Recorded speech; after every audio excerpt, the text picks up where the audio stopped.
Good morning, Raptor Freaks. Lexi Hot's here. It is Wow Wednesday, and we are wowing big time because it did actually come through and happen yesterday.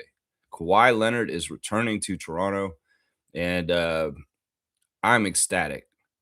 It's crazy. We've been talking about this for a few days now and going over the realisticness of it and whether it would actually happen. There's been a lot of confusion about whether it was a leverage play for the Clippers or it was this or that. And, it's just been a very interesting few days.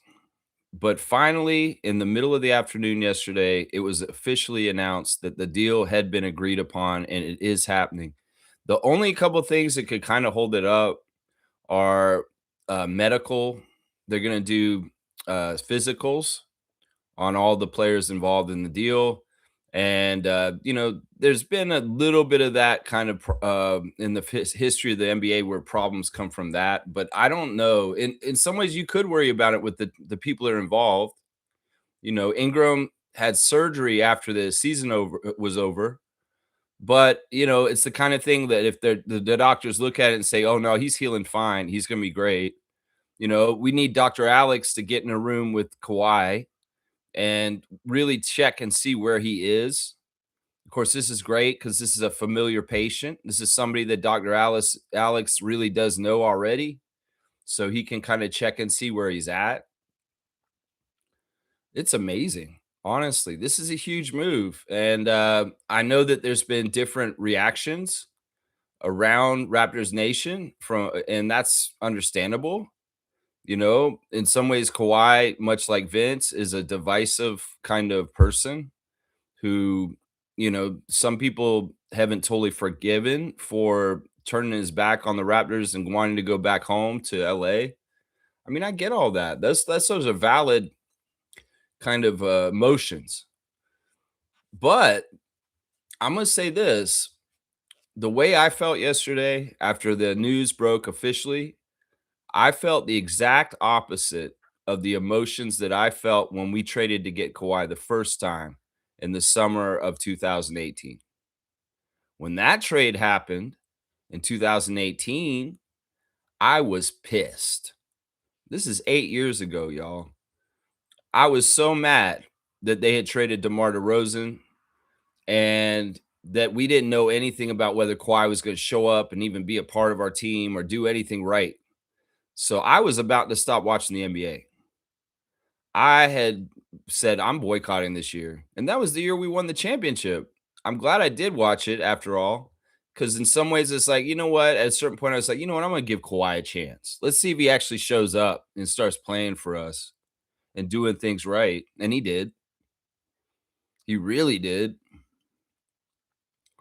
So it's like that energy that I had in 2018, being so mad and so angry. I was cussing Masai's name, y'all.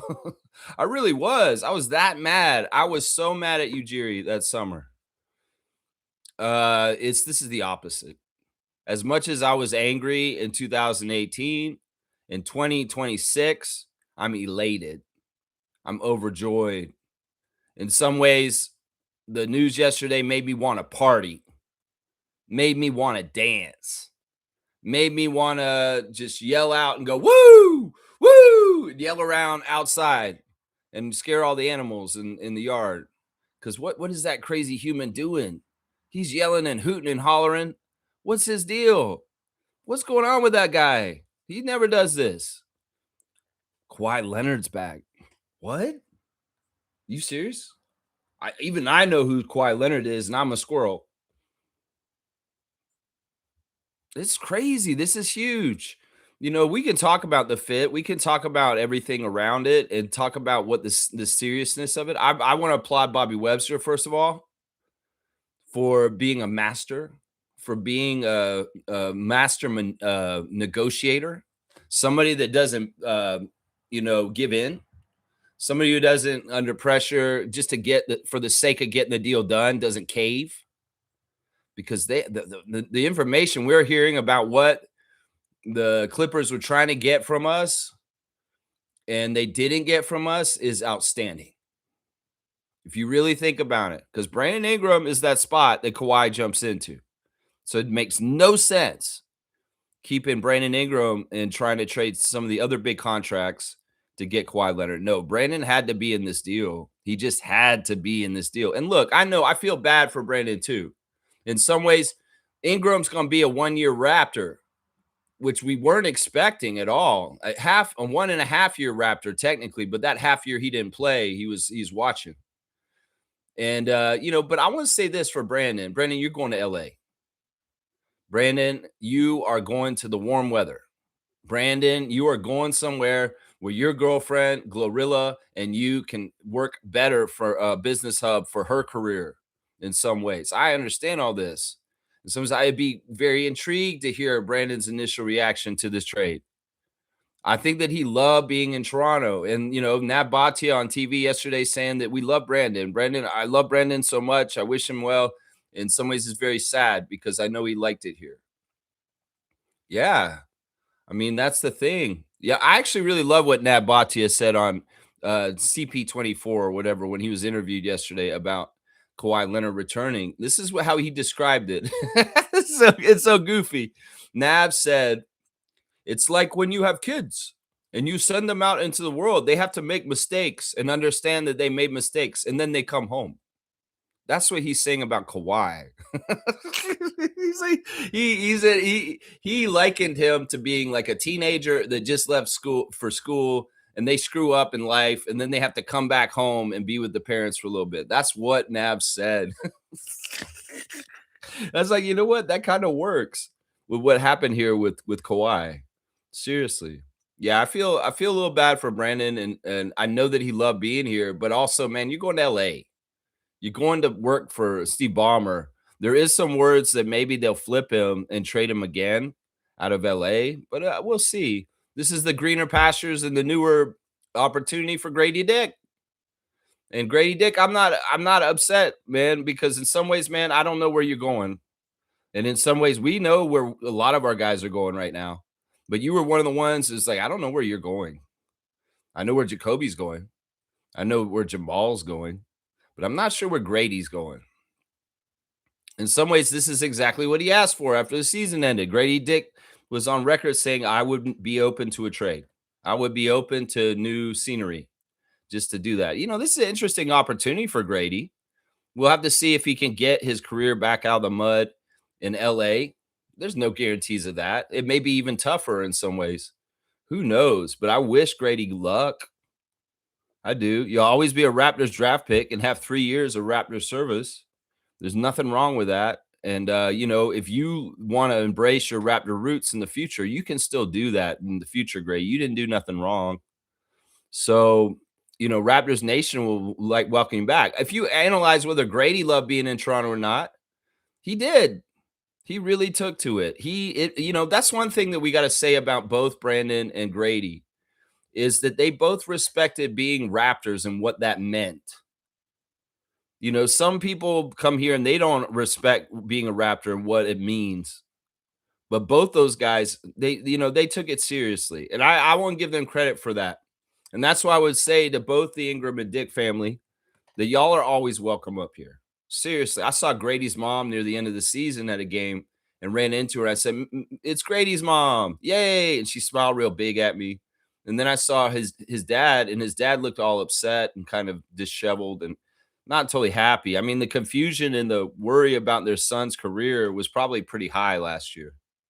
Well, we'll just have to see how it goes for you out there, young Grady. And, yeah, your girlfriend looks good in a bathing suit. So she's going to have more beach time in California. It's like Eric Idle said, always look on the bright side of life, Grady Dick. You got a new chance on a new team. And, we'll see if life is good at Bomberland. We'll see. But getting back to us, I understand why some people are upset about this deal. Our friend, the super fan Monique Lawrence, is not totally with this. In some ways, she's like me with Vince.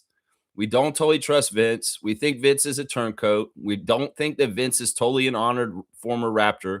In some ways, we're that deep into the Raptors history and how we feel and how passionate and how much we care about our team. He hurt us. In some ways, Kawhi hurt us too. because he turned his back and he said no. But if we really analyze some of the reasons why Kawhi left after the championship run, it'll make more sense. You know, he always wanted to just go to LA. And in some ways, the FU to Kawhi was the Spurs saying, no, we're not going to trade you to where you want. We're going to trade you to Toronto. And unknown coming into Toronto, he was like, oh, man, I don't know. But you know what? You have to do this. You sat out last year. And you'll look really bad if you sit out again and you do this year. You might be finished in the NBA if you do that. You got to do this. All right, but only 1 year, and I'm not going any longer. He had decided this before he got on a plane to come to Canada, that he was only going to be here for 1 year. You know, part of the reason why Kawhi had decided that is something very important to him, and that people don't realize, and that they don't talk about this publicly very often, is that his family, right? He said he wanted to be in California near his family, and specifically his sister. His sister is in trouble. His sister has been in prison in California. I don't know if she's currently there, but around that time, she was in prison. You know, she's also a felon. There are members of Kawhi's family that aren't allowed to come to Canada, that will never, ever be able to set foot and watch him play on soil here and see him that way. In some ways, that's part of it, is what I'm trying to tell y'all, is that he came back so that he could be a part of his sister's life in California while she was going through incarceration and trying to rehab her life and get her life back on track. That's something nobody ever brings up and understands about Kawhi Leonard, that he does have a sister that has a lot of criminal problems.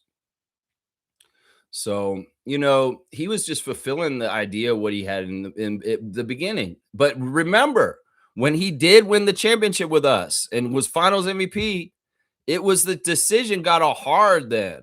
He had already made the decision. They all knew it. They've all said it since. Nick Nurse, Fred VanVleet, Kyle Lowry. They all say, we knew when he showed up, he told us he's only going to be here for 1 year.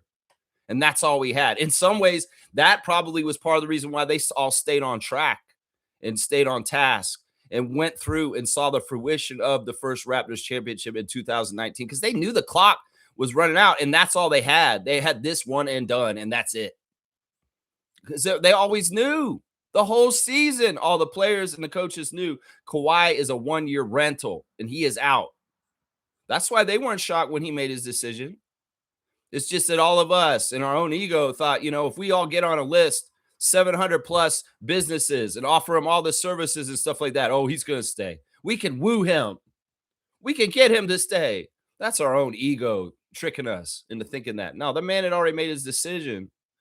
But the weird thing is that when you make a decision ahead of time like that, without the thinking about what possibly could happen to make you change that decision, possibly like a championship, you make a bad decision because you're not taking in the new information of the changes since you made the initial decision that, yeah, it's just a 1 year. And this is a big middle finger on my championship ring to San Antonio for trying to send me to Toronto and screw me over. Well, look, I fucked around and won a championship and I'm still getting what I want. I'm going back to LA.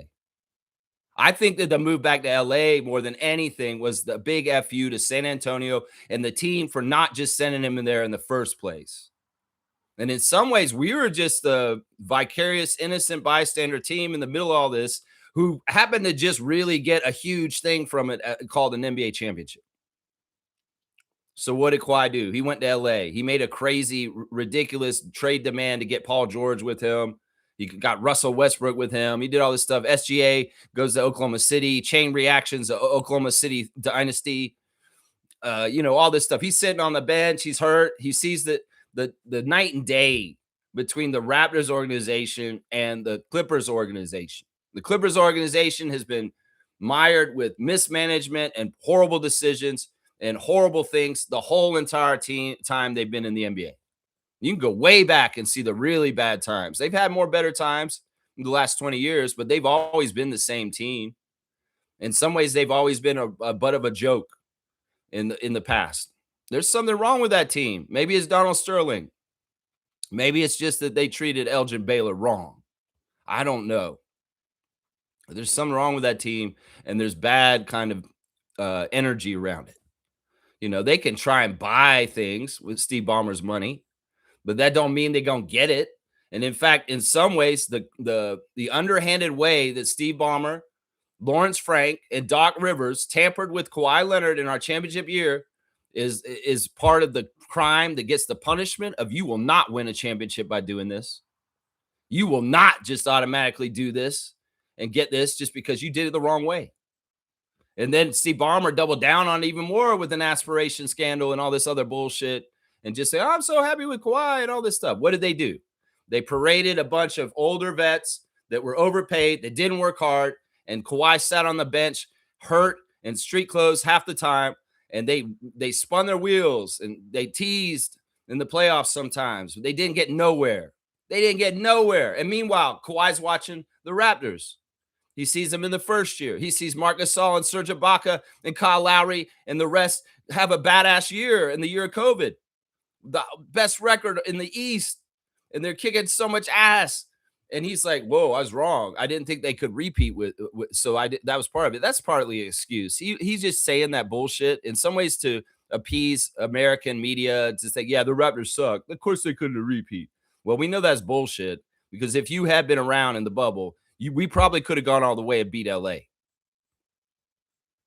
So he sees the Tampa year with us. He sees all this stuff with the Raptors bottoming out. We managed to go bottom out and rebuild our team in the past few years to the point where Kawhi Leonard's looking at our team this year when he's playing against them. And he's like, these guys are good. And what's the difference between Toronto and the Clippers? They got young dogs that are hungry, that are doing it right, in a system with a coach that is respected, and everything is functional and non-toxic. Everything is done in the organization correctly to set up for success. Meanwhile, you got another team that he's on now that can't figure out their fucking shit. They're doing crazy shit to appease him, this and that. We're going to get this old superstar, James Harden. We're going to go get this person. We're going to get this person. None of it's working.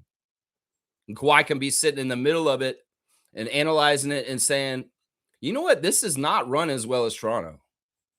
This place is fucked up, honestly. Like, yeah, they can have all the money in the world. Yeah, I'm back home with my family and shit like that. But I'm looking at what's going on up there. And you know, how many times every day I hear people come up to me and say, you should have never left Toronto, man.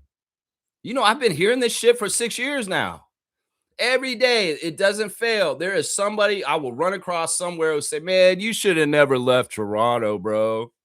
You hear that enough, it can condition his mind and make him think, you know what, they're right. I probably shouldn't have left Toronto with anything. So people are trying to figure out why the hell would he pick us out of every other team? It's because he knows how good we got it up here, because he was in the middle of it and did it. Because he knows we have Dr. Alex. Because he knows that we have a front office that does things right. Because he knows we have a coach that commands respect and gets his players to play together. Because he knows we have a core of players already that are dogs. They're going to fight on defense and do stuff that Clippers never fucking did for him while he was in LA. That's the difference right there. Because Kawhi, he may be a dummy in some ways, but he's not a dummy when it comes to basketball and philosophy and understanding what wins and what is good basketball. He understands what it takes, and he can watch us. This past year, he was healthy, and he played against us when the Clippers came to Toronto, and he torched us. They kicked our ass. And I was like, man, Kawhi's so high level this year. I was like, man, Kawhi's really fucking playing good this year. Really, really good.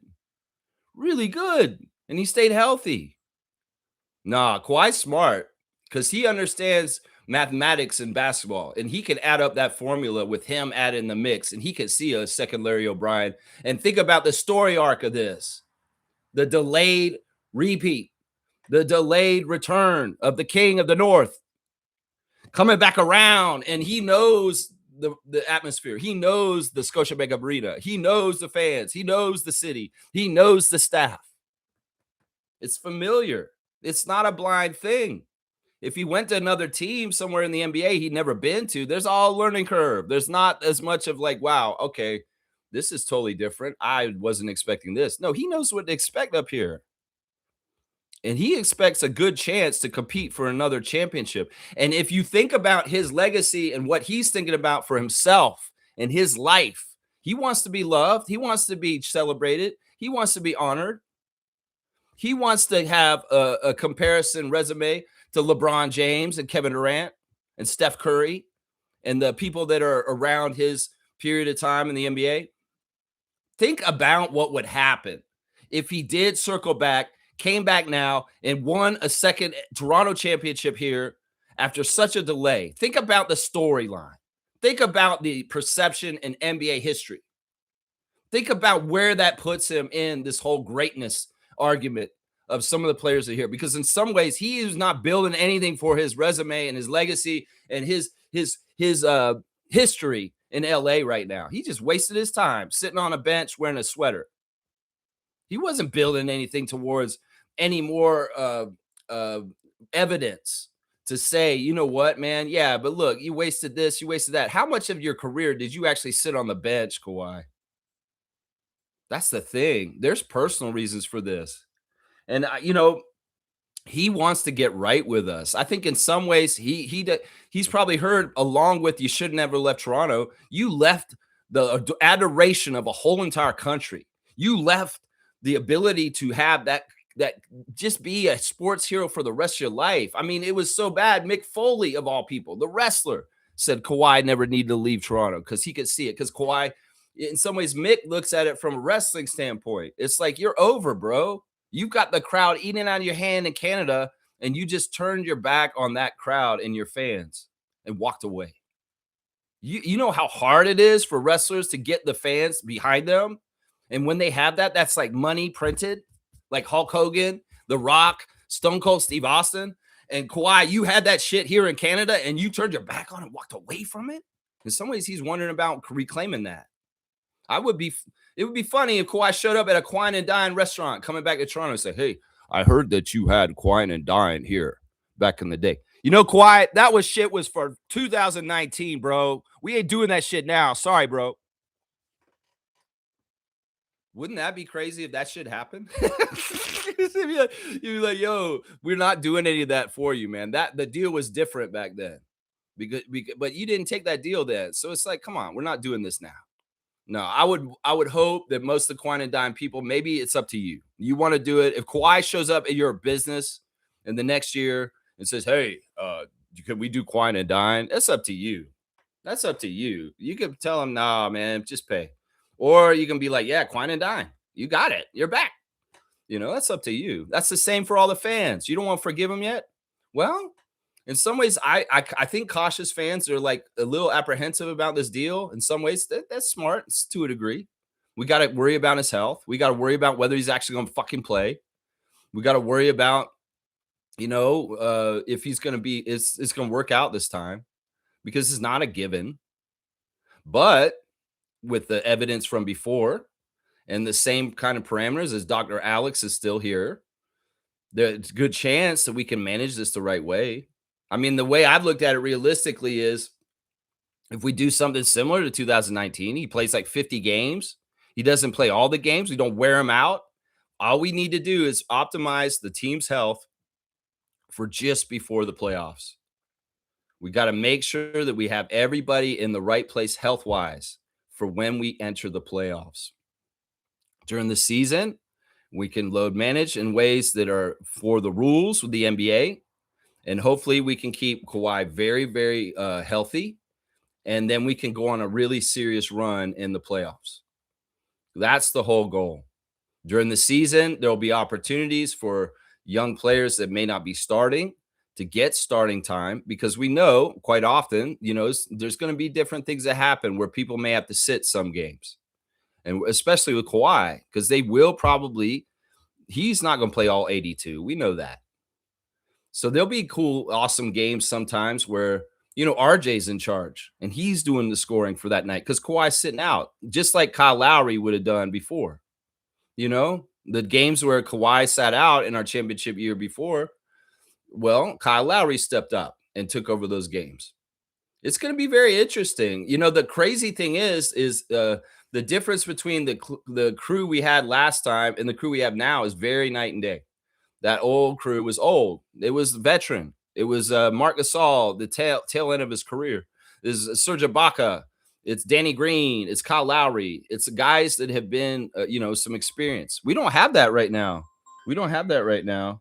So, all right, we got a call. All right, I usually say call at 10, but all right, we'll see. All right, Seymour, let's see what he's saying here. All right, we got the sheriff, Seymour Pape, calling in from Albert. Sorry to interrupt you. I just got one thing to say. Yeah. The league is going to hate on us if they implement anything to do with the load management rule. Yeah. Anything like that, then the league's hating on us. Well, yeah. Well, their perception wars and weird ways they can try and frame things, they're already trying to do that. There's all kinds of weird stuff that people are saying about this deal. Like, there's a lot of people in the States that think we lost this trade and that we gave way too much draft capital.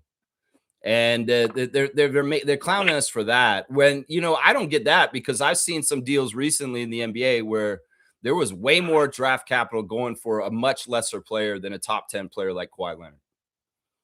So yeah, you're right. It's going to be perception wars. That's always like the case.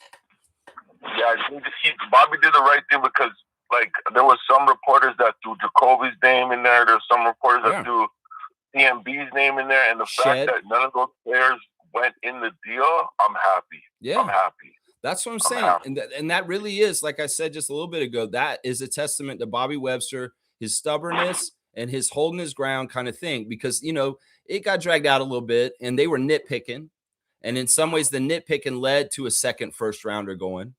The nitpicking led to a couple of second rounders going. Some people are saying that the second rounders were added because we wanted Dick to go in the deal, and we had to make up for that part. And in some ways, that's part of the really well-designed part of it that Bobby figured out. The other thing about some of the picks is the timing of the years.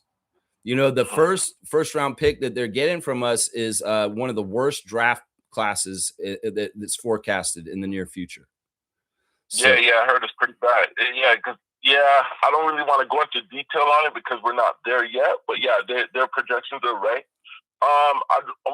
What do you think Kawhi's saying right now when he's looking at this roster we have compared to? I don't want to say we spoiled him by what we put around him in 2019 with Gasol, Ibaka, more veteranized players than Green. But what do you think he's saying about this roster right now? And then I'm going to jump off because it would be greedy for me to take up the time on a Saturday like this. Oh, it's all good, man. I appreciate you calling, Seymour, and I appreciate your questions. Because once again, I'm going to say this. Kawhi Leonard has a very high basketball IQ. Kawhi Leonard, the way he operates with his body and his dribble and his body control and his fundamentals, is a serious student of the game. And what he does, he can recognize in other people. That we've got tape from yesterday surfaced of different various Raptors saying their favorite player is Kawhi. Jacoby Walter said his favorite player is Kawhi. Scotty Barnes said at FSU, if there's one player in the NBA I'd like to play with in the NBA, it's Kawhi Leonard. This is in 2019. He said, because I'm like him, it's defense. And I think that we would be together in a way that's very powerful. This has come to fruition. This is the thing. Kawhi's smart. He can see these youngsters, and maybe he's honored and tickled pink by the tribute or the following in his footsteps or stealing some of his stuff. He can see how Jacoby works, and he could probably be like, that kid's on the right course. And honestly, this is the bonus that everybody's not talking about. Kawhi helped all those dudes that he won a championship with get those huge contracts on the teams that they're on right now. It was OG in New York, Pascal in Indiana, Norman, Fred VanVleet. At the same time, though, Lex, this is the thing I want to throw out there with that. Those guys have earned their contract because I think the way they handled the 2019 season, no one they didn't predict that they were going to win the finals. They just wanted to give it their all that year, and they won the chip, right? Because like you say, Kyle said there was really no connect off the court. The way he was yelling at me on the court was like, dude, you don't really talk to me off the court. Kawhi, yeah. Kawhi. So this is what they say also. They may not say, he didn't come up to me and mentor me and talk to me in certain ways, but they also watched him. That's the thing. Fred said this recently. He said he just saw him in practice. They paid attention to him and they stole stuff from him just being around him and watching how he does things. And this will be the same thing for our new crop. So it's like, man, you're all muffled, man. What are you doing? Walking or something? It's like, and we know the young Raptors that we have now, like Scotty and Jacoby and them. I don't want them to glaze him too much. Like, I don't want them to be like, I sort of idolize. Like, you know what I mean? Like, I wouldn't worry about this. I mean, in some ways, they got to give him his due respect for who he is and his resume. Right. And in some ways, the detachment of Kawhi in some ways socially is not a bad thing in some ways. But I mean, I wouldn't be concerned about this. We got to go by the track record of what happened the first time with the young players he was around and look at what they did. And I'm telling you, all of them give a lot of credit to Kawhi Leonard for their jumps. Like Siakam is not necessarily Siakam at this level without having played with Kawhi that year. That's true. And that's the thing. If we think about it that way, even if Kawhi, hopefully this is not true, where he's hurt a lot and he doesn't play a whole lot. If he's even just teaching these kids, it's worth having Professor Leonard around just to rub off on them in possibly the same ways that he did on our young core back then. And the investment going forward with people like Alan Graves, Colin Murray-Boyles, Jacoby Walter, Jamal Shedd, that is where you see other realms of gain from having Leonard on the team. Yeah. So there's a lot to like about it. I mean, I try to listen to the concerns. I've tried to listen to the negative people that are about it, and I've tried to kind of work with them. I talked to quite a few Raptor freaks on the phone yesterday because they wanted my insight on what was happening, and they were not happy with the deal. And I had to kind of talk to them and say, look, this is how I see it. And how I am about this. I'm not going to want something that's bad for the team. That I'm going to stand and say, this is how I feel about it. And I feel really good about this whole thing. Yeah, like I was on the fence.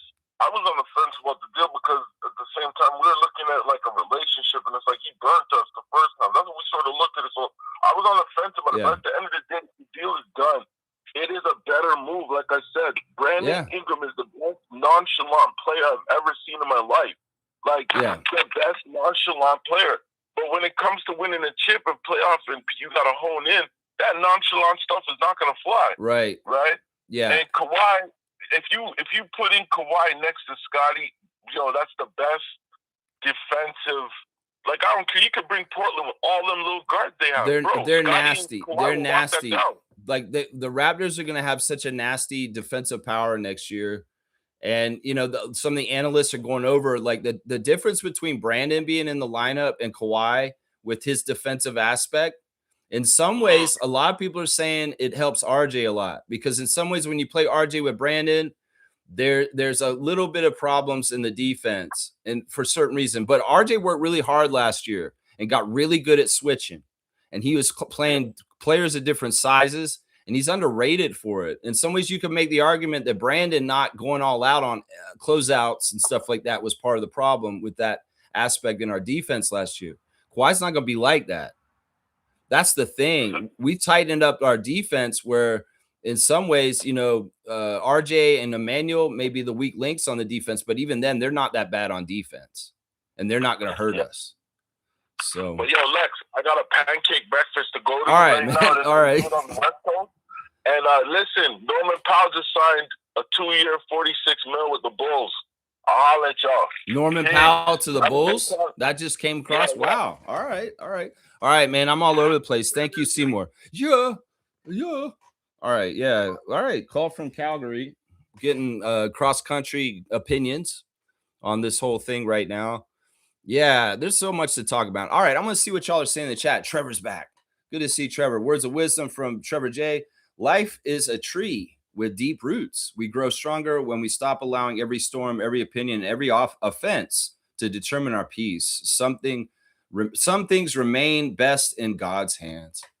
Yeah, I like that. I mean, that's kind of how I was dealing with it earlier this week, Trevor. I was kind of like, if it's meant to happen where we're going to get Kawhi back, it'll happen. If it doesn't, well, so be it. We're on a good path already, and we'll continue forward with what we got. When people started making the Ohtani things, like saying, oh, we're getting Ohtani'd again. We're getting Ohtani. I was like, no, we're not the Blue Jays. We're the Raptors. And we have Bobby Webster, and we had Masai before. And no, we're not going to get Ohtani. The one thing I would say is like, look, even if it seemed like, and it was the last minute and everybody got upset, we would be fine either way because we had the right team going in the right direction without Kawhi. But now with Kawhi, with a top 10 player, with this Anita pusher like him, we really are a serious title contender for next year. And this is talking about the perception of the United States. They are admitting this right now. What did Brian Winters say yesterday after the deal went done? He said, this is the biggest needle pusher in the offseason so far to make a team better. The Raptors are a serious Eastern Conference title contender now.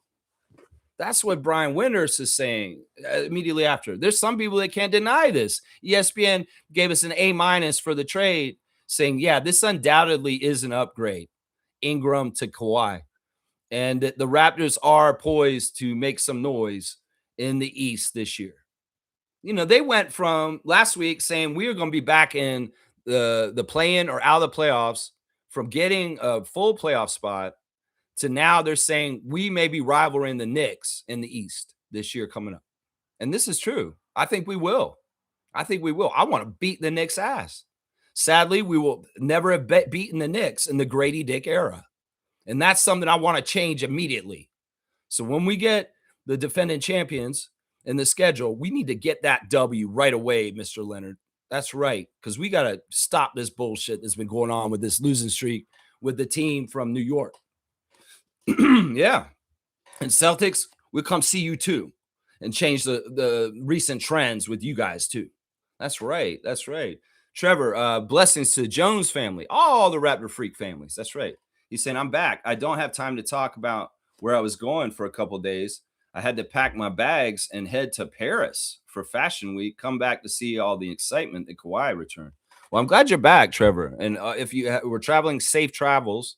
And just good stuff, man. Just good stuff. No hard feelings, no stuff. I'm abrasive, but I love you. That's what I would say. I love you, man. And I'm sorry if I pissed you off. I'll say that. Trevor's saying this. So now he is the only Raptor left from 2019 championship. He's not left. He just came back. I don't like people saying this right now because I think it's silly. This is a totally different thing. It's so crazy. Like, what a boomerang and what a story arc. If we can pull this off and get the second Larry O'Brien with Kawhi back, just think about how this changes things. And listen, he's also saying this now. He wants to retire as a Raptor. He does. He wants to retire as a Raptor. And, in some ways, it could very well be he does want that king to be the king of the North, that key to be the king of the North. He does want that OVO Drake pass in Canada. And he does want to embrace everything he left on the table when he left in 2019. That's amazing to me. Seriously.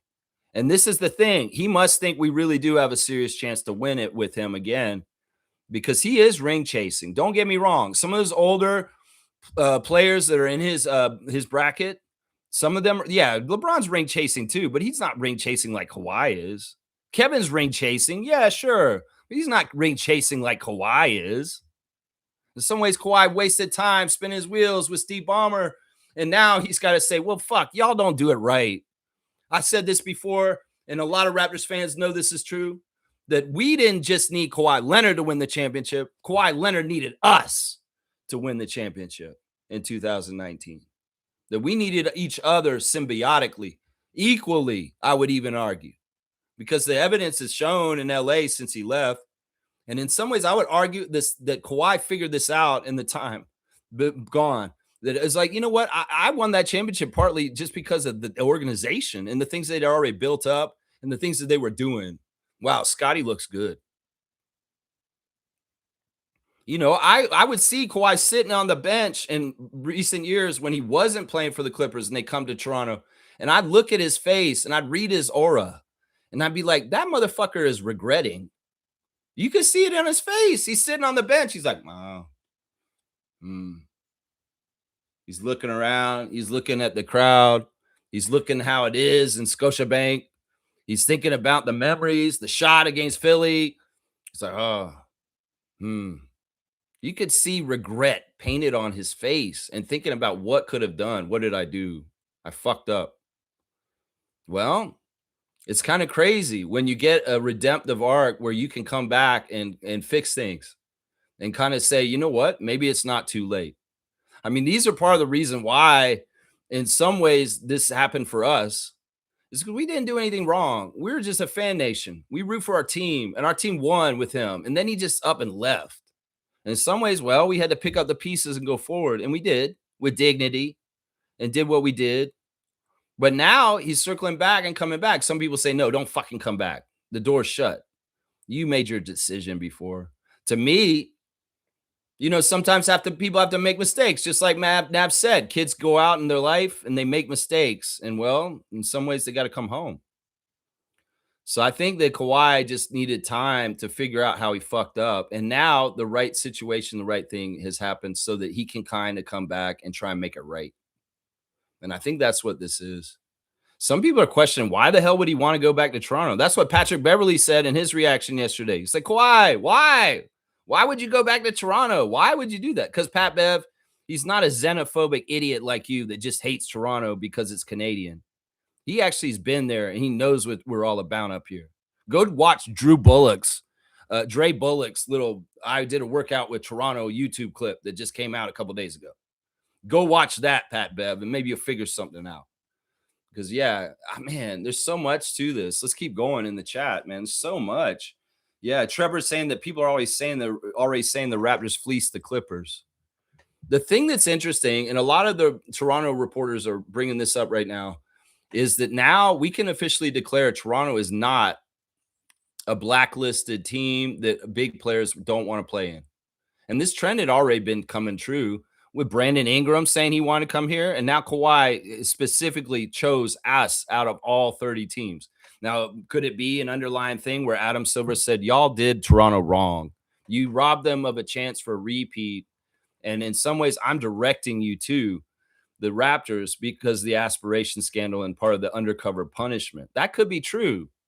But you guys also got to think about, there is a lot of evidence stacked around this whole thing that provides why Kawhi would pick us. Dr. Alex, Scotty Barnes, the organization, the familiarity, the culture is changing here. There's a lot of pride in our team. And maybe at that time, he started to make the pride even more enhanced by winning the championship with us. But now he's seeing with the time and the growth, Raptors Nation, they have culture. We have heritage. And in some ways, he needs to respect that and come back and reclaim it because it's dumb to leave something like that. I mean, in some ways, it's irreparable damage in San Antonio. But in Toronto, he can still save his legacy here and still be celebrated somewhere. Was he going to be celebrated in the Clippers? Not probably the same way. The San Antonio Spurs don't want him back. They made that very clear when they were one of the options. We're okay with it to a degree, but we got to see.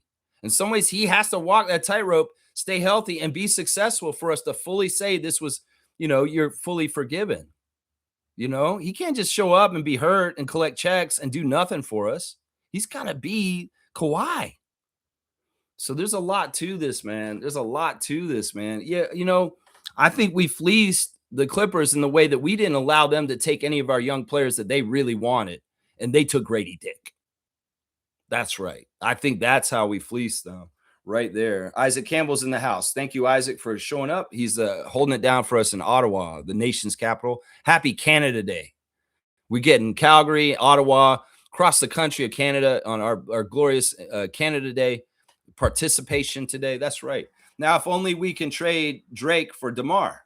And we throw in Leafs Nation for free. I knew this shit was for real when I saw Drake post about Kawhi coming back. I was like, okay, that's another reason why Kawhi's back, because he is very close with Drake. All right, good morning. We've got Omari. Raptor Freak Omari is calling in from Niagara region. I believe you're in Niagara region, right? That is correct. I'm in Niagara Falls right now, enjoying this wonderful Canada Day, listening to the show. And yeah, I have to chime in because, every time we get these big trades, it always seems, this happened twice. Every time we get Kawhi, it just seems surreal to me. So I'm still kind of processing it and digesting it. And I guess you and I spoke about this yesterday, but yep. I had some apprehensions, not from a basketball standpoint. Kawhi is Kawhi when it comes to basketball. Like that's pretty much all he knows. But I had some time to think about it. But I guess Seymour was saying we look at it like a relationship, like a girlfriend-boyfriend relationship. Okay. And I felt something bad was gonna happen, right? And you got to separate it, right? So if we just look at on the court basketball and that's it, this is a great trade. Obviously, it puts us into contention. It gives us a top 10 player if we didn't already have one with Scotty. So, but I did have, like I said, I did have some apprehensions thinking I just feel like something bad's going to happen because Kawhi always leaves where he goes with some sort of drama. You know what I mean? He left San Antonio with drama. He left us with some drama. Hopefully this time he leaves with just retirement. With a ring. At this point. With a ring. Another ring. But the other thing is, like, we got to think about this too. The 1 year he was on the team already really went perfect. In some ways, can we get perfection again? I don't know if it'll be perfect. And we got to temper our expectations to a degree. I think that may be the biggest trap we can fall in at this point is just automatically assuming we're going to win for sure because he's around. I say we got to give it the best shot because all we are doing in the NBA is we want the best shot to try and win Larry O'Brien's. That's what this is all about, right? Being competitive. And we have a team that can really get out there and give it a good shot. And hopefully we're good enough and better than everybody else to do it again. But Raptors fans can't F you out and just say this is in the bank now. Don't go get that payday loan ahead of your paycheck and start spending it when we haven't got paid yet. Teams are getting better, right? You still got Wemby out in the West with San Antonio's young as fuck, right? Yeah. They're super young. They got 3 studs plus Set Wemby. OKC still OKC. There's a lot of good teams in the league, and we just got to see how we gauge with them with these new powers. I think that the interesting thing is that our MO and who we are is really kind of a championship kind of idea because defense wins championships. And if in the Raptors this year coming up, maybe one of the greatest defensive teams in the history of the NBA. Yeah, this team looks scary defensively. Yeah. Everybody on the team is a defender. Because as Bobby's calling the team now, it's team hands. Well, what do? You go get the original claw. And that's the most hands guy you can fucking get. You can draft Colin Murray-Boyles. You can draft Alan Graves, but you're getting the prototype. You're getting the original. Yeah, that's very true. Our defense looks scary. The only guy on the team really that's not there for defense is Battle, and he's a sharp shooter, right? He's perfection at what he does, which is just shoot the 3 ball, right? There's no guys that really shoot the 3 ball. Let's go over the lineup for a second here, Omari. We got IQ and RJ as the starters in the backcourt. We got Kawhi and Scotty at forward, and then we got Yak as center. Now, when I say is blessed be the back of Yak, if we can have Yak get back to being healthy for majority of the season, it's going to be huge for us because he has a whole defensive element side to himself that makes us so much better when he is healthy. But we will hopefully, this is the thing, the Raptors the last couple of years have had problems with the starting 5 staying healthy. We've always kind of had 1 or 2 guys out at different times during the season. Maybe this is the year where we finally get some good luck with having the majority of our starting 5 together on the court health-wise. That would be awesome. But a lot of it has to do with load managing Leonard and also the strengthening of Yak's back this summer because that is his only goal this summer. Jakob Poeltl is working his ass off right now to strengthen his body so that he can be stronger for next year and less injury prone. That was his assignment from the Raptors front office for this summer. And it's really, they want him to take care of himself, but also add muscle and strength so that he's stronger and not as injury prone is what they're saying. When it comes to injuries, you can't predict them, but I look at it like a numbers game. Like how many seasons in a row can you possibly be injured? You know what I mean? IQ was already injured pretty much 2 seasons in a row. Yeah, come on. Let's not paint it as like the negative light. Yeah, the numbers favor him to be healthy. Jakob, that's well, let's just hope that they get a good luck year with this because there's been other years where we've had horrible luck with this. And they say this is like only the 3rd game this season where the starting 5 has all been together. I hate that shit because I want that shit to happen. But when we load manage Kawhi, which is inevitable, we know we will, you got people like Colin Murray-Boyles, Alan Graves, Jamal Shed, Jacoby Walter, and that is our bench. And those guys are all young dogs. so defensive oriented that it's just like the whole team's going to have a mentality and a characteristic to it. And, you know, I would only imagine how Coach Rajakovic was scheming and thinking last night once he heard this news. And good for him, right? You know, he deserves this. He deserves a squad like this. He deserves something to play with, right? I don't understand. Some Raptors fans are questioning whether Darko is the right coach for this. And I said, what are you talking about? What have you been seeing that makes you think anything negative about Darko so far? Like, seriously, there's nothing. He did great in the playoffs considering the scenario and what was going on. And obviously, the man brings the best vibes ever in Raptors history in the locker room. Yeah, I love it. If we can get Kawhi to break out of his shell, that'll prove he's like. This is the thing. There's Kawhi private and Kawhi public. Kawhi public is an enigma. Nobody knows him, but in the locker room with the guys, he does interact with them, and he is a funny guy. He is a fun guy. Yeah, we haven't seen Kawhi with the Raptors chain on yet. So let's see what happens when he gets that chain on. Right on. All right, Omari. Any last points before I let you go? No, man. Enjoy your Canada Day. Keep doing what you're doing, Lex. I appreciate that, man. Been, a godsend to a lot of people. I appreciate your words of encouragement. Original Raptor freak, Omari Parsons. And y'all, listen, if you are around the Niagara region and you are looking for a house, if you're looking to rent, if you're looking to buy, if you're looking for help with mortgage stuff, Omari's your dude. So look him up, Omari Parsons. You do a pitch if you want on the phone real quick. You can tell people where to get you if you want. Yeah, I'm Omari Parsons Real Estate on all social media. I got a YouTube channel that I'm actually working on right now. I got one video out, moving to Niagara. So if you have any questions about it, hit me up. Yeah, for sure. There you go. So yeah, look up Omari. He can help y'all find housing solutions for whatever you want, man. Yeah. Happy Canada Day, freaks. All right, Omari. Let's go, Raptors. Yeah, awesome. All right, we got 2 calls down. Call from Calgary, call from Niagara. Well, we can get the CEBL league going here. We need an Ottawa call here. Nako's here.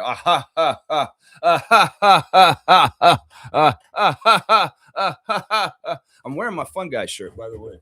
Look at that. Look at that. I'm glad I didn't get rid of it. I almost did. You know, when he left, I was like, man, I need to get rid of this shirt. Why do I have this Fun Guy shirt? But I've held on to it, and thank God I've still got it now. Yeah, Fun Guy. That's right. Let's go. Isaac's saying this. The same casuals complaining about Kawhi leaving are now complaining about Kawhi returning.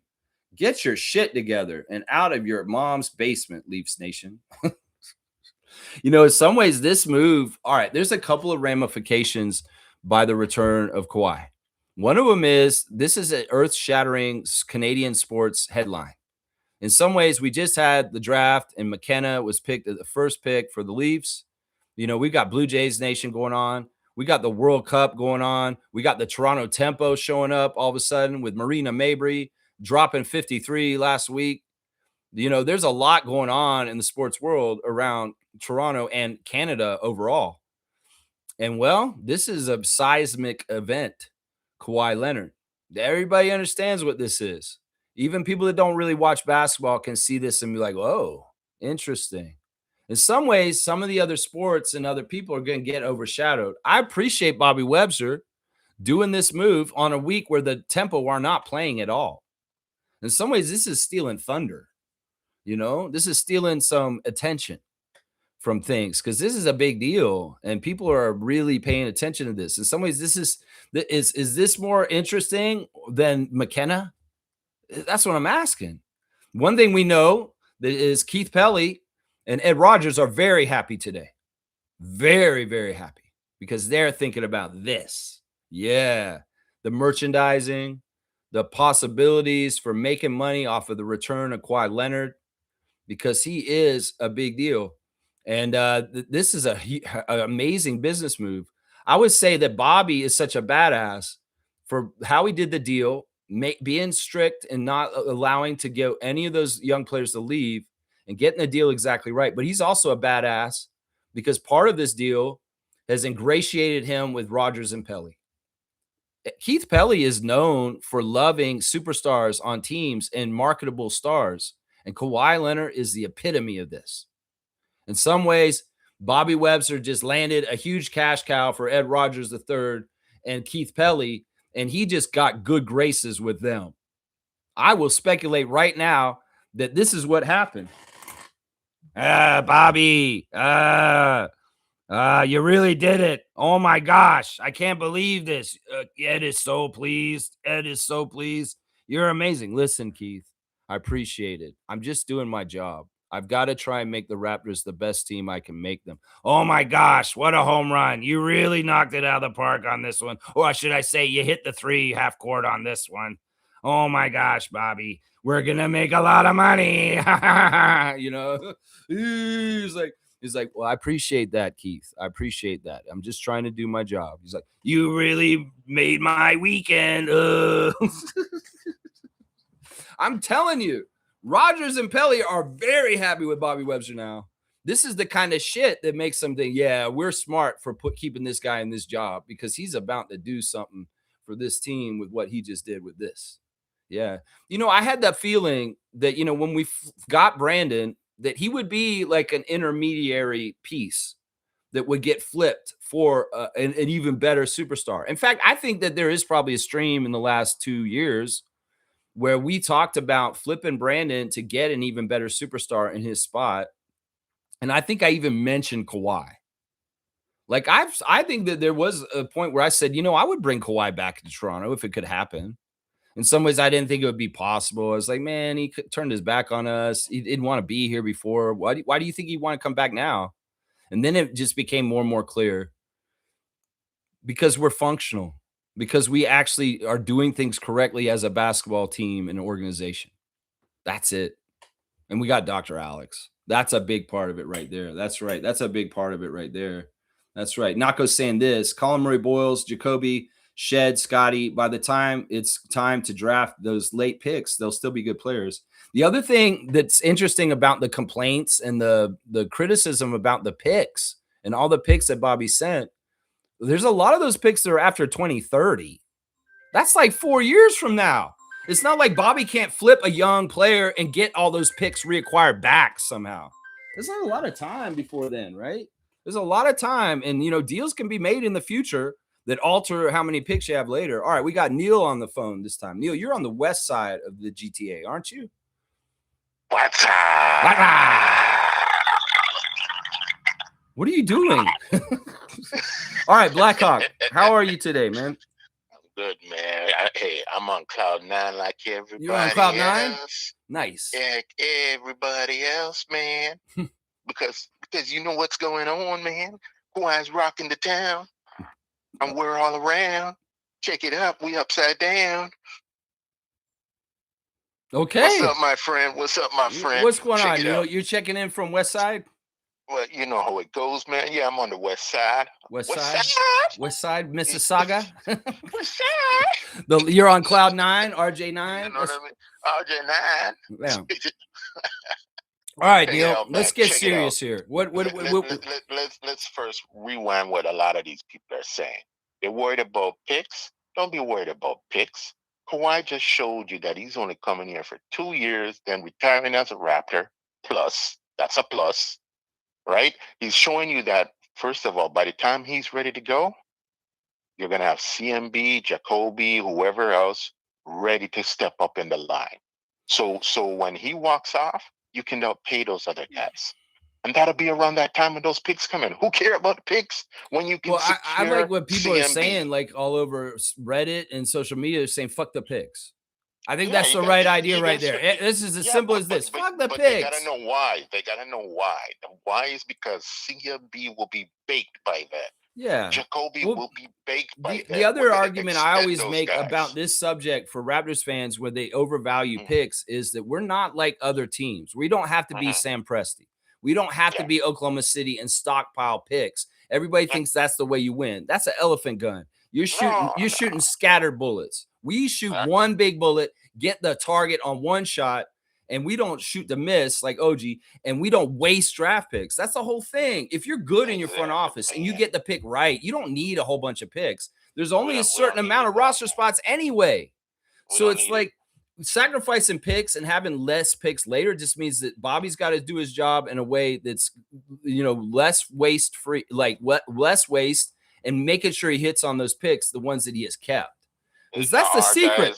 So many GMs are bad in this league, and they need a couple of, I messed up on this one. I drafted 3 guys, and only 2 of them worked out, or 1 of them worked out. That's the difference right there that Raptors fans have to understand. Is that our track record for drafting right picks on right picks, that means we can have less beats in the song, and we still hit that big bass boom in the middle. Yeah, but all those picks that we have right now, they have to mature. They get to get up and move on from their rookie, to the rookie extension. So we got to look at it that way. That we got some important pieces on our team right now that are ready to move to the next phase by that time. So we can't worry about that. I'm only worried about this year, and that's it. Yeah. I stay present. I'm not getting ahead like 5 years. I'm not getting ahead 3 years because I know that Bobby has the ability to do more transactions. I'm looking at our team. I'm looking at our guys. They're young, and they need to move on to the next contract, and that'll be by around that time. So to me, everything is good. Yeah, what I'm saying? Even this aspect of things, in some ways, it's like it's just normal business to me. It's like, come on. All right, any other aspect you want to talk about? Like, with this? and this move had to be the first move, right? If anybody's wondering why you didn't do any of this or you didn't do that, don't worry about that. This move had to be this move of bringing in Kawhi had to be done first. It's the big move. You make this big move first, and then we can deal with the small stuff afterwards. Yeah, there's not going to be really any small stuff. I think some Raptors fans are speculating that we're going to do another trade. I don't think we are. No, I think that we're going to flesh out the rest of our roster. I think we're going to flesh out the rest of our roster with minimum deal guys. And there's a lot of different kind of things we could possibly do with that, even with the limited amount of money. Because we are going to be we're going to be hard capped at the first apron. And right now, I was talking to Logical Raptors Fanatic about this last night on Discord, and he figures we got about $9 million to kind of spend on 5 players. Yeah, well, that's what I'm saying. There's just 1 or 2 moves left to do, right? And they could be small, they could be whatever. I believe Bobby will figure it out.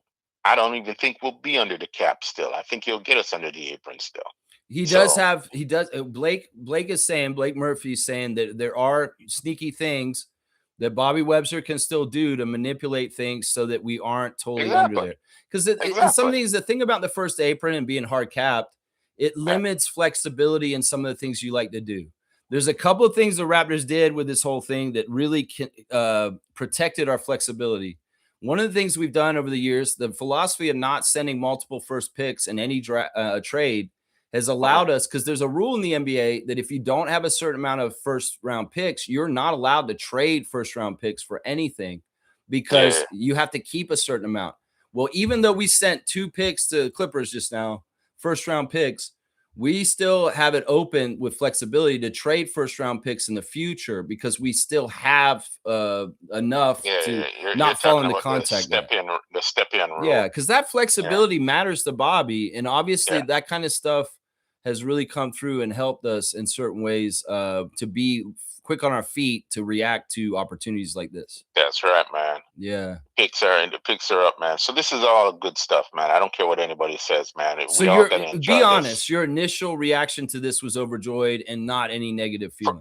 First of all, I was up and down, right? Because I went to my storage unit and pulled out my Kawhi shirt before this thing even happened. Okay, getting ready. And then I was starting to get frustrated because like 2 days passed by, and I'm like, when is this goddamn thing gonna happen?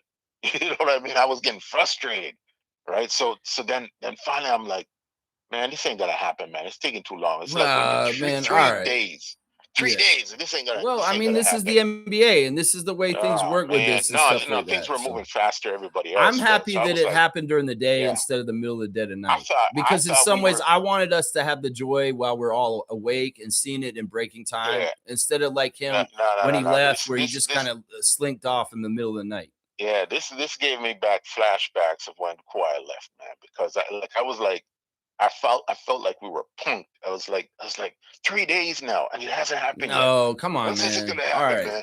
Oh man, the anxiety was taking all right, over. Neil, any more comments? Just real quick, one more before I let you go, because I have a feeling a lot of people are gonna want to call in today Of course, and man. I've got a long list of comments and stuff like that to get to. News around, man. There ain't no better news. Well, I appreciate that is your attitude on it, because some people are falling out. Some people are not totally with this. No. It happened. It needed to happen. I told you I was worried about it happening, but once it happened, I was like, finally. Well, man, because there's still some things we got waiting for it.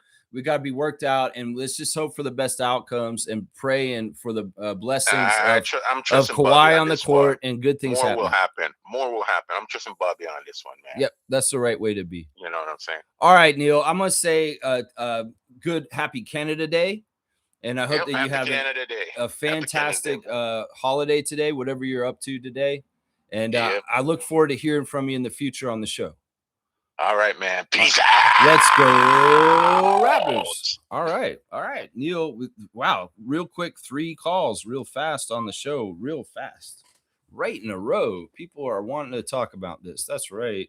Let's see. Nameless is here. Nameless is saying, had to be here for this one. Wow. Just wow. I know this is huge. This is big news.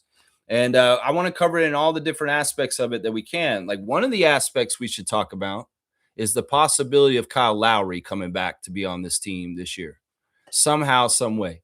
Now, I think it may be that Kyle's already contractually obligated to be going to work for Amazon Prime and their broadcast for next season. But he's seen this news yesterday. It could have been like where Lowry kind of was like that one picture of him where he does those eyes in the press conference room, where he's kind of like, wait a second. Now, I was thinking about this in very deep thought. Is it necessary for Lowry to be here? No. Is it fun? Yes. Is there the whole idea that he wanted to retire as a Raptor? Well, what if he just retired as a Raptor, riding around with us for the whole season and fucked around and got a second Raptors championship with Kawhi Leonard after all this time, on a retirement tour? Where, he's not going to play a lot. He'll be at the end of the bench. Some people are saying he'd be like the Garrett Temple role for this year. There's a couple of things that I would worry about. The Amazon Prime contract is one of them. Also the idea that, he has to take a vet minimum. There's a certain amount of money that he has to get paid that's fair to the players union to make sure that he's not doing anything weird. So I wonder if that would be shoehorned into the cap space that we have, or is there an exception that's possible to use for Kyle? Now, is it even that he's willing? Because last year he barely played for the Sixers, and he really kind of was just hanging around and just being a cheerleader and a leader in the locker room. And the other thing we got to think about is his relationship with working is with Nurse. Nurse and him are like this, and they really work together. I'm not saying he couldn't work with Darko, but the familiarity and the years of working together is not there with Darko. Would it be necessary? I mean, there was conflict with Kawhi and Kyle during the championship year over some fundamental things, but also at the same time, it would be really weird vibes and really interesting kind of thing. I think it's unlikely that Kyle Lowry would be playing for us this year with Kawhi Leonard. But if it happened, I wouldn't be against it, because I think it would be fun and it would be very interesting, and it would be a much more cooler thing than just one day come back, sign a contract for one day, hold the jersey up, and then say I'm retiring as a Raptor. Could you do this? I mean, this could be a really weird year this year coming up.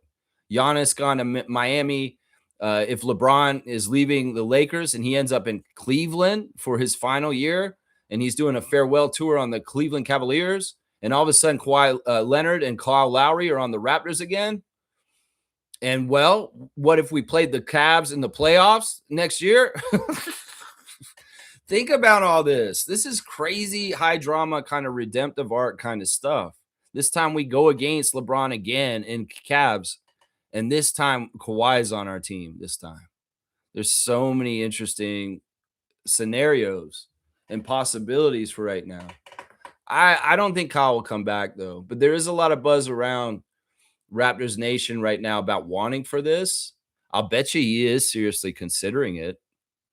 But there's other factors. His son Carter, his basketball career is blowing up, and he's going to be more important. He has the TV obligations.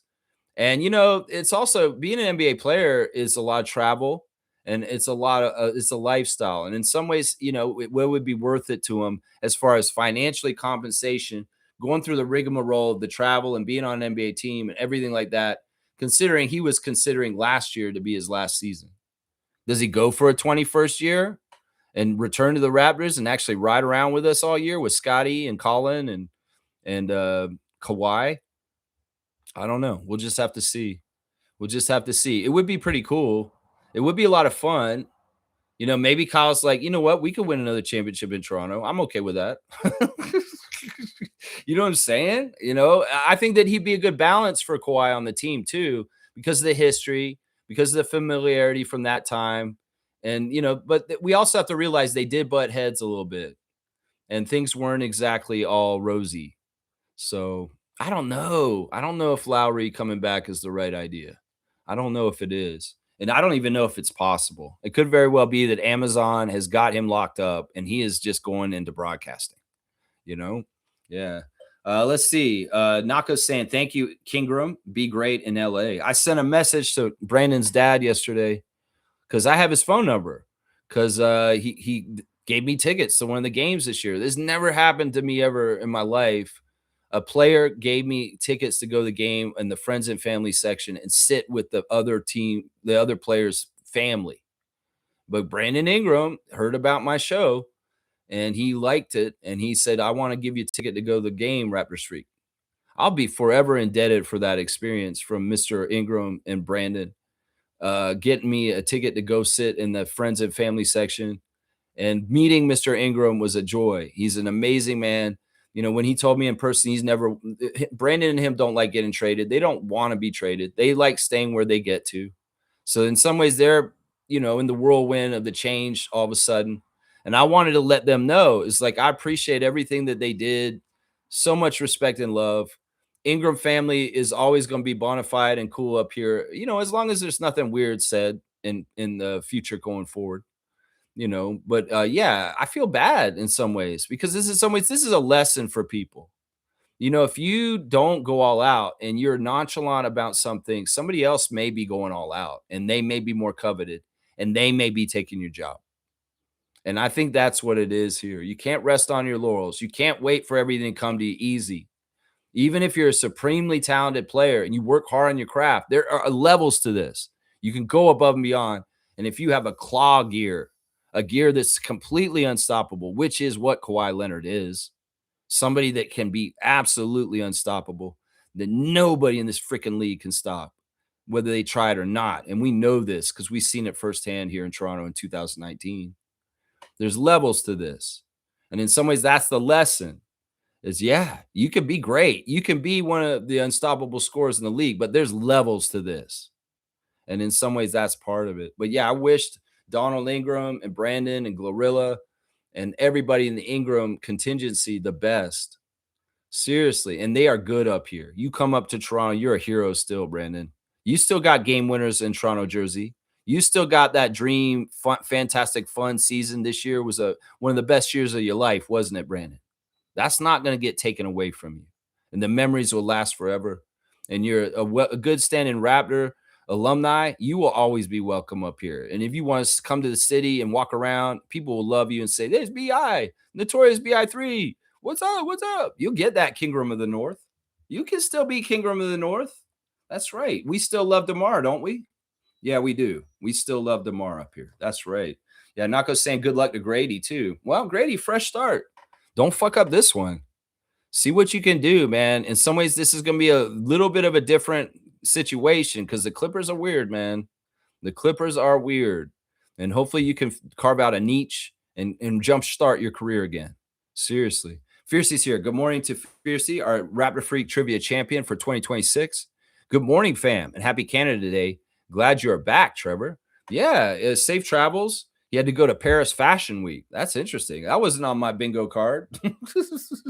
Nameless is saying this. Can we trace the trade lineage that led to Kawhi? I'm curious who turned into Kawhi. Well, Siakam's in the middle of it. It's kind of ironic that the Batman and Robin duo of the 2019 championship, Pascal Siakam, who learned so much from Kawhi, and the deal that traded Siakam got to Brandon, and Brandon has gotten to Kawhi. So in a roundabout way, you could say at this point, Raptors fans, that the Raptors got Kawhi Leonard and Jacoby Walter at this point for Pascal Siakam. And I don't know if y'all know math, but if you could look at this and see just how outstanding that is and realize that, sure, there's a lot of draft capital and there's other stuff that's involved in it too.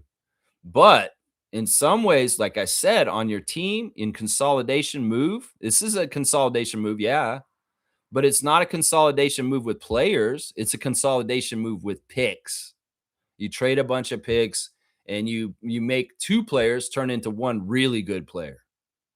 That is a consolidation move still. And in some ways, it's crazy because Bobby just did his end of the season press conference where he talked about at some point you take your assets and you make the consolidation move to compete at the higher level and go for championships. Well, Bobby went and did the move just a couple months later because this is the consolidation move.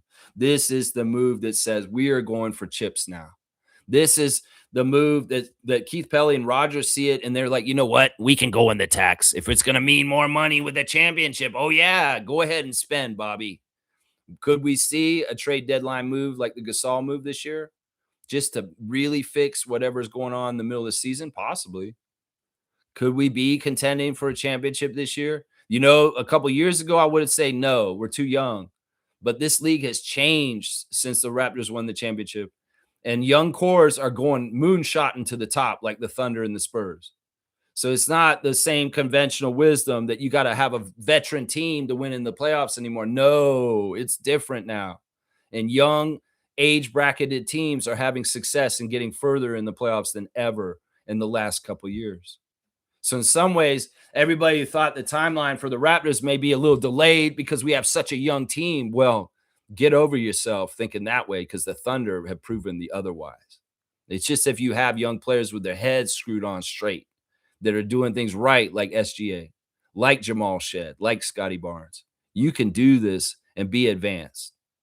So that's the thing. Some people say this timeline isn't right. Why is Kawhi on this team now? They're too young. They're not ready. Bullshit. This NBA has changed in the last couple of years.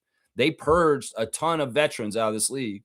And the whole idea of having an overly veteran team like the 2019 Toronto Raptors champions, that's not the formula to win at this point. With the parity of the equal salary cap, it's all about getting your spots right with your money and making sure you're getting good production out of all those spots and maximizing that kind of stuff through analytics and understanding.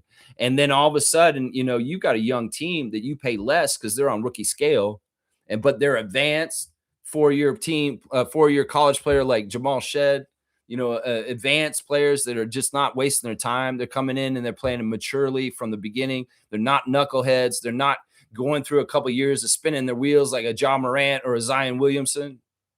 No, you get good character guys that are working hard from the straight get-go, like Jamal Shed. And even though these guys are all averaging around 25 years old or less even, don't count them out for not being able to compete and get there. Because honestly, we see from their first playoff experience this year against Cleveland, sure, give them the first game or the second game in Cleveland for a learning curve to understand this is the playoffs. Well, you got your taste. They learned fast. And well, they drew it out to a 7-game series. So that's the thing. They can fast track. And the new NBA young cores are winning and are successful in the playoffs at this point. And Wemby and the Spurs are evidence of this. And so are the Thunder. So that's the thing right there. That's what I'm talking about right there. Fiercely saying this at Nameless. I was also shocked. I doubted Kawhi's motives, why he wanted to retire with us, but Lex provided great insight. I would add the way we wholeheartedly cheered for Kyle was a factor. Yeah, I mean, and I brought this up to you, and you reiterated here also how Vince's jersey retirement took place. You know, Kawhi can see this. You know, in some ways that wasn't guaranteed for Vince. In some ways it was kind of forced, honestly. You know, Kawhi can see the adulation and see the joy on Vince Carter's face coming good and making things good with Raptors Nation and letting his legacy be celebrated in Toronto after his playing career. And in some ways, Kawhi could be asking himself, well, who's going to do that for me at the end of my career. Steve Ballmer, yeah, maybe he'd do it for you just to be nice. The Spurs aren't going to want to do it for you. And it wasn't that we weren't going to do it for you either with just 1 year. That was very publicly known. Yeah, Raptors fans publicly would say, nah, we can't retire Kawhi's jersey. He was only here for 1 year. Well, he's coming back. And now this means the number 2 can be retired by us, possibly, depending on his success and how this goes. So, yeah, legacy matters. And maybe Kawhi woke up and he understands all of a sudden, whoa, way you leave and the way you treat people. Kevin Durant, look at him. Where's his fucking legacy? Like, seriously, who's going to celebrate Kevin Durant when he's done? The Warriors? That's about it, maybe. That's about it. And, Kawhi's wanting to retire as a Raptor, wanting to get the accolades, wanting to be like Vince Carter, wanting to get a number 2 up next to a 15. This is what he has to do to get it, is to reclaim it, is to come back. And maybe those are selfish motives, but there are definitely motives. They're definitely motives. He could see the Vince Carter retirement ceremony and be like, oh, man, they go all out. They put his likeness on a plane, Air Canada. Oh, I like that. I wonder what they do for me. You know what I'm saying? It's really interesting. Really, really interesting. He sees Toronto fans treat their stars right. I'm wishing, hang on, it jumped ahead. I want to make sure I don't miss any of the comments. I know y'all are going to fill it up today because today is a very important, special day in Raptors history. And we need to do it right by covering it right. I'm wishing all the best for Grady and looking forward to seeing him smile and be joyful when playing. It'll be fun to see him. Grady, listen, just don't crap on Canada or the Raptors at any point. It's the only advice I can give you. If you say anything out of pocket, like some people have in the past, like Rudy Gay or even Thad Young or Antonio Davis or any of that kind of stuff, you don't want that kind of scrutiny. You don't want to screw up something like that. It could very well be you might be able to still do ads up here for Gillette or something like that, somehow, some way. I don't know. But either way, it's a new opportunity. You're back in the States. It's not any closer to Kansas, unfortunately. But, you get sunshine. You're not going to deal with Canadian winter. At least that's what I would say to Ingram and Dick is like, well, at least you're not going to have to deal with Toronto winter. Hopefully that's what they're saying. HC's here. Rise and shine for our Raptor Freak Fantasy Champion 2026, our Fantasy NBA Champion. Good to see you, HC. Still iffy on Kawhi long-term, but hopefully the young guns can absorb as much from the fun guy. Not sure Kawhi is going to like the playfulness of the young ones. We shall see. I don't think he cares about that.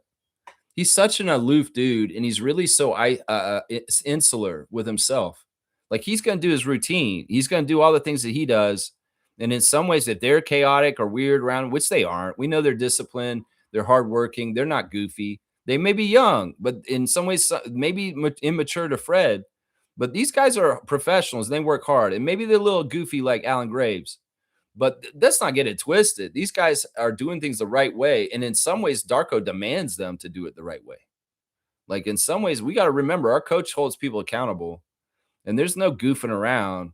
No, there's the right place and the right time for vibes and goofing around and having good times.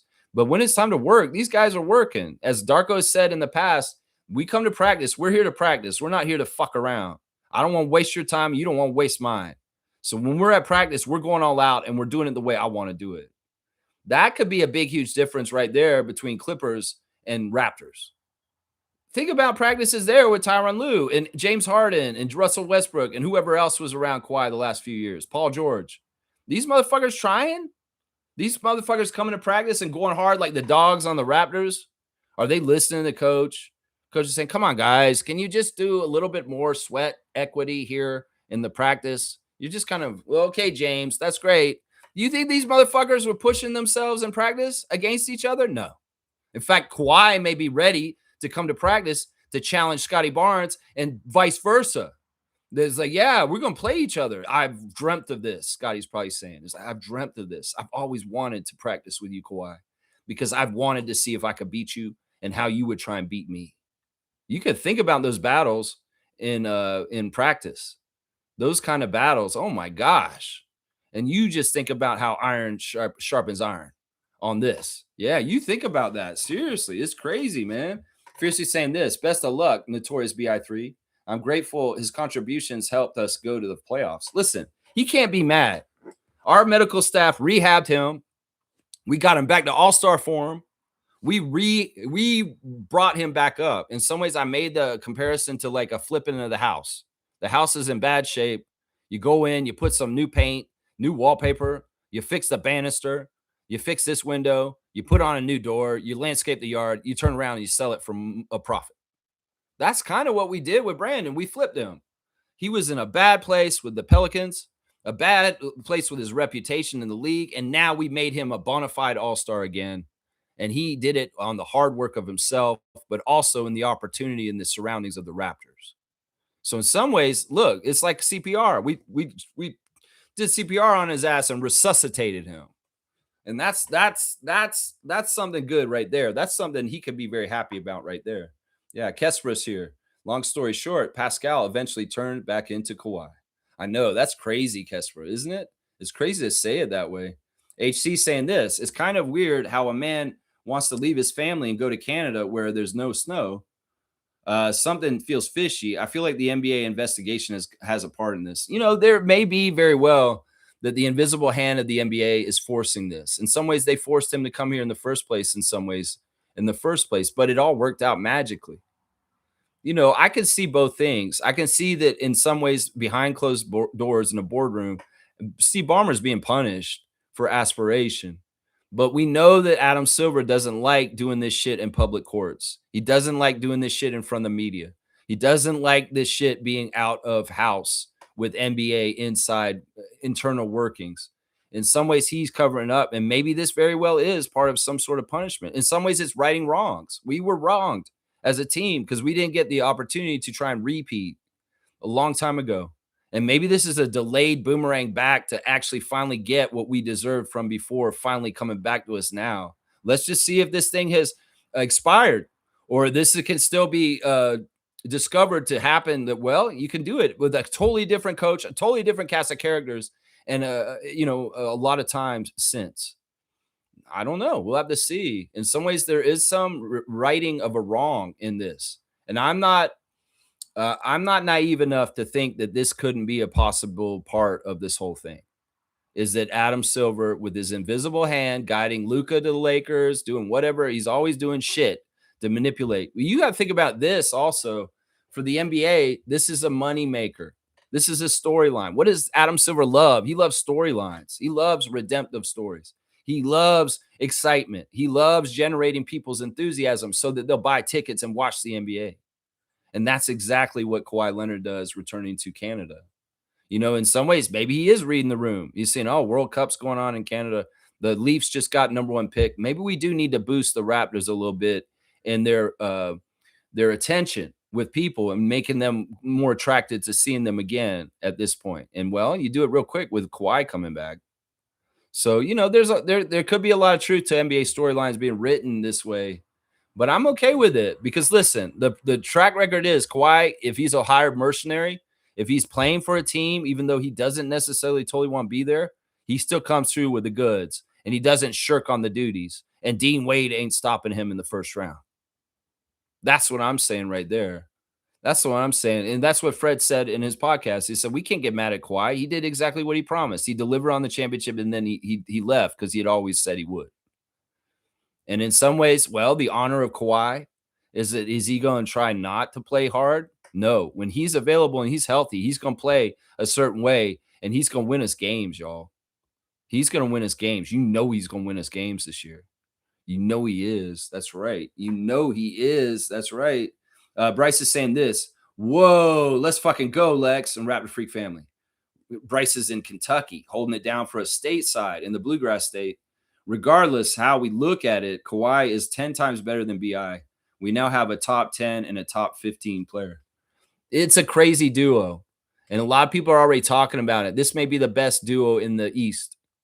You know, this season's gonna be very interesting. Halliburton coming back, Giannis in Miami, the Knicks are the champs. You know, Cleveland, what are they gonna do and be like this year? You know, there it is. In some ways, some of the teams, you know, people are saying, oh, everybody's getting better and we're not getting better. Well, we got better yesterday. We got better, Raptors Nation. And in some ways, people are going to take note of that. Seriously. So, yeah, I mean, a lot of people think that combo of Barnes and Leonard is nasty. It's nasty. Telling you, man. Yeah. Let's see. Just a guest, 6971. Good to see you. 4. It's exciting. He's back. That's right. It's very exciting. There's a buzz in the city. People are going to celebrate Canada Day a little harder today, partly because of it. That's right.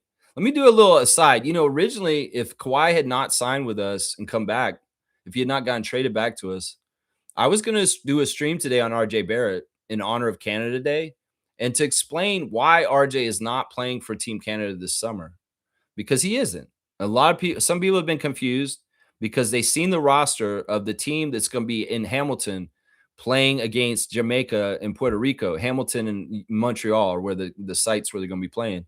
And RJ's name's not on the roster list. He's still on the team. I don't want anybody to worry. He's not like Jamal Murray. He is committed to the cycle for the Olympics in 2028 in LA. It's just that he is on the down low, slightly hurt. And also he's sitting out just to protect that. So it's fine. These are qualifier games. And, SGA is playing in them. And that shows right there that dude is committed to representing Canada. Shai Gilgeous-Alexander going to play in these games this summer. Dylan Brooks is going to play. Nikhil's going to play. Andrew Nebhart's going to play. But RJ Barrett and Luguentz Dort are not going to play. And they're excused.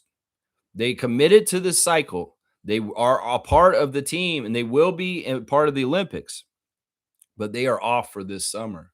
In some ways, you could give RJ and Luguentz a break because they deserve it. They've been showing up for Canada every summer the last few years for the most part. And as far as I'm concerned, this is great for the Raptors. RJ, I want him to be healthy and be okay for the Raptors season. I'm not mad that he's not playing for Canada at Hamilton. So it's something I wanted to because there was confusion. I wanted to elaborate and kind of explain. RJ, I don't know if he's exactly hurt, but he is sitting out. He will be at all the events. He will be at the game. He'll be in street clothes. He will be at all the practices. He will be at all the functional things that they got to do because he's a part of the team and he's keeping up with everything. And that's part of the demand that Gordon Herbert has made of the guys is like, you have to be here. You have to participate. If you can't play, well, you still should be here watching and be taking it all in, So, yeah, I just wanted to clarify this. And that would have been my Wow Wednesday for today. But the Kawhi thing superseded it, obviously, because this is astronomical. But, yeah, just a little aside on why RJ's not playing for Team Canada this summer. I'm not upset about it as a Raptors fan. In some ways, people that wanted to go to those games to see him, well, you can get to see SGA still. You're going to get to see a very good Canada team that's going to dominate and kick these teams' ass either way. It's just that RJ won't be there playing, and Luguentz won't either. But they're excused, and there's nothing weird about that. That's right. Cool Cat is here. Good morning to Coach Cool Cat. Good morning, Raptor Freak family. I had to make sure I joined today. I don't understand why Kawhi is back. I don't want to rely on nostalgia. I just need to understand why and what's the plan moving forward. Well, the psychology to me is that he understands that he can be successful here. If he's an older player and he knows the clock is running out, well, what has he been trying to do in the Clippers this whole time? He's been trying to win. He still wants to win. He's not necessarily one of these guys that are just trying to collect paychecks. And I think that in his basketball mind, looking at our situation, he can see the pieces. If he said that he didn't think we were good enough to repeat from our 2019 championship, but he can see our core with Darko. He may like Darko as a coach. He may like the contingency of Scotty, Colin, Jamal Shed, Jacoby Walter, Yaka Pirtle. He may like the whole idea of all those guys and like playing with them. He's been playing with the Clippers, and the Clippers have had a weird roster of the years he's been there, whether it's overpaid older players that aren't trying as hard, whether it's just dead end stuff. He wants to be around something that's functional. He wants to be around something that has a chance. And as I said before, with our championship with him before in 2019, he needed us just as much as we needed him. And this is still the case. This is still the case. His spinning his wheels with Ballmer in LA has proven that to him, and he understands it. The message has gotten through to him. They could have told him over and over again, I'm going to build this big, huge arena. I'm going to bring you new players every year. We're going to try it over and over again. We're going to get it. But Steve Ballmer ain't getting nowhere with it because you can't just buy stuff. You have to build it correctly. You have to have the right people involved. You have to value them, and you have to allow them to do their job. And that's something that Masai Ujiri did when building the We the North culture in Toronto. And that's why it's so functional. That's why we are so attractive, because, you know, a player's career is a very valuable time. They only get a certain amount of years that they get to play at a high level and be in the NBA and collect checks or win. And Kawhi Leonard ain't got much time on the clock. And honestly, it's a vote of confidence that he thinks we have the right stuff to get to another Larry O'Brien with him. Wow, he still has time on the clock because he is ring chasing. Oh, yeah. And as I said earlier, they're going to compare his career to LeBron's. They're going to compare his career to Steph's. They're going to compare his career to Kevin Durant. And in some ways, he wants more ammunition, and he wants to build his legend, and he wants to do it in a non-toxic place that he knows runs functionally right and is doing things the right way to get to the right place to win. Because you can take shortcuts. You can try and do things fast like Casuals and Nephews and Raptors Nation are crying out for all the time, but that's not the way to do it. The Raptors have always done it the right way in the 13 years of Bobby Webster and Masai Ujiri. So, yeah, that's it right there. I mean, Cool Cat, is that reason enough right there? I mean, Dr. Alex is reason enough by himself for why Kawhi Leonard would want to be here, because we know that he really, really loves Dr. Alex. And that's the other thing with the people that worry about, well, is Kawhi going to be injury prone? Are we going to have trouble with him being not on the court? Well, Dr. Alex will continue to just say that. And, you know, he did a really good job with Brandon this past year. He did a really good job with Kawhi a long time ago. He can do it again now. And that's the thing right there. In some ways, the holding on to and having Dr. Alex as an important cog in the machine of the Raptors has been so valuable in so many ways. In fact, it's part of the whole thing with, like, all right, the Raptors are a great place to go to get better, develop yourself as a young player, but also they have an amazing medical staff that will keep you with the best health outcomes. That's an underlying thing that we don't toot our horns about enough as far as a difference between us and other teams in this league. Sure, there's good medical staffs in other teams, but there's nobody like Dr. Alex.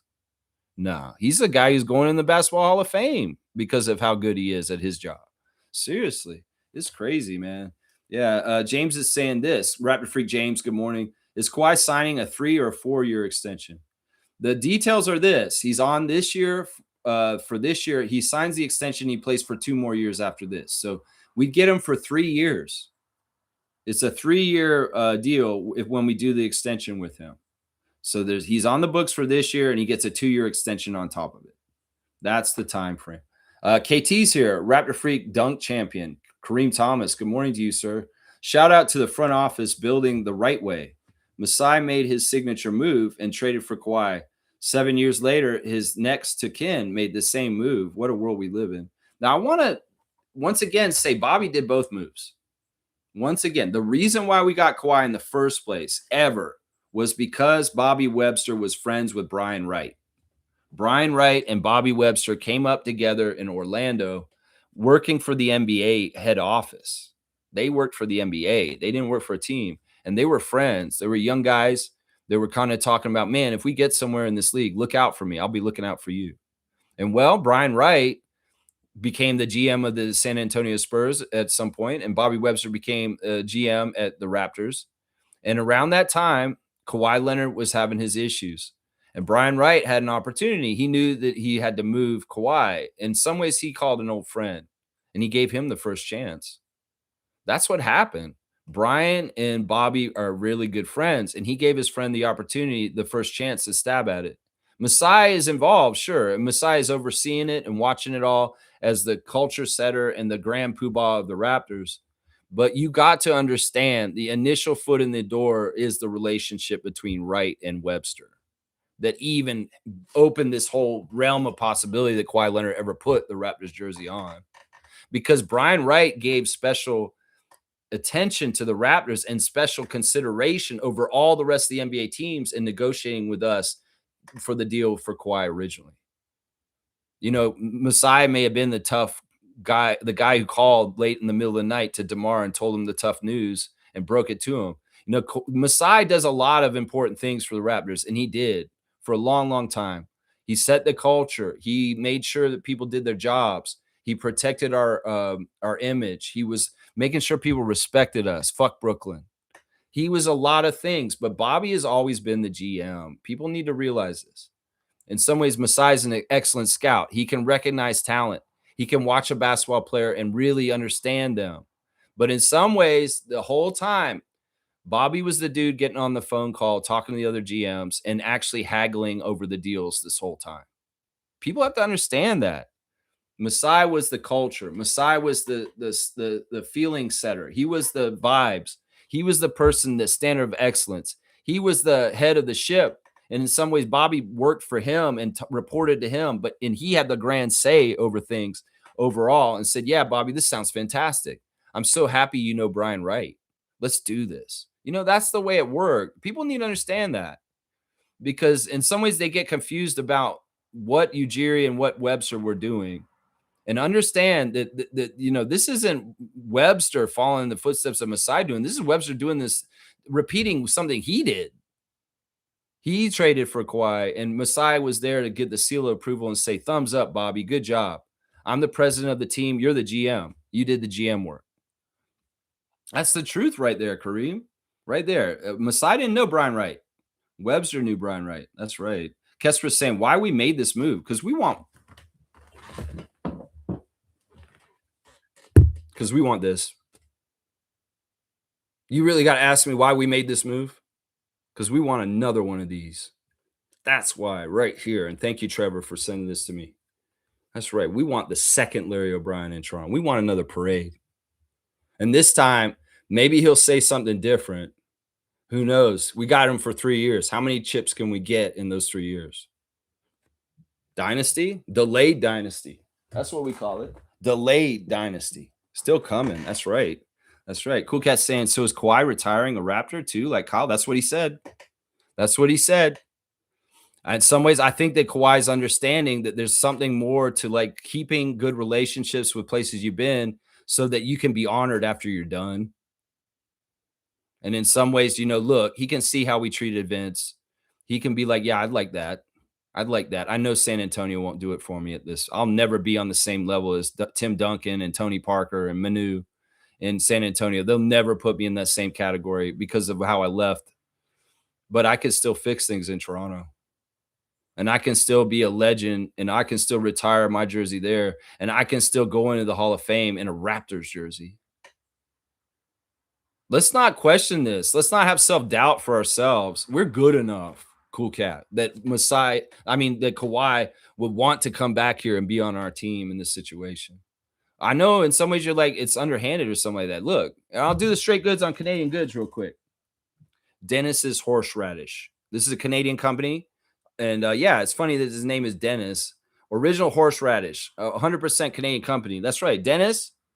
Yeah, that's sour horseradish taste. Uncle Dennis. That's right. That's the straight goods on Canadian goods. Check out Dennis's horseradish. It's a Canadian company. And I thought it was funny. I was like, yeah, we'll go ahead and do this. It's like Kawhi and Uncle Dennis, the horseradish. He's riding that horse back into town. That's right. But yeah, there's all kinds of good reasons for why you could think about it. You know, how many times do you think, Cool Cat, in the last few years, people have told him he should have never left Toronto? You hear that enough, you start to get programmed in your head. Okay, I want to go back to Toronto. You know what I'm saying? Kesper is saying the East is getting better at a faster clip. Not than us. We got better than everybody else yesterday, faster than the rest of them. I don't give a shit what Miami did. Giannis in Miami, there's no guarantee down there. They have not got the things building up like we have been building up the last couple of years. Miami's been a mess. Miami needs to figure their shit out, just like Milwaukee did when Giannis was still there. I'm not penciling in the Heat at the top of the league just because of that big super move. I'm sorry. It just don't work that way.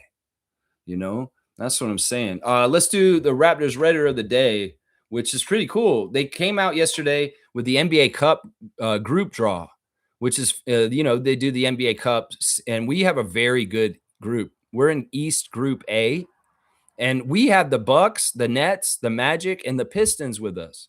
I'm already thinking the Pistons are going to dive after having the best record in the East last year.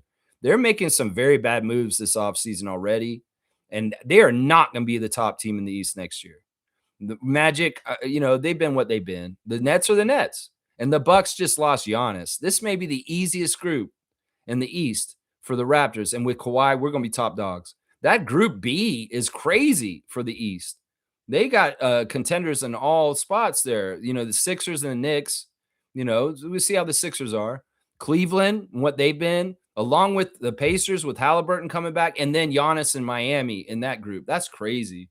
So, yeah, the Raptors Reddit of the day is Ability Comfortable 58 for posting the NBA Cup group draw results. And I love the group the Raptors are in. East A, that's fantastic. We could have a real shot in this NBA Cup this year, the Emirates NBA Cup or whatever the fuck they're calling it. That's right. Yeah, but good stuff there. Thank you for posting this. Ability Comfortable 58. You're the Raptors Redditor of the day. That's right. All right, let's see. Smooth saying this. Finally, Bobby Webster out of the shadow of Masai Ujiri. I don't even look at it that way. Still, they're a partnership. And in some ways, it's just that Ed's cheap. He didn't want to pay Masai for the culture and all the extra stuff he was doing. Maybe he felt like it was built up in the right way and the job was done. The ramifications of Ujiri's departure will reverberate for years to come. Hopefully, it won't be so bad. The thing with Masai being in Dallas now, that's a totally interesting thing. But, man, I mean, it's a tough thing, like parsing out and figuring out Masai and Bobby and their roles over the 13 years. It's tough because in some ways they really were a very strong partnership that worked together and always found consensus between each other on ideas. They didn't always see eye to eye. Let's not get it twisted. And in some ways, they may have been imposing ideas for things, and we'll never know because they kept it all private. And maybe there was a third vote that was deciding it between the two of them with Dan Tolzman or Teresa Resch at some point. You could probably speculate that maybe they were opposed on certain subjects, and then they got a third person to kind of decide between the two of them, and that was the healthy way they did decision making. You know what I'm saying? But I would like to say they were a very strong partnership. And I don't know, man. I don't know why you guys say this, Reggie. He's out of the shadow of Masai. No, Masai's shadow will always be cast over our team and a very important part of it.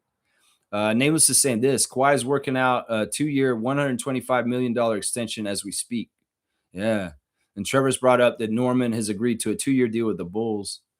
The Bulls will be interesting. They got Tiago Splitters coaching there now, and they've kind of been cleaning house. A lot of the players that were there are gone. Vucevic is gone.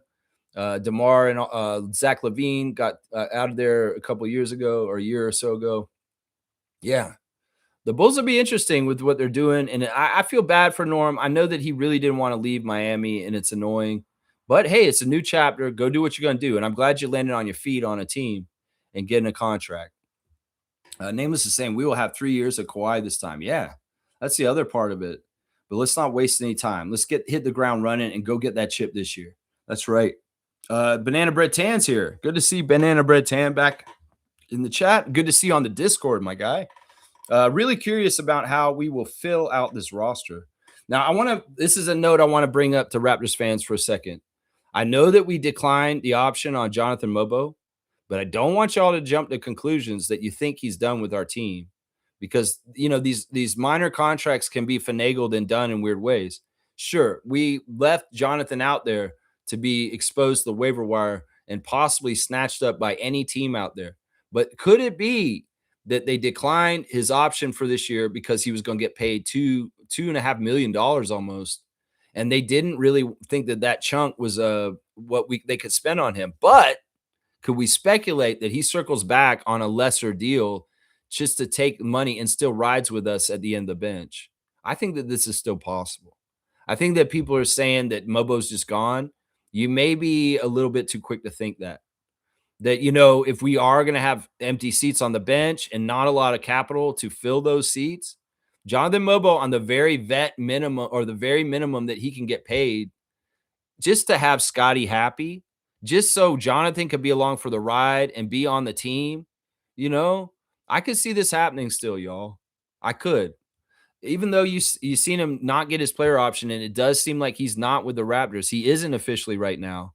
We could still circle back and get him on real cheap, and he could be still sitting at the end of the bench. Just a warning before everybody just writes Jonathan off. Mr. Greg saying this. Good morning, everyone. Good morning to you, Mr. Greg. Always happy to have a man of such esteem. Mr. Greg, who has a long broadcasting career around Toronto, knows a lot of the big, heavy hitters in the industry, in sports broadcasting and in sports in general, and a long history of being able of seeing a lot of amazing Toronto sports events and Canadian sports events over his life. We appreciate and respect Mr. Greg so much, and I appreciate that he finds time to spend with us on the show. That's right. Cool Cat saying this: Grady will excel in the NBA. We try to change his shot and try to stop him from being a movement shooter, his greatest skill. Now he gets ownership of his skills once more. Nothing guaranteed in LA. They could fumble him even worse. He could be in a worse situation there. There's nothing in this NBA is easy.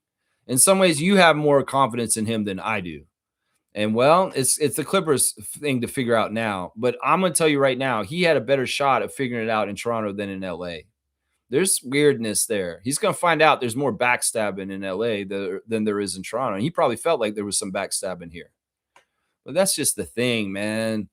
It's not Jacoby Bryant you're going to be dealing with now. You're going to be dealing with Mathurin and people like that and trying to get time around them. And they won't be as friendly towards you. You came in, you were a rookie, and you had old vets like Garrett Temple and people like that around you and stuff like that. You don't have any clue just necessarily. You're going in there with Brandon. Brandon will be familiar.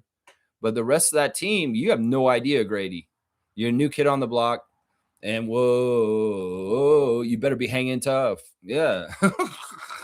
Seriously, there's no guarantees, Cool Cat. And I'm not, I wish the best things for Grady, but I'm not saying anything's automatic for him getting out to LA. He's still got to reclaim his career. That has not changed.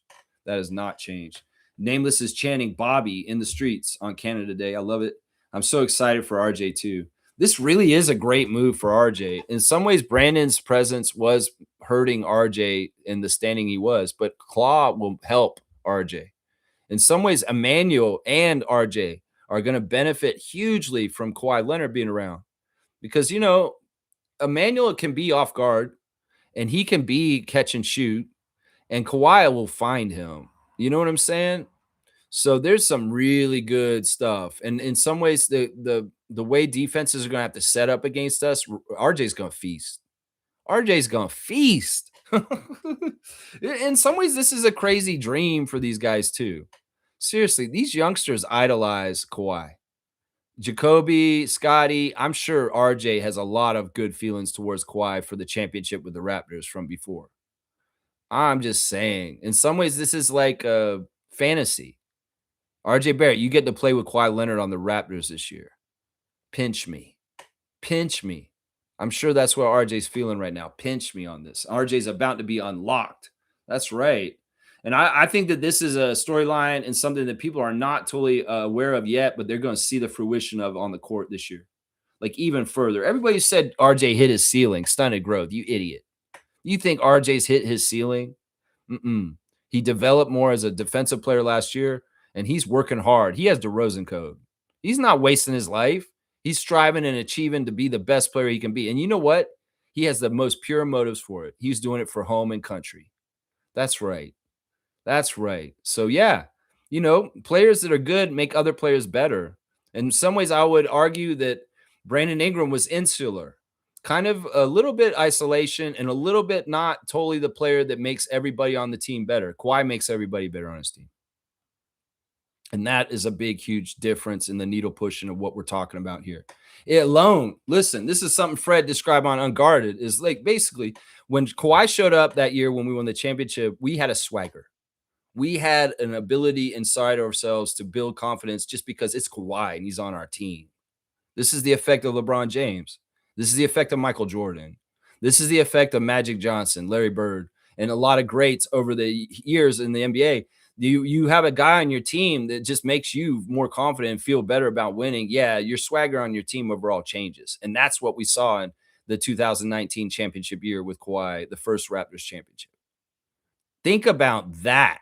In some ways, Ingram's going to give you a certain amount of swagger and confidence He did. And Scotty admitted it on Twitch in the last month when he talked about Brandon and his impact on coming to the Raptors this past season, how they got the playoffs, and that he gave them a chance to feel we have a good chance to win because Brandon's on our team. Well, just think about this with Kawhi. Just think about this with Kawhi. If anybody has any doubts not to go all out in Darko's crazy-ass defensive scheme where he makes them all run like crazy all over the place, well, Kawhi's on the team now. And it's like, really, yeah, we have confidence this is going to work. We've seen that it works without him. Now he's coming in. We're going to do it even harder. We're going to be so annoying to the other teams. Nobody's going to want to play the Raptors. Everybody's going to be like, fuck, the Raptors are coming up. And they got Kawhi now. This has just gotten worse. I'm telling you, you got a guy on your lineup like Kawhi Leonard. The other guys start to feel, yeah, we're badasses. And they get a little swagger.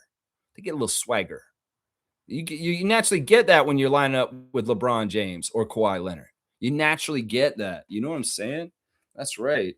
Yeah, I take this as a formal apology and admission of guilt of wrongdoing from Kawhi. He may never outright say this shit, but honestly, in some ways, the action in this whole thing happening is exactly what Nameless just said. Is it like, you know what, I was wrong. And in some ways, I want to come back and get redemption. That's what I read this as too. I really do. Nameless is saying this is as close an apology you'll get from a pro athlete. And that may be true, although some guys will apologize. They're not above it. Banana Bread Tan saying, I can't get mad at Kawhi for leaving last time. He knew before the crazy season that he wasn't going to stay. He's a man of his word. Yeah, that was our ego, and our ego took a hit when he left. Well said. Yeah. I mean, he's methodical. He, in some ways, you like that because he's dependable other than when he gets DMPs. He's dependable. I'm not worried about him not trying hard enough for us this year because I've seen the track record from before. And like I said, as Fred put it on his Unguarded podcast, he said, Kawhi didn't have to try that hard to push us all the way to the championship in that year. He went through it and did it. And he wasn't totally healthy either on that run. He went through pain and he made sacrifices, but he wanted that chip and he went and got it. He may be a mercenary, but he's definitely nobody who's dogging just to collect money. He's out there to compete and try and win. And we've seen this over and over again in games when we play them. We've seen this against other teams. And there is a certain level of Kawhi's offense that you just can't stop when he wants it to be that way. And that will win you championships. That will win you championships right there. Get on my back. I'm carrying us through the Milwaukee Bucks right now. That kind of shit. You know what I'm saying? Randolph saying, good morning, beloved Raptor Freaks fam. Let us spread love and not hate. Hatred stirs up trouble. Love forgives and covers the faults of others. This is why they try and pit us against each other. That's why they're trying to isolate us, keep us not connected, maybe get us all confused and worried that people hate us and that we should be aggressively mad at other people. No, the right action is to actually come with love, and it defeats the whole scheme of the evil out there right now to keep us divided and against each other and distracted. The most powerful rebellion and the most powerful punk rock thing you can do right now is to do an act of kindness for somebody with nothing in return.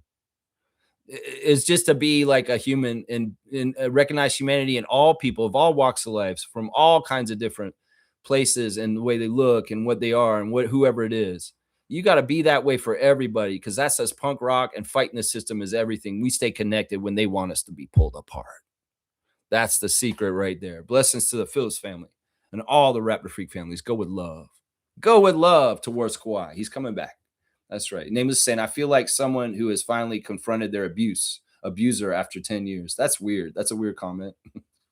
But do you think Kawhi's abuser towards us? Nah, man. You know, he didn't make it worse.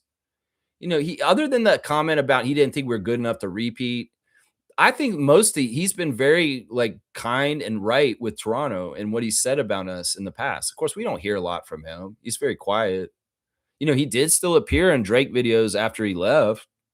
You know, he was in that one video where he looked all confused in the Drake video. He's like, you know, like, what was that? You know, he's it's crazy, man.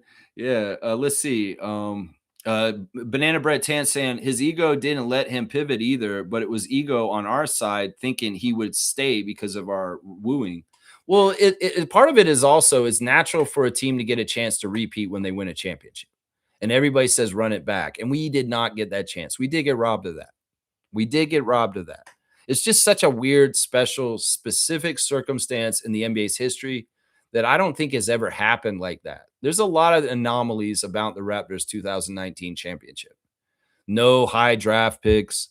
The MVP of the finals takes off immediately after they win. It's just really strange and weird. And well, this is part of the strange and weird, the latest chapter of it, that he is returning now. It's crazy, man.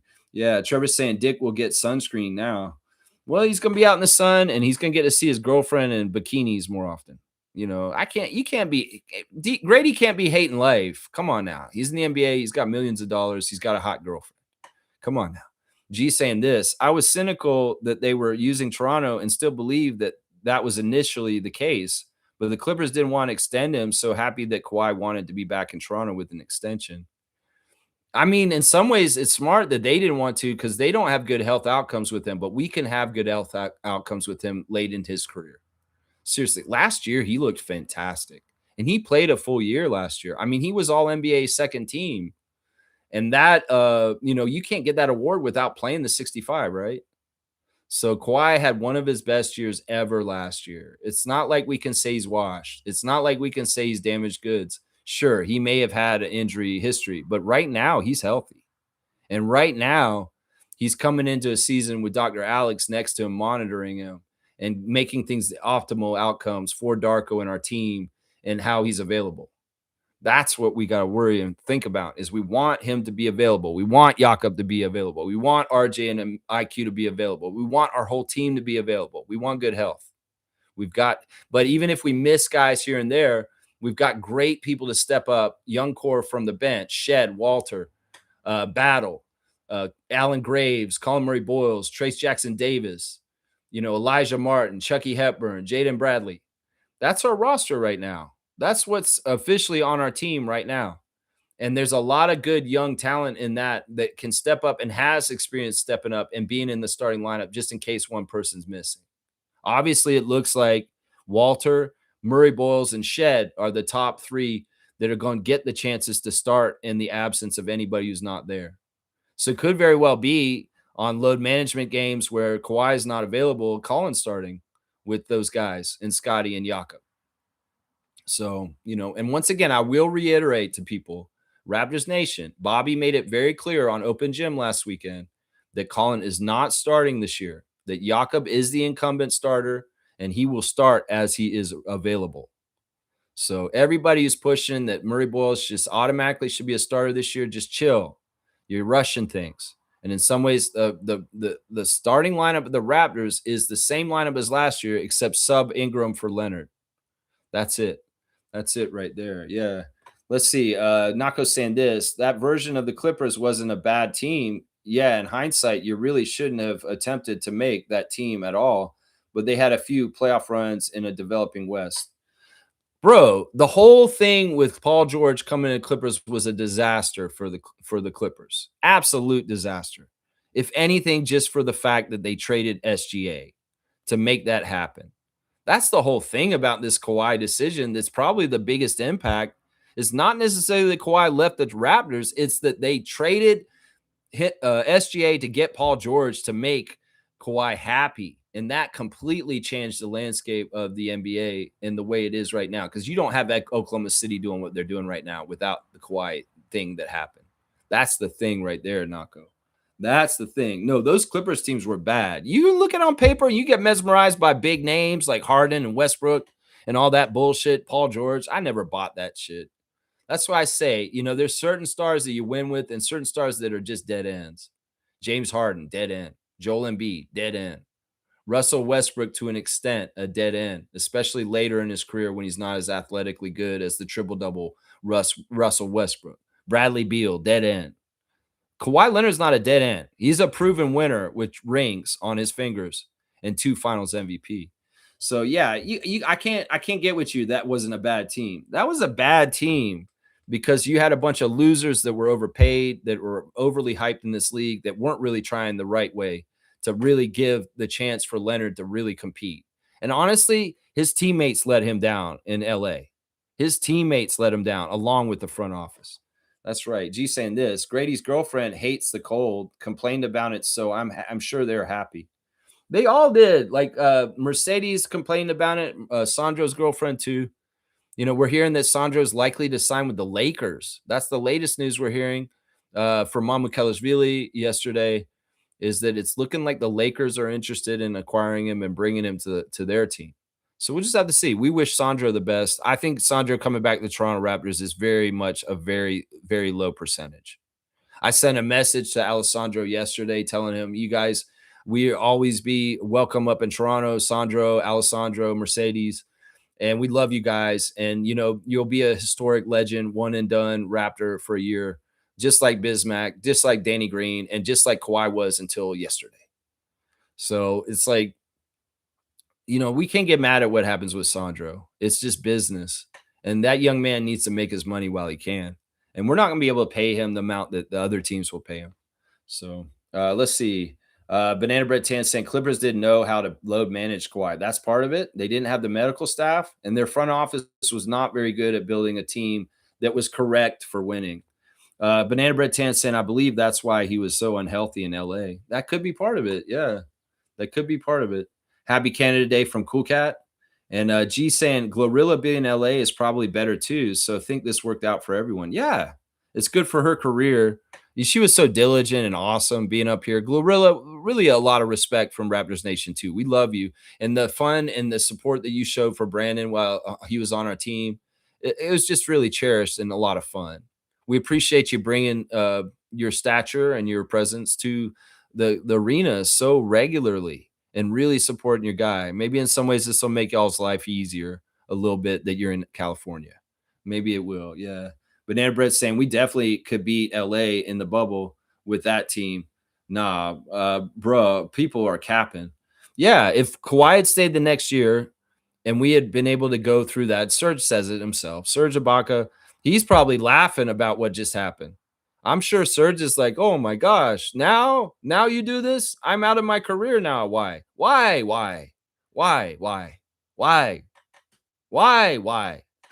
He's like, that's what Serge is saying right now. Why couldn't you do this when I was still playing and able to still come and collect rings with you in Toronto? I don't know. Is there some sort of weird path that Serge Ibaka's on our team this year?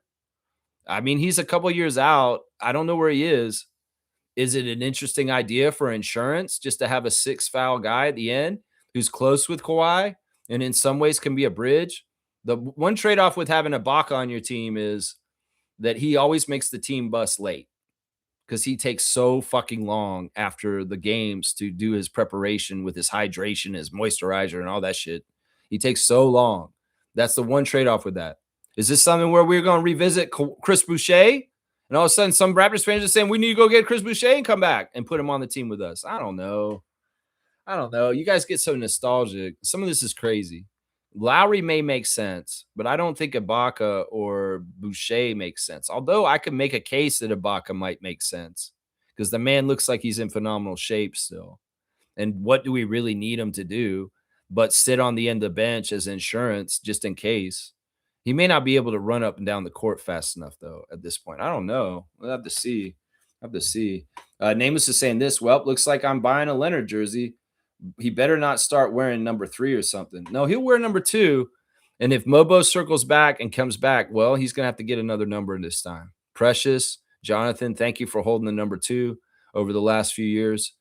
The 2 is back. And 2 is, going to get a good chance to be up in the rafters now. It wasn't going to be a possibility until yesterday. That's right.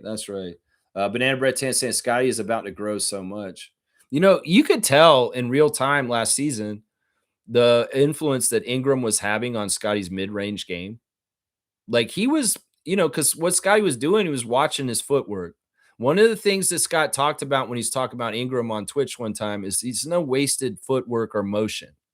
That's the greats in the NBA are like that. They're so methodical and they really got their footwork and their pace and their timing and rhythm to a certain extent. Kawhi, think about how he is. There's no wasted motion.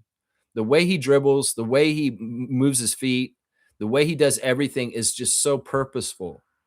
And that's stuff that will rub off on Scott.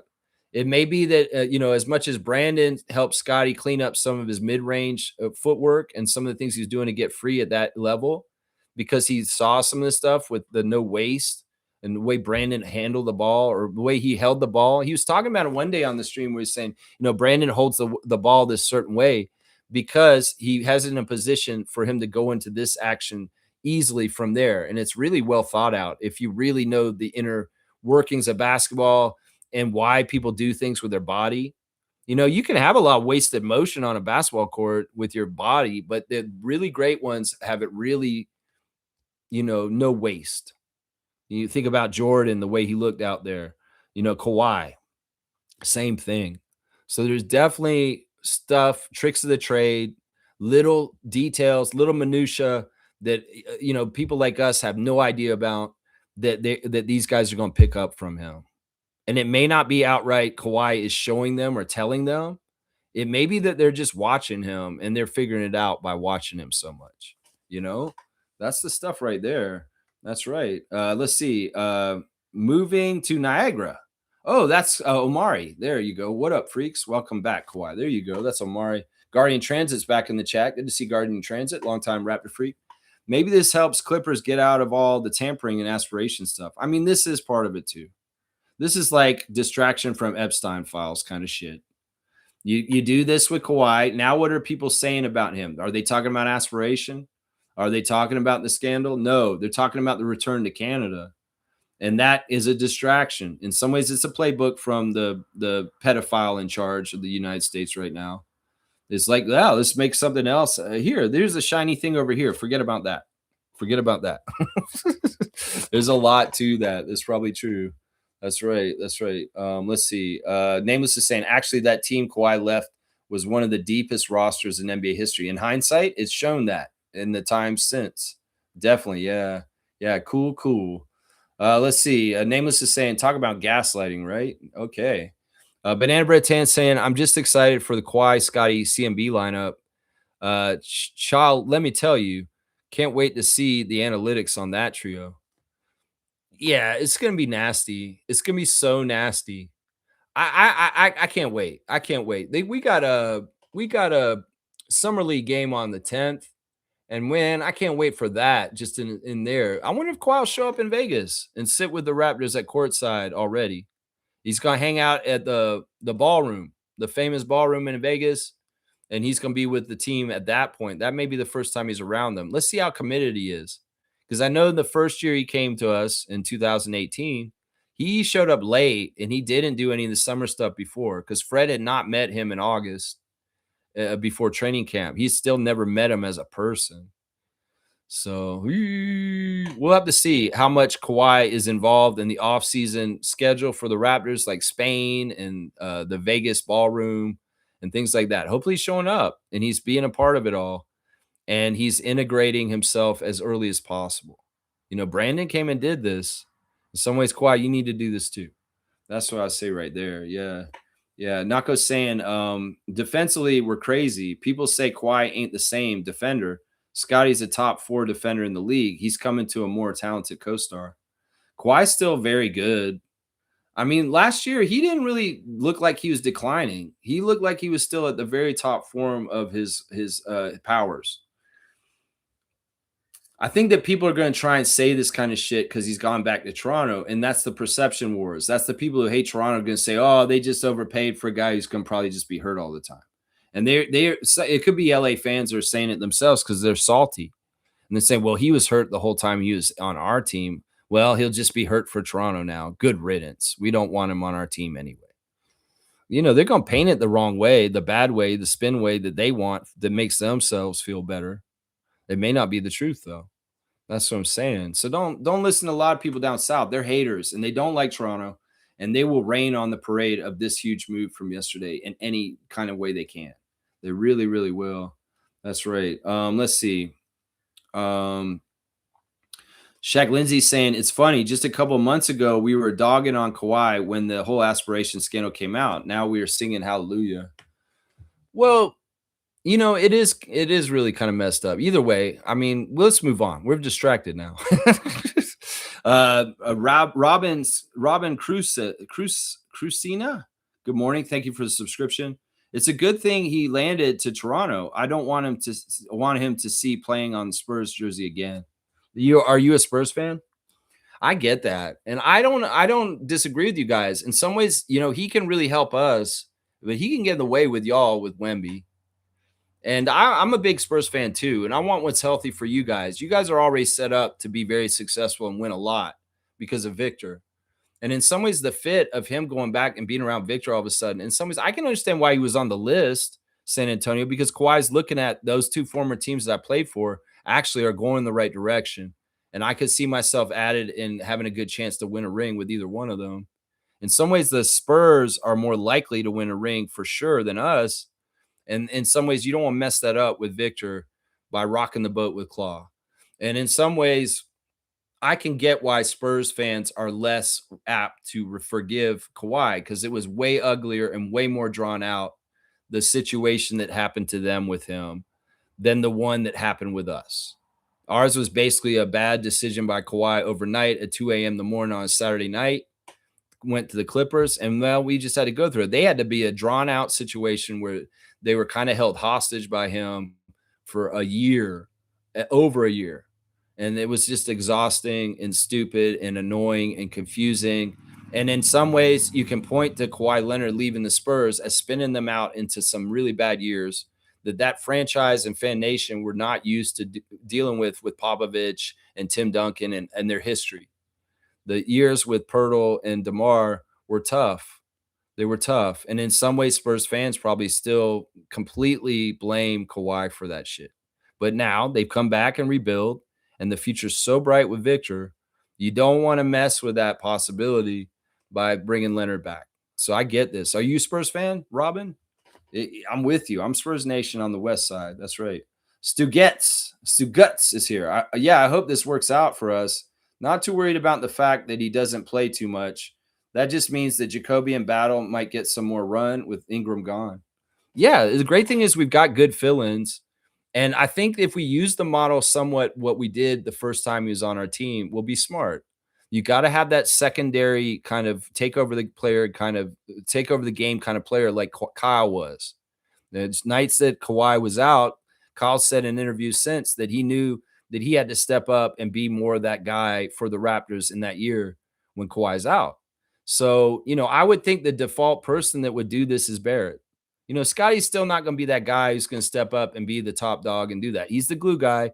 He's the all-around guy. He's the team guy. He's the just incredibly talented, do anything kind of guy. But he's still not kind of that driving offensive force that's going to try and get buckets and stack them and carry in crunch time. I think that at this point, RJ is that guy. He's led the team in scoring since he's been acquired from New York. He's been a steady scorer for us in times when our offense has stagnated in the last couple of years. So I think that it's logical that when Leonard may be out possibly this year, that Barrett is the one we go through and make the focal point of our offense. Maybe even Quickly sometimes, because Quickly's just going real good. Who knows? Scotty, maybe he blossomed. Scotty said something on Twitch the other day, which was so funny. It's like, man, what is my career high? And he went and looked it up. It's like he doesn't even know. I'm like, Scott, you don't know where your fucking career high is? No wonder it's so low. Bro, my career high is 35. What the fuck is that? Is what he said. Dude, man, I've been calling out to you for a while. Make a 40 bag, man. You can do this. You want to do something like Marina Mabry? Go get a 50 bag, Scott. You can do this. You just never been selfish enough to go do it for yourself.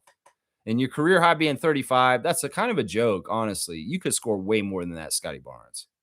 And seriously, when he looked at it, when he was on Twitch that day, he was shocked at his own. He's like, man, I didn't realize my career high is so low. Bro, everybody's obsessed with their stats. How the fuck are you not having that ring in your head over and over again that your career high is at 35 points? That don't make no sense to me. And somebody's like, Scotty, do you have blind spots? Are you running on autopilot? No, I'm so unselfish and I'm so doting on everybody else. I don't care about my own stats. I don't care about them. Oh, wow. You really are an anomaly. You really are not like most NBA players, Scotty.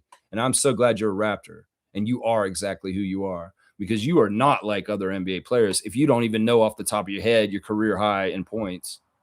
It's crazy, man. It is crazy. Yeah, our defense is going to be historical. That's right. Canadian heritage moment. That's right. That's right. Yeah. Name is saying Gasol, Ibaka. That's right. That's right. Seymour saying, thank you, Brandon and Dick. Raptors back on the scent of the championship. There you go. Kessler saying, on the American media, it's like a switch flipped. Everyone be saying we're top 3. Insane. We are. I mean, it's just the truth. In some ways, it's funny. It must be true because they will only begrudgingly give us that kind of a claim. They don't hand this shit out to us. They're more likely to sue us. Oh, they got this, but it's dependent on Kawhi being healthy. It's dependent on him meshing. Michael Grange already Eeyore in this shit. He's gonna figure out some sort of way to gaslight Raptors fans in Canada. Michael Grange coming. Well, I do want to remind everybody that they have to pass their medical exams or the trade might get rescinded. Sorry, I'm a killjoy. Debbie Downer, motherfucker. I bitch slap you if you said that shit around me right now. They may not make the trade because Ingram doesn't pass his physical. Fuck you, Michael Grange, or Debbie Downer shit. 2-finger salute to you. This thing happens yesterday, and this is your take? Yeah. Tell me you're not some sort of weird fucking gaslighting person in the basketball community of media in Canada. And in some ways, you're trying to make a very awesome, amazing thing have a rain on the parade a little bit here. What the fuck is that? Even Lewinberg, a little bit of raining on the parade with some of his takes about the whole thing. And they're talking about the picks and, these picks are going to make it like even a little bit more pressurized to be successful. Oh, come on. That's your own perception. In some ways, we aren't guaranteed anything in this world. We're not even guaranteed the world being the world next week. So it's like, come on, we got to live for today. And honestly, if there's a chance, like Seymour says, you saying we have a chance, we're going to go get the championship. Hey, whatever happens, happens. As long as we have the best ability to compete and we get out there and we give it our best, win or lose, we did it our best. And we can try and get that repeat championship. Finally, so many years delayed with Kawhi's return. I'm telling you, that's the thing. It's all about, I think Drew Jones said this, and happy birthday, Drew Jones III, assistant coach of the Toronto Raptors. It's his birthday today, guys.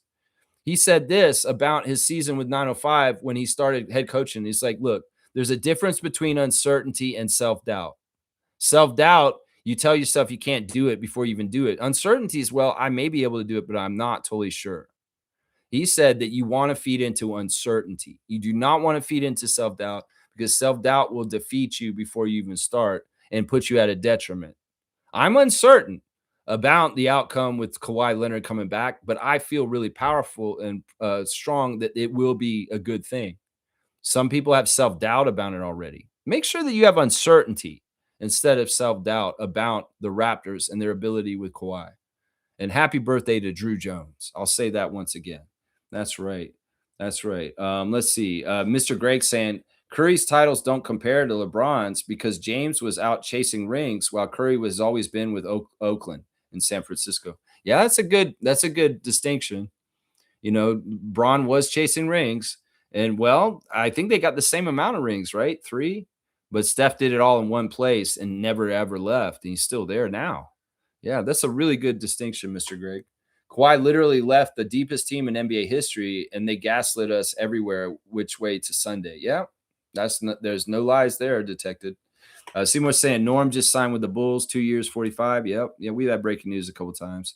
Banana Bread Tan saying, yeah, I forgot about Ibaka.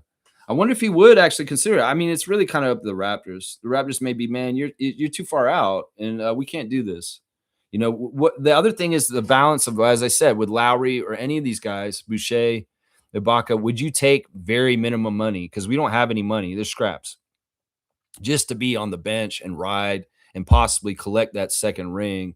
And it may be that you're not even playing Ibaka, Boucher, or Lowry.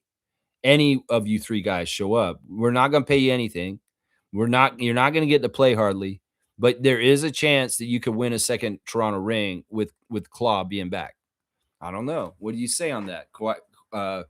Serge may be like, no, I'm in my post-retirement, my retirement life now, and I'm good. I'm out here wearing funny hats, and I'm at Paris Fashion Week. He's good. Chris Boucher's trying to bust his ass to get back in the league. You can see it on his Instagram. He is lifting weights, and he's doing his regular off-season training because he is still trying to be in this league. So who knows? That could be the thing where it's like Darko's like, yeah, been there, done that. We've coached Chris. We don't really need him on the team. And we're not doing this just to appease Raptors fans for nostalgia. No, I don't think those are likely. Lowry could be, though, in some sort of weird way how that works out. But I think Amazon probably block them from doing it. That's right. Nako's saying Zanzibar ain't giving him no lap dances. I don't know. I don't know where he's going. Kawhi, he's not going to get that Kawhi and dine. Fiercely saying narrative is out. Good luck scoring on us with Scotty, Colin, and Kawhi. All of a sudden, we're back into the limelight and being given props by the U.S. media. It kind of annoys me in the same sense. I don't mind it. In some ways, it's like, look, they give us respect because respect was earned with that 2019 run. So in some ways, that's part of it right there. In some ways, they don't want to look stupid. So this is a sign like that we probably are going to be good because they're already saying we're going to be good. If they thought that we could be bad, they're going to definitely say that, right? So this is all good stuff. Let's not get mad at this. Once again, you guys kind of get bitter or hold things against people that wronged us. In some cases, when things come around and it's working the right way, we got to let bygones be bygones and just let things be what they are. That's right. Let's see. Fiercely saying it implies we could not win without Kawhi, but I'll take the glazing, I guess. No, this is true, though. We don't know. Like, Kawhi was so overpowered. There's no denying Kawhi Leonard is the best Raptor to ever play for the Raptors. There's no denying that. That's just the truth. He's the greatest, best player to ever play in a Raptors jersey. Now he's returned. So it definitely needle pushes us. And that's the factor right there, Fiercey. It's as simple as that. G saying Clamp City. Yep. Hands. We got that hands team. It's not Vision 6'9". It is two ways, but it's hands. This is the hands team. And we got the original claw now. We got Colin Murray-Boyles, Allen Graves, and Sky Barnes all got claw-sized hands, and we got the original claw back. These guys have hands. Shed has hands. Walter has hands. We all got hands. We are the hands team and literally got the iconic claw. That's right. Clamp City. That's right. Yeah. Kesper is saying, yeah, it's kind of like how the Bulls never saw the glory ever since Jordan retired. That's what I'm saying. Doug Smith tweeted this yesterday. When you have an opportunity to get a top 10 player in the league, you go do it. And that's what Bobby's doing here. And it's just so funny that it's the same player. Once again, history repeats itself. You get an opportunity to get a player of the caliber like this. And in some ways, we got to remember, Toronto has not had the most attractive record when keeping these players and having them here with Vince and Chris Bosh and stuff like that. And now Kawhi has circled back and he said, no, I see this place as a place and I want to come back here. I'm just saying, you get that opportunity to have that kind of level of player on your team. You do it. You just have to. Fiercey saying, Norm, the Bulls, interesting. He wasn't bought into Heat culture. It's not his choice, Fiercey. Have you been not listening to me? The last couple of days since they made the trade for Giannis, the writing was on the wall for Norm. And Norm had been reacting on Instagram saying that he was all in his feelings and he's upset, but he's being stoic because he found his place in Heat. He wants to be there, but there's no place for him. And they move off of him because Giannis came. So Norman's going through some emotional shit right now. He's going to be on the Bulls, but he did want Heat culture, but Heat culture didn't want him. So that's what it is right there. He started quoting Marcus Aurelius and stoic comments about controlling what he can control, what he can't control, letting go. And that is the Miami Heat moving on from him. They did re-sign Andrew Wiggins, though, and put him on a contract, though. Let's see. Trevor's saying this. Kawhi knows he was coming back to the Raptors after last summer when he opened that basketball court. There is a weird clip last summer when Kawhi went to Scarborough and he was at a gym mentoring the kids, and he was with Mayor Olivia Chow. And he said, and this may be premeditated to a degree, but he said, I will be back. I'm coming back. There's more I need to do here in Toronto, in the city, in Scarborough too. Now, at that time, I thought he meant that he wanted to come back and mentor the community of Toronto and give back to the city of Toronto because he knows that a lot of people idolize him and love him up here for the championship before. And, but if you really read into that clip, was he actually saying at that point that he's forecasting that he would like to return to Toronto already by then. And it was just finagling and getting to that point with time and the schedule and the contracts and everything to get to this point where he's at this point now. Could be. That could be true. And I'm glad Trevor brought this up in the comments. Dancing Baby Bins is back in the chat. Good to see you, Dancing Baby Bins. Do you think the Raptors get a huge viewer boost from all the Clipper fans on Kawhi Watch? I don't know if the LA fans come with him, but I know that we'll reclaim a lot of Raptors Nation that's gone dormant since like Tampa and losing and stuff like that. If there's casual Raptors Nation, bandwagoners, people that are kind of not been totally into the Raptors because they just like winning, they want to feel like a winner, well, their eyes opened up yesterday. And we may be reacquiring a lot of our Canadian fan base that's casual and not fully wholehearted into it like we are here on this channel. I could see that, casual sports fan, somebody who may be into a lot of different teams, they may be more apt to be like, man, I'm watching the Raptors this year because I remember that year with Kawhi before, and it was fun. That's where I think we're going to see the gains, is that we're going to reacquire a lot of the ballooned Raptors bandwagoners that were around, but they didn't want to stick around when we went to Tampa. And they're going to come back around at this point. I think that's what it is. If we get LA fans, that's great. That's great. If some of the LA fans want to root for Kawhi because they like him and they want to watch him up here, that's fine with me too. We had New Orleans fans doing that too with Ingram. We've had that phenomena before. Fiercely saying, good point, Trevor. Kawhi was being strategic. Well, it was just one of these cryptic things he said. And at that point, it could have been that he just wanted to do more community service up there. It's just a cryptic thing he said. I'm going to be back. Well, did he mean just I'm going to come back to this gym and mentor the kids again in Scarborough? Or did he mean I'm coming back to be on the Raptors? In some ways, that clip, you can watch it in a totally different light at this point. Was he being cryptic? I don't know. Nameless is saying, I'm let bygones be bygones type of brother. Now, I want to say this. The energy is in inverse of the original Kawhi trade. As I said at the beginning of this stream, I'm elated about the Kawhi trade this time. When the first Kawhi trade happened, I was angry. I was mad. I was about to stop watching the NBA altogether. Now, in some ways, could this be a weird inverse also that like we were blind going into it? We didn't know he was going to show up. We didn't know he was going to work. And then it worked out beautifully and perfectly. I hope that this isn't the opposite where we think everything's going to be perfect and then it's a disaster. That's the one thing we got to watch for. And that's what we do on this channel every morning. 1,500 days in a row, we've been doing this show every morning. And we'll be keeping tabs on it day to day to make sure that the ecosystem and the way the Raptors organization is running with this reacquiring of Leonard is in the right direction and analyzing it every day and keeping on tabs on it and breaking it down. That's what we do here on the Raptor Freak channel. So we'll be doing this. And I've been on this watch since Ed Rogers took control of the team. We've been watching it very closely with magnifying glass to see the difference between MLSE run by Ed Rogers and Keith Pelly and what we had before. So it's the same kind of thing. Kawhi's going to be coming. We're going to be watching. We'll be observing. We'll be reacting. And hopefully we'll have good things to report with functionality, non-toxic situations, good health, and winning. That's what we have to have. So hopefully we do have really good things going this year, all year long. That's right. Isaac's saying, if you don't like the makeup of the Toronto Raptors circa 2026-2027 team, then you're not a fun guy. I mean, it's cool, man. I love it, man. Yeah. Yeah. Fiercely saying, Nins will need to update the Raptor Freak emojis. And my special request would be to add Marina and Kiki. That's a great idea, Fiercely. I'm going to give you a dunk. Because you're right. We do need tempo emojis on our Discord and on our channel here too for the premium subscribers. So Fiercey, you're getting a dunk, and I'll definitely talk to Nins about this. And maybe he can get something going for us. I don't know. Nins, you watching?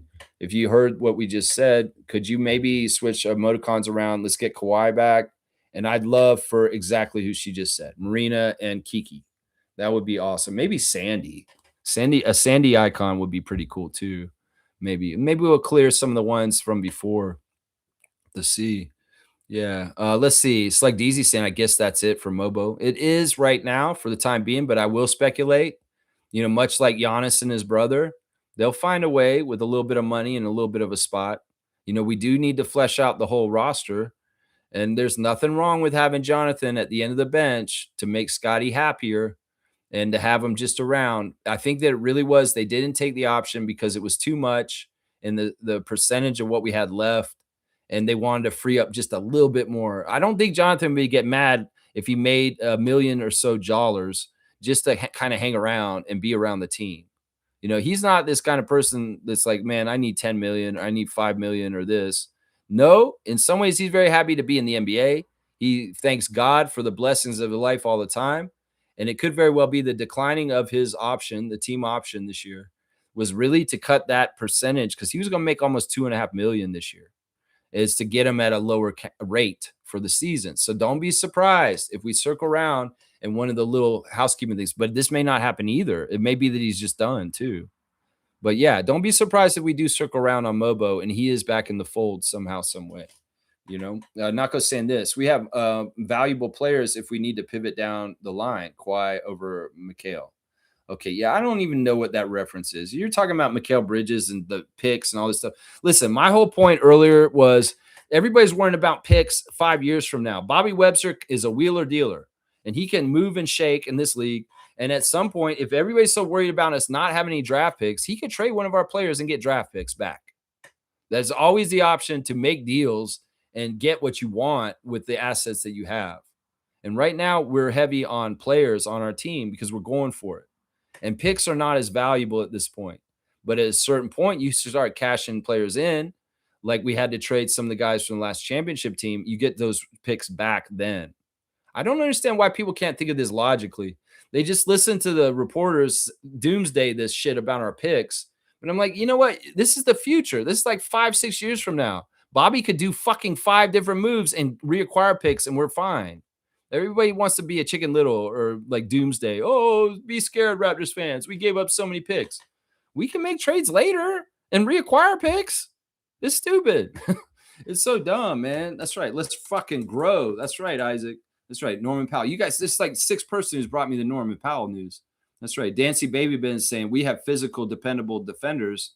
Jakob is the weak link, but Kawhi has mostly played with Jakob types his whole career. All right, this is a no Jakob slander zone. When Jakob is healthy, he is not the weak link. He is not the weak link. When he is healthy, he is absolutely one of our best defensive players. I think that it's really nice, the idea of Kawhi playing with Jakob this time. We've got to remember, why does Jakob wear number 19, y'all? He wore 19 because that's the year we won the championship with Kawhi. So there's literally going to be a guy on the team with Kawhi wearing the number that's going to remind him why he's here. And in some ways, you know, this is healing for Yak. Yak got traded. We won a championship. That hurts. Now he's with the dude. You know, I'll bet you if you ask Kawhi Leonard about Jakob Poeltl, he'd probably tell you he's one of the reasons why I wanted to be here. So many Raptors fans are so stupid on the things that they think about Yak. He is so respected around the league. Seriously, the NBA players understand what Yak does and how he's good for the team, whether it's the screens he picks, the IQ that he does. You know, people are sleeping on the fact that Darko's system is perfect with somebody like Jakob in it, a passing center of his skills and the way he does pick and roll. It's just that he's been hurt. And the perception, people come in and slander him and sewer him. And so many Raptors faithful who should be loyal to Jakob throw him under the bus. Jakob Poeltl was not healthy last year. You cannot totally judge some of the stuff he did last year on that. When he is healthy, he's still a double-double. He's still a guy who can get 20 and 17. So let's not get this twisted. If his priority is to take care of his health this summer and save his back for the season and strengthen it, he comes back and he has a very healthy year, everybody's going to be eating a fucking lot of shit for the bullshit they've been saying about Yak for 2 years. And I'm just so happy that he gets a chance to play next to Leonard this time. Because some idiots were saying, wouldn't that be funny if we traded Yak for him again, just like this? No, it wouldn't be funny. Because Jakob's a human being. We love him. He's a good standing Raptor. And the only people that slander him are the press and the media with their bullshit. His contract is fine. You have to pay a premium for that position. And honestly, his contract's going to look better and better as the money balloons around the league from the TV deals with Amazon and Peacock. So it's a lot of like this is a convenient fact about this that we're only going to shine the light on, but we're not going to show the whole picture of the true story of Jakob Poeltl. We're just going to say he's overpriced. His contract's a problem. And then we're going to get a whole bunch of Raptors casuals and nephews to really believe it and echo it and just run around with it all over the place. There's nothing wrong with Jakob Poeltl on this team. There's nothing wrong with what he's getting paid. There's nothing wrong with any of this. And when he's healthy and he's playing his full strength, you will remember that. That's what I'm saying right there. And I'm not saying that's you, Dancy Baby Vince, but I'm very sensitive to Jakob slander, and so is Scotty Barnes. He'll bounce you out of his Twitch channel like that real quick if you say any negative things about Poeltl, because he understands what he does, and I'm sure Kawhi does too. I'm sure Kawhi's very excited to play with the great Jakob Poeltl. Yeah, I called him great because he is good. And that people just have a short-term memory and only think about recent times. Well, if he comes back and he has a healthy year and he plays like he did a couple years ago, everybody's going to shut up and eat crow about everything they fucking said about Jakob. And you go ahead and everything I just said about Yak, you can go ahead and apply it to RJ and Emmanuel too, because those guys are not overpaid. They're perfectly fine. And why is it the Raptors can't have a full roster at the apron, paying a whole bunch of money, when the Celtics, the Cavs, and all these other fucking teams can spend so much money and have so many different superstars on their team, but we're not allowed to? We have to fucking put down our players and say they're overpaid? No, they're not. Emmanuel quickly wins games for us in clutch, and he is one of the top uprising young combo guards in this league. RJ Barrett is Captain Canada, and he does it for a deeper reason than just the money. And Jakob Poeltl is a loyal Raptor who valued being on our team. And in some ways, that kind of loyalty, that kind of stuff like that, you reward it, because in some ways we had a team for 30 years, and for half of that, 15 years of it, there was no respect for this team from anybody around the league, the media, the players, nobody. Nobody respected the Raptors correctly until Masai showed up. And now we have players that are loyal like RJ and Jakob. And why the fuck would you want to stab them in the back? You know, seriously. That's what I say to this, you know. Salute to the sheriff. That's right. MB saying Kawhi trying to cement his legacy. Exactly. This is true. He is. He is. Norm signed a contract. Yep. To be traded. What? MB saying those championship got so much confidence and better. Yeah. All those championships got so much better confidence too. Yeah. It's going to be fun, man. Kawhi's going to be great to have back. I'm telling you. Blackhawks saying, y'all don't get it. The picks won't matter because Kawhi will retire by then. So Jacoby and this is what he was saying on the phone. This is what he's saying on the phone. Nako's saying this. Kawhi does wonders for the spacing. Yeah. Yeah. I think it's interesting. Pat Bev was breaking it down more on, or somebody, it was Carmelo actually. Carmelo Anthony talking about Kawhi Leonard. And you know, you're on an island with him. You're fucked. You can't do anything to stop him. And then DeMarcus Cousins was talking about playing him in the finals against us on the Warriors. And he came out and guarded Kawhi perfect. And he said he tried to block him, and their hands literally went like this, where he hit his hand and they interlocked their fingers like he's trying to come and contest the shot. Guess what? Kawhi still made the shot, even though DeMarcus Cousins locked his hand up, fingers locked up like this. He was so up on him, covered him like that. He still couldn't stop him. And fucking Kawhi made the shot still. It's crazy, man. Crazy. Yeah. Let's see. Shaq Lindsay saying Kawhi wants to retire as a Raptor. That says it all. Having that legacy stamp to us gives us some notoriety, and it reclaims our culture. It reclaims our history. In some ways, part of the hurt was he's throwing away something, disregarding it, not respecting it correctly. Well, he's coming back to respect it correctly. And that's the thing I like about this. That's right. Kawhi is no egomaniac. We're good. He really is misunderstood. He's an enigma. He's not the same kind of problem player that James Harden is. Let's just trust me on that. He's not the same kind of problem player that Kevin Durant is. He's not even the same kind of problem player that LeBron is. He's not really a problem player when you really cut it all down to the basics. He really isn't. He's a hard worker. He's a good teammate. He's not a distraction in all kinds of different ways. In fact, he's more like he's going to be in the shadows and very quiet. There's a lot about him that is absolutely ultimate professional. Absolutely. Absolutely. That's right. Mr. Greg saying you pick up things by watching the habits of others, especially those that are successful. That's it. That's it right there. And all our young dogs are going to be learning from the man himself. Jacoby Walter is just smiling giddy right now. It's his favorite player. He's going to be playing with him this year. Think about that. Think about Walter. And like, whoa, man. And Scotty too. You got to think about these young guys. They want to have confidence in the front office and the organization doing things to make them competitive, to make them have the best chance. Well, doing a move like this gives a lot of confidence to Scotty Barnes that, yeah, Bobby Webster is a badass, and I love playing for this team because look at what he's doing. He's always making stuff happen, and we're getting things like BI. Now we're getting Kawhi. That in itself makes these young players more loyal and more believing in our franchise because we're not inept and we are actually making these kind of moves. And it reinforces like, yeah, man, I love being a Raptor. I love being here. Look, they just got Leonard yesterday. Oh my gosh. I've always dreamed about Kawhi Leonard being on his team. And now I can actually play with him. This is what Scotty's thinking right now. In some ways, he's sad because he's probably got bonds with Grady and Brandon that are going to be changed.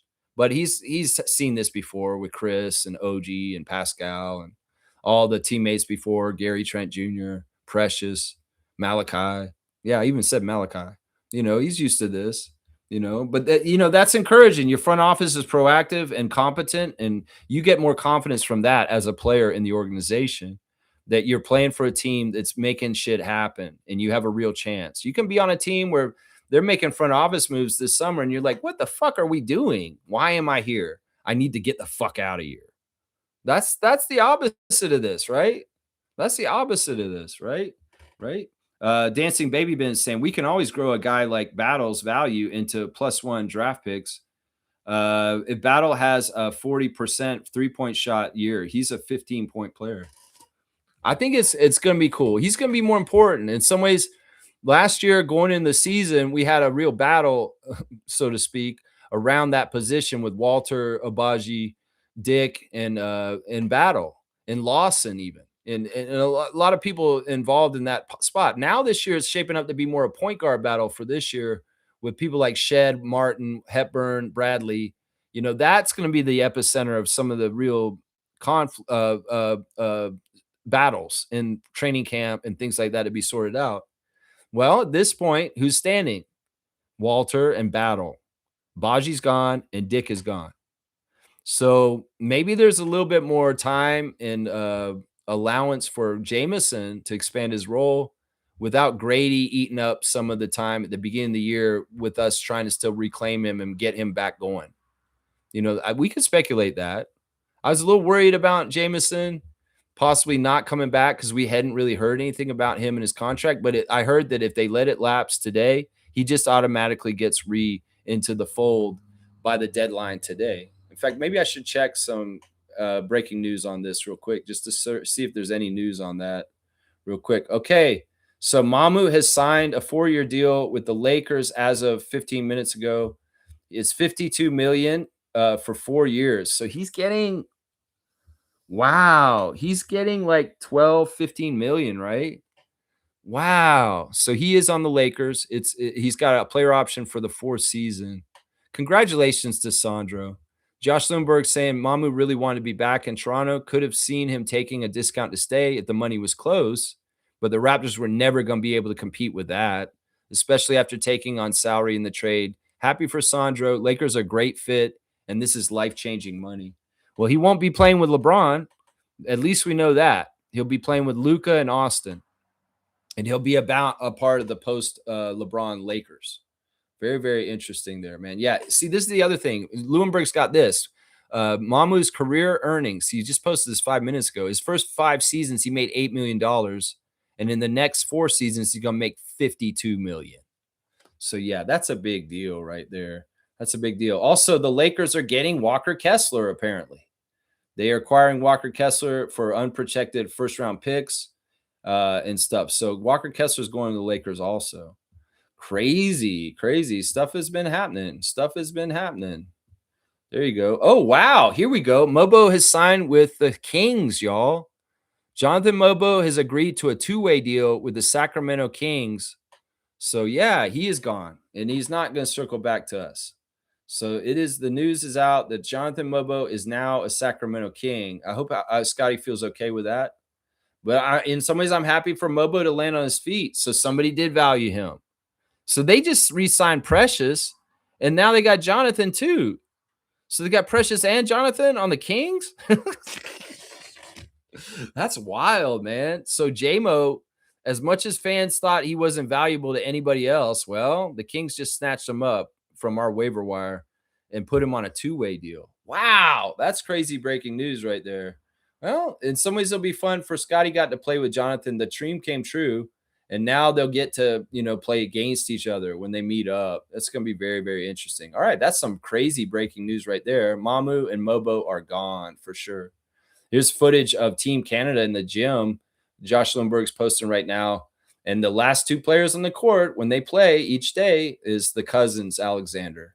Shea and Nikhil are the last two dudes working every single time. That's leadership right there. Oh, my gosh.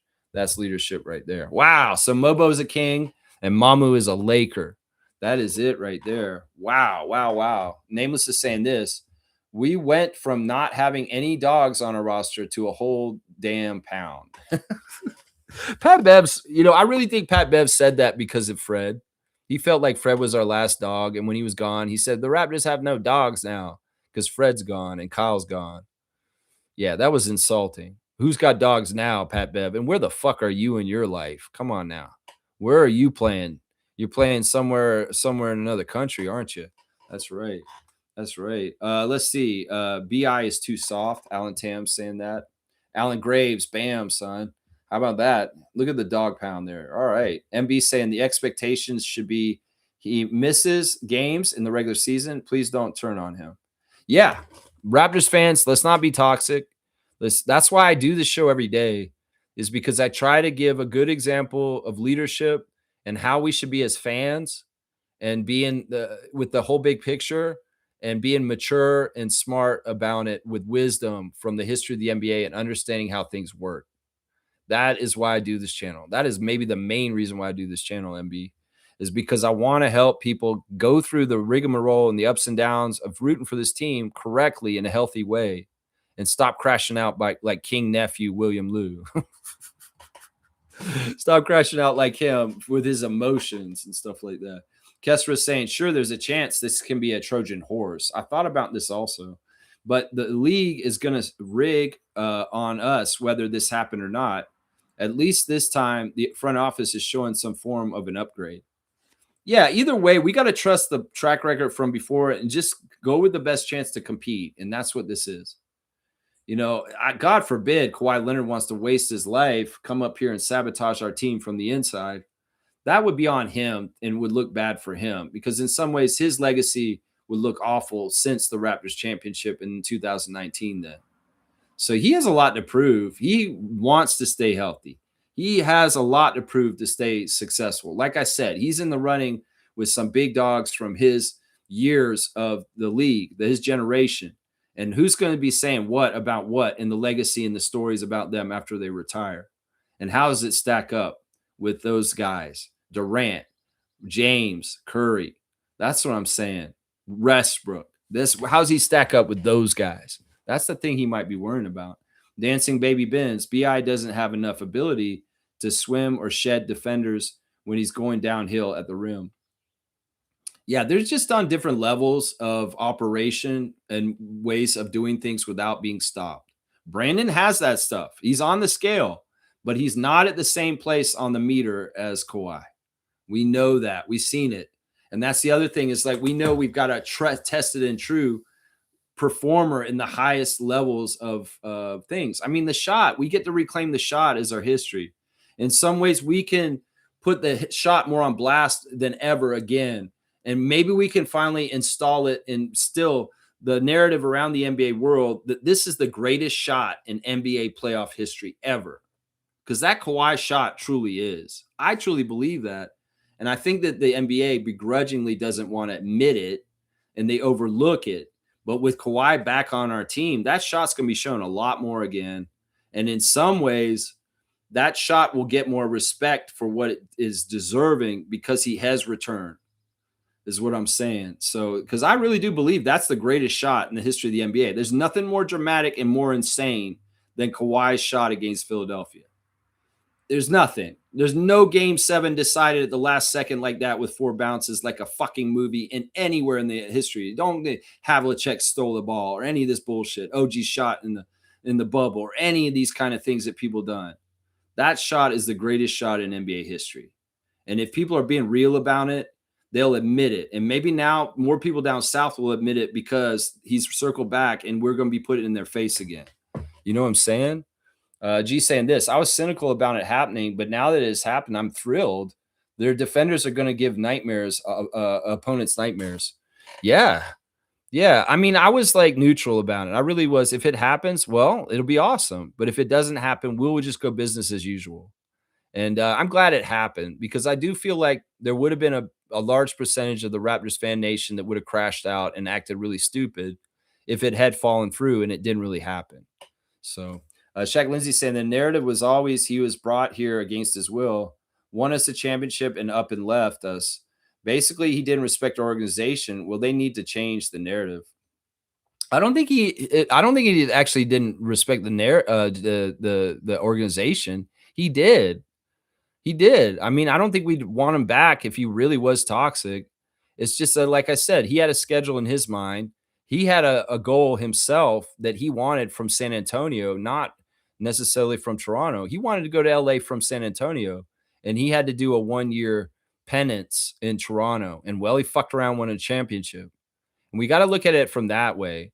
In some ways, him coming to Toronto was San Antonio saying F you to Kawhi. And Kawhi coming to Toronto and winning the championship was an FU back to San Antonio. And then he still went and did what he wanted to do. In some ways, him completing the trip to the Clippers was him getting back at the Spurs for not giving him initially what he wanted. And it didn't really have anything to do with us. It didn't really have anything to do with us. It's it's a weird thing. If you parse it out and thinking about it that way, it makes more sense. And it makes you kind of be like, oh, okay, actually, that does make sense. That he really wanted to go there first, and this was a battle of wills, and it's like, no, fuck you, I will get there eventually. But yeah, you did make me go to Toronto. But look, I didn't waste my time. I won a championship, and I'm Finals MVP up here. It's like that. It's like that. Dancing Baby Ben saying, and BI's 3-point shot isn't good enough. Yeah, I mean, there's different things. I don't want to just diss and down people. I'd rather talk people up on this channel, but there's definitely an upgrade with Kawhi from Ingram. There's definitely an upgrade. Alan's saying BI is bailed in Cleveland game. A bailer. He just got covered up too well. Like Dean Wade should be able to stop somebody like that. Is basically what I'm saying. MB saying Kawhi puts fear in offensive players. That's for sure. You don't want to be on an island with him. No, you don't. Alan's saying Kawhi played with one leg against Philly in 2019. That's what I've heard too. Both him and Lowry were very hurt in our finals run when we won that championship. Both of them were very hurt, and it was hidden. It was not knowledge to the public. Kyle was very hurt, and Kawhi was a lot more hurt than they let on. And he was fighting through some stuff. That's the thing. That's what I'm saying. It's like you can't say he's lazy. He doesn't try. He played hurt for us, and he did win it for us. So, there's sacrifices, and there is some things he will do that are above and beyond to do what he's going to do. That's right. That's right. Shaq Lindsay saying the man wants to retire with us and stamp his legacy with us. I think that says it all. That's right. That is right. Enjoy your pancakes, Seymour. Yeah, you probably did eat them already, Mr. Greg, too. I mean, it's been a couple hours. I'm on 3 hours. I'll probably do 4 hours today because this is just such a monumental thing that happened. BI's a pussycat. I don't think that's right to say, Alan. Dancing Baby Benz is saying Kawhi versus Donovan Mitchell and Harden would have been easy clap. Good game. I still think that we just needed a manual and we would have got past the first round. If Quickly had been available in that series, we would have gotten past them. Let's see. Nameless is saying, I don't even care if Kawhi plays more than 50 games this season. Just keep him healthy for the playoffs. Exactly, Nameless. That is the one important thing the whole year. We just want Kawhi to be ready at that time. And the Raptors have been doing this correctly the last few years. They kind of have things right. Well, not the years before, but last year they did it where they want to have guys in the right place for the playoffs. And the thing that happened with Emmanuel was so unfortunate. The plantar fasciitis was being managed, but then he had a more extensive ankle injury from the plantar fasciitis near the end of the season, and that's what took him out. And he really couldn't play for us. He really couldn't, and it was just really bad timing. And sucks. Part of it was the gamble of playing quickly with that fasciitis, and it did, and it got worse. There was a thing that happened in a practice, I think, where it got worse, and then that was it. He was done, and he couldn't play for us, and that's really disappointing. So maximizing the health outcomes near the end of the season, absolutely number one priority on our list for our health for this year. Is like it could be some people are hurt in the middle of the season, the beginning of the season, but at the end of the season, we want the majority of the group to be in a really good place with their health. That's it, and especially Kawhi right there. That's right. That's right. Nameless is saying, in fact, I don't even want to see him for the first 12 weeks. Well, we do need to integrate him in with the team and get familiarity and get the chemistry up in certain ways too. It's easier to do with a player like him, but still, you want him to know Scotty and Colin and Allen and Jamal and Jacoby and RJ and everybody, you know. Let's see. Bam, son. Bam. Alan Graves. Bam, son. MB saying Kawhi choosing to retire and cement his legacy as a Raptor is some movie shit. It is. And if we win another championship with him, just imagine the storyline. Seriously. Just imagine the story. And even like if we have a path through Cleveland and LeBron this year in the playoffs and we get past them, imagine the storyline. Imagine the redemption. Imagine the fucking shit for LeBronto motherfuckers. Seriously. We get another chance with LeBron in the Cleveland jersey in the playoffs. He comes back and we have Kawhi. That's high cinema. That is high cinema right there, guys. Seriously, that's the kind of shit that Adam Silver gets real happy about. That's drama. That's NBA storylines he wants. Is what? Raptors versus Cleveland in the playoffs with LeBron back and Kawhi back? Ooh-wee, man. Seriously, that is movie shit. That is movie shit right there. Yeah.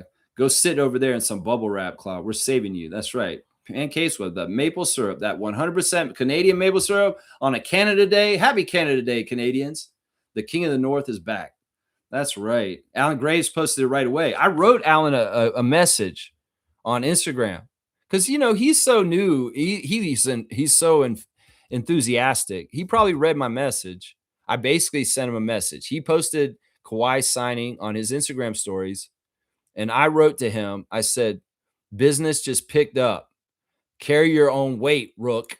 You'll be legendary. And let's go get that second chip for T-Dot. That's what I wrote to Alan Graves on his Instagram DMs as soon as I saw him post that. You know, a lot of people were posting it. All kinds of people were posting it. Chris Boucher posted Kawhi's return. A lot of people posted it, looking at it and putting it out there and just going, wow, reaction. Whoa, react. A lot of people were putting out reactions yesterday. Some of them were jabronis in the States trying to make it seem like it was bad for Toronto. And some people were like, whoa, this is a needle pusher. This is a big deal. This is a big, big deal. Nameless is saying the East is on notice. 1,000%. 1,000%. That's right. Alan's saying Kawhi is injury prone, but when he plays, he gives you 200%. That's right. BI a pain on his heel. He sits out. Okay, we don't need to do that. Isaac saying this is truly a Project 6ix9ine. Learn now. Kawhi came back for the culture. Will stay for the Barnes burner and will retire in the Raptors rafters now. Yeah. I mean, if it goes right, as long as he doesn't crap out or have some weird shit or disappoint us in some weird, crazy ass way, he's in line to get all the accolades back. Even if we aren't successful and we don't win another championship with him, if we give a good, strong, earnest effort and we compete at a high level and we have the ability to say, well, we did everything we could, I think that he's back in our good graces. You know, it can't be championship or bust with this. The NBA is so hard to win in, but I really do believe we can get the championship again. It's just that fans have to temper their expectations and be smart. And sometimes, even if you don't get all the way to the top and get it, you can still celebrate this guy like Malone and Stockton were celebrated in Utah, right? Right? Yeah, let's see. Alan's saying Kawhi is a beast. Will at 35 far from washed up. Yeah, he's still playing really high level, and last year is testament to it. 60 million, I would retire for us too. MB saying, got to give Kawhi props for putting pressure on the Clippers. He said he would only sign with us. Now, I don't know if the pressure's totally come from him. Part of it is because he was going to walk as a free agent if they didn't move him. They were going to lose all the assets in him. It was going to be a thing like Pascal. So the timeline was like a Pascal thing where in some ways we had the advantage and the leverage like the Pacers did in the Pascal trade. But also at the same time, if there is the shadow work of Adam Silver, the pressure may came from him. And Kawhi is a part of it, but it's like main pressure is coming from Adam Silver saying, you guys have to move him. Y'all screwed up with this aspiration, and you have to move him. And then honestly, we'd like him to go to Toronto because we feel like y'all kind of shafted him when you went to LA in the first place. So some of that may be part of it on the down low and the truth and the inside and behind the scenes. Who knows? Who knows? Nameless is saying Kawhi was definitely impressed from the showing in the playoffs last season. That's painfully obvious to me. I think I've kind of heard him talk about Scotty before, and he is very impressed with Scotty. He is very impressed. I made the comparison to Scotty his rookie year that he's like Magic Johnson, Kawhi Leonard, and Tim Duncan. And everybody laughed at me.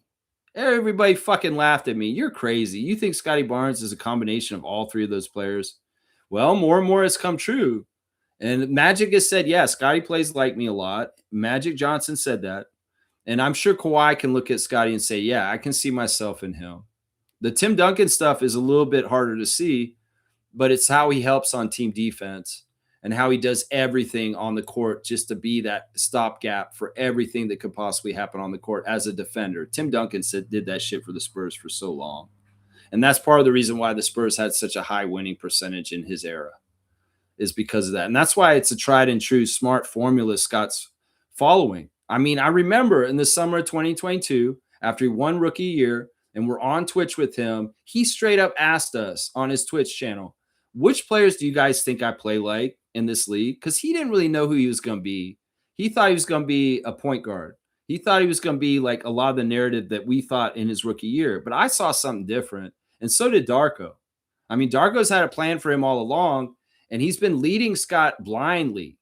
Scotty doesn't exactly know the finished product he's becoming. Brian Macon and Darko Rajakovic know better than him. He's just trusting those guys to train him to do things the right way to become the best possible player he can be. In some ways, that's the best way to train, is just trust your master teacher and trust them to tell you how to do it. And then you will grow because you can't see it in yourself. And this may get in the way of some guys growing is their ego. It's now I'm going to be this. Fuck that, Darko. You said I'm going to do this and this. No, I had always pictured this, and this is what I'm going to do.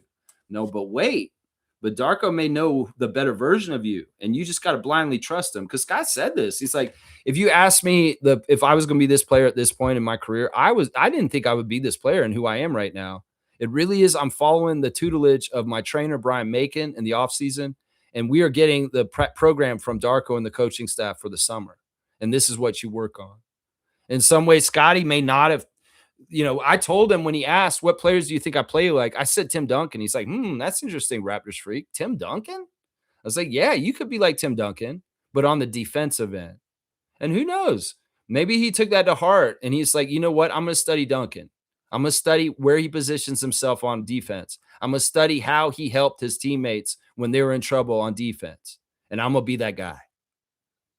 I'm saying, that's part of Scotty is there's a team defensive side to him that's absolutely impressive. And, well, who played with Tim Duncan?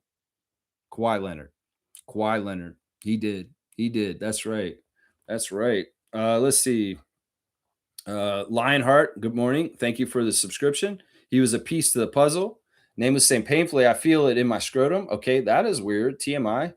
Blackhawk saying Bobby has 1 to 2 more moves to make. I don't think you're right. MB saying we need a trade deadline move. Possibly. We don't necessarily. It has to be right with the timing and what's happening with the team. And if the need is there, that's only if we're really going for it for sure. And we really think we need to. We may not need to. We may be all right with what we've got going forward, but there's a strong possibility this could happen. Blackhawks saying maybe we get DeMar off the bench. Nah, you're getting crazy. DeMar is out there. I don't think the money's right for any huge thing at this point. Neil is saying more and more. Why can't y'all just be happy with what we just did yesterday? It's like weird. Y'all are like on dopamine hits or something. I need the next one. Give me the next hit. Fucking stop being junkies for movement and trades and bullshit. Seriously, this is enough right now. Let's let this sink in. Let's not overtrade like the Knicks always do and fucking go overboard. Let's fucking analyze this, see what it's going to be like. And if there needs to be a trade deadline move, we'll do it then. There's no big splashes for the rest of the summer, guys. This is the big needle pusher. So don't fucking get all crazy with the trade machine and Emmanuel Quickly and RJ right now. Seriously, don't do it. Don't do it. That's right. Let's see. Alan's saying Kawhi will sign $126 million for 2 years with the Raptors. There you go. Kesper's saying Pat Bev out of the slammer. You know, he didn't really get in trouble for that. That was a lot of bad publicity, the thing with his sister. And he kind of talked about it with Fred on the show this past week. But yeah, he's not in jail. They never put him in jail. Shaq Lindsay saying our team will shut down your first, second, and third options. Your best players will be DMP when they play us. You know, they suddenly illness we will have opposing coaches pulling out their hair while we're playing them. Yeah. Yeah, while we're blowing up their offensive schemes. Yeah. Alan Tam saying the Raptors should have signed Norman Powell. We don't have no cap space. Come on now. Bryce Lawson saying the thought of Kawhi mentoring Scotty and having him as a running mate just means something to me. It's going to be a big, huge thing, and it's going to be a game changer. And Scotty's a willing student that has his ears and eyes open. Name is saying the decision to return to Toronto is probably 1,000% of his own cognition. Kawhi does what Kawhi does. I think that's mostly true. But who knows? In some ways, we may never know that exact detail. But, you know, he may not be able to fake that energy. He shows up, and we'll see how it is. We'll see how it is. Let's see. He plays by his own rules. Okay. Alan's saying, so what? Kawhi signed here because he wanted his 126th contract. Who cares? He's a third hired assassin to win the next chip. I mean, I'm starting to get tired. If y'all have a lot of comments and they're not totally necessary, if y'all are just writing crazy shit in there, start deleting some of your comments, please, because I do want to run down the stream in the next hour. And I know I can tell I could do 5 hours today, possibly. Scott C's here. Good morning, Scott C. Thank you for being here and thank you for the subscription. I feel like if we get anywhere close to 2017 Spurs Kawhi or 2019 Raptors Kawhi, it's a huge win. I think we will. It's just really contingent on his availability. And because if he's available and he's playing and he's healthy, he's OP. He's OP. Great to see you, Scott. Thanks for being here. Neil saying Spurs were idiots because they missed their opportunity to move Fox to Clippers. Okay. Beautiful Niagara Falls. Absolutely beautiful. Okay. I don't even know why you're bringing that up. Oh, because that's where Amari is. Wow. That really shows us how far we are on the chat. Shaq Lindsay saying we're forgetting that one aspect that Kawhi brings to our young core, that championship mentality. We saw what it did for Fred, OG, and Pascal. The confidence and the ability and know-how to say, yeah, we are good enough to do this. There's a lot of self-doubt that gets out of the way when you have Leonard on your team. That's right. If you implement that with championship mentality with the young core that already has great chemistry, the future is bright. Oh, yeah. Oh, yeah. Defense wins championships. That's right, Fiercey. Nameless is saying if Yak returns to 100% health, that's a championship. The entire chip rides on the back of Yak. Not totally, but it is very helpful. Isaac saying, can you start a skit called Uncle Keith has to call Uncle Dennis again? All right, we'll do that, Isaac. I'm a little tired, but I'll try and do that. Hello? Who is this? Oh, Dennis. Yes. I've never met you, but I've heard a lot about you. What? What? You're crazy. No. We told you last time you can't own part of the Leafs. No. Do I have to explain this to you? It's the same company and it's against conflict of interest. You're not allowed to. Yeah. Yeah, I thought you knew that from last time when you asked them before. No, listen, we're really willing to work with you and your nephew. We feel like he's got a lot of opportunities to make a lot of money. Yeah.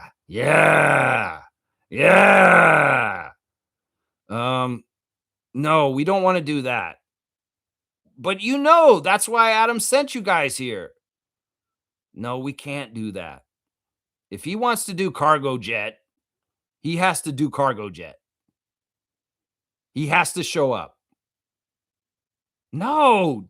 Are you stupid? Did you not realize this is why y'all are in trouble? Anyways, I have to go. I have to go ruin somebody's weekend. Ah!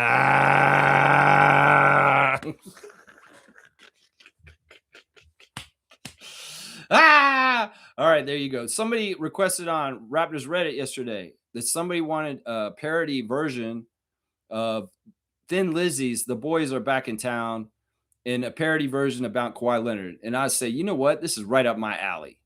I'll do it. All right, so here's it. Guess who just got back today? Kawhi's here. The king is here to play for them Raptors, because you know what they say. We went and got that championship and did better.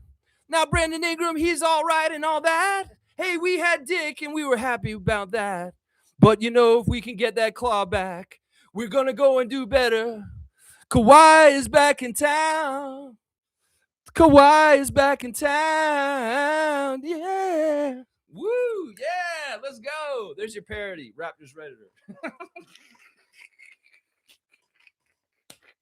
All right. I'm getting crazy. Y'all are you're going to see me go into a mad delusion.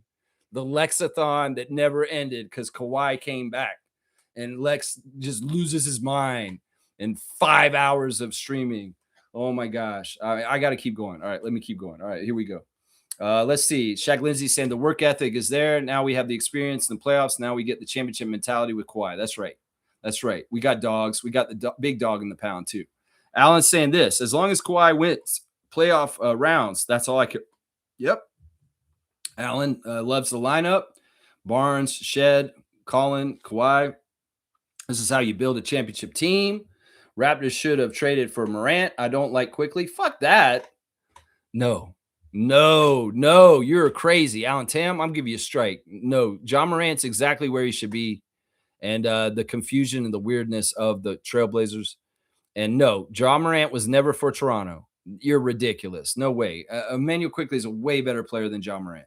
I'll say that right now. Trevor J saying Emiratis Cup 2026, like their group. Yeah, the Group A in the East looks good for us. Really, really does. Let's see. Shaq Lindsay saying we cried about OG leaving. It hurt when OG won championship, so we got 3 OGs in revenge. Listen, OG's great. We love OG. I hate the Knicks. I hate the Knicks championship. I will not talk about the Knicks championship. Very bare minimum. I'm ignoring it, just like everybody ignored the Raptors championship. So let me just ignore it. In some ways, we don't even talk about the Knicks until we play them next year and we kick their ass with Kawhi Leonard. And OG, we're proud of you to a degree. I love you, OG. I'm not mad at OG. But fuck, he's a Knick now forever, and he's going to be forgotten as a Raptor. And Raptors fans need to understand that. And in some ways, let's stop glazing the Knicks just for the benefit of OG. Fuck all that. I hate the Knicks. I hate this championship. I'm not happy that OG won, but in some ways, I still love OG. Okay? That's the lines right there. Okay? That's the lines right there. That's right. Neil saying Morant won't work here. He never made a conference finals. Yeah, in some ways, let's not talk about stuff. I have been on this stream for so long. I don't want to talk about nonsense like John Morant on the Raptors. I'm sorry, y'all. Yeah, let's see. All right, you know what? I may be going away from y'all. I'm going to let y'all edit these comments down a bit more because I really got to finish this up. And I haven't even done any of my segments. All right, CBL action last night. We had Winnipeg play against Saskatoon. Winnipeg won. It was a big game by Teddy Allen, who had 40 points. And leading Winnipeg, the number one team out west, I believe at this point. It's either them or Vancouver. 107-96, Sea Bears over Mamba in the game last night. There is a game today, and if I get done in time, I might go to it. It's at the Pan Am Center. Montreal Alliance are at Scarborough Shooting Stars, 4 p.m. start. If you're in Toronto and you want to go to Canadian Elite Basketball League game on Canada Day, you can do that. Go to the Pan Am Center at Morningside and 401. Tip-off is at 4 p.m., and there's affordable tickets. You can pay $35 to get in there and have a really good seat. It's a very, very cost-effective, fun, family-friendly environment and experience. So I highly recommend if you want something fun to do and celebrate Canada basketball and Canadian basketball, Canadian Elite Basketball, it's Pan Am Center in Scarborough, today at 4 p.m., Montreal Alliance, Quincy Guerrier versus Frank Mitchell and the Scarborough Shooting Stars. There's some footage that came out in the last day or so of Myles Powell physically assaulting the ref at CBL and why he got thrown out of their last game. It could very well be he's going to be suspended for the game today because it did look like he made physical contact with the ref. It is either a shove or he might have punched him. It's not totally clear because the camera was away, but Myles Powell got ejected from that game, and he's on notice with the CBL because they're watching him, and he's on a leash. And if he does anything antisocial, like trolling the other team or getting physical or any kind of thing towards the refs, he's going to be in big trouble. It doesn't matter that he's the leading scorer and the possible MVP of the league. He has to respect the league and the refs, or he will be bounced. I'm telling you right now. So you're on thin ice, Myles Powell. Even though you come in, you've been the king dog of the CBL this year, you cannot be putting your hands on the refs.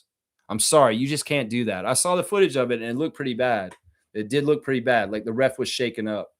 And it did need to happen like that. It's not a good look. It's not a good look at all. Let's see. Some people are climbing up on the top of the Empire State Building. What the hell is that? That's kind of crazy. Let's see. Let's do what is the other thing on my tabs that I need to do? Oh, Toronto Tempo. Redditor of the day is Tigor.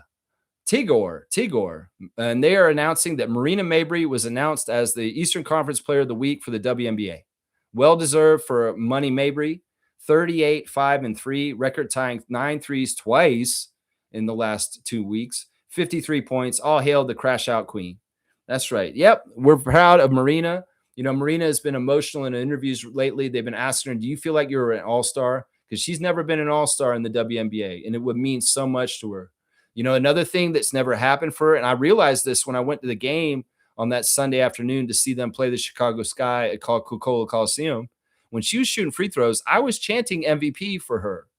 And she kind of looked weird out there. Like, oh, what's going on? I didn't realize this at this time, but she said recently in an interview that no fans ever in her whole entire career have ever chanted MVP for her. And she was touched by that. That she's like, whoa, I'm in a position now on this expansion team in Toronto with the Tempo where I'm getting the notoriety and the vibes like this, where fans are chanting MVP at me, and they've never done this in my WNBA career. So that is special. This year has been a dream for her. Tying the record for most points in the game, tying the record for most threes in the game, possibly being an all-star. She should be an all-star. She's the epitome of one. And also finally hearing the fans' adulation and MVP champs. So that's just fantastic. Marina Mabrey, keep going. And thank you to the Redditor of the day, Tigor, for the Toronto Tempo Redditor of the day. As I said earlier, it is Drew Jones's birthday. So we're going to say a happy birthday to Andrew Jones III, the coach of the Raptors 905 the last 2 seasons, an assistant coach under Darko, and he will be back in the fold for next season on the bench behind Darko. He will be at our games in Raptors this time. And one of the other assistant coaches will get assigned to Mississauga for the 905 head coaching job soon. So yeah, happy birthday, Drew Jones. You're a rising star in the coaches' ranks in the basketball world, and just keep doing what you're doing. You're doing it right. That's what I would say right there. You're doing it right. That's right. All right, let's see. What else do we got? I guess I'll try and finish up the comments really fast, and then we'll do the classic card, and I'll try and get out of here. That's right. Morant is not better than IQ. Availability is the most important ability, is what we'll say right here. This is what we'll say. Alan Tam, we're not going to take IQ slander. Seriously, all right? So be careful. Be careful. All right, let's see. Fiercely saying IQ is way more reliable than Ja health-wise. Yeah, you know what? I'm going to skip everything that has to do with Ja Morant because it's just a waste of time to me. So you guys go ahead and everything you said about Ja Morant is just going to be glossed over because I don't give a shit about any of it. Banana Bread Tan saying we have first-round picks in 2027, 2028, 2029, and 2023, 2030. What the heck we worried about picks for? We have first-round picks for the next 4 years straight. Yeah. There you go. Nako's breaking the news about Mobo. Let's see. Yeah, we're still skipping all the Morant stuff because it's something we don't care about. Trevor's saying that Ariel Huckleporty has signed a 1-year deal with the Sixers. Okay, thank you, Trevor. Let's see. Yeah, we're skipping all the stuff about Ja. Seymour saying pancakes, turkey, bacon, toast, beer. Cheers, folks. Happy Canada Day, Mountain Time region to Scarborough. There you go. Seymour's living the life as a free Canadian and a happy, happy life. That's right. Freedom isn't free. We got to fight for our rights against fascist government and fucking tyranny.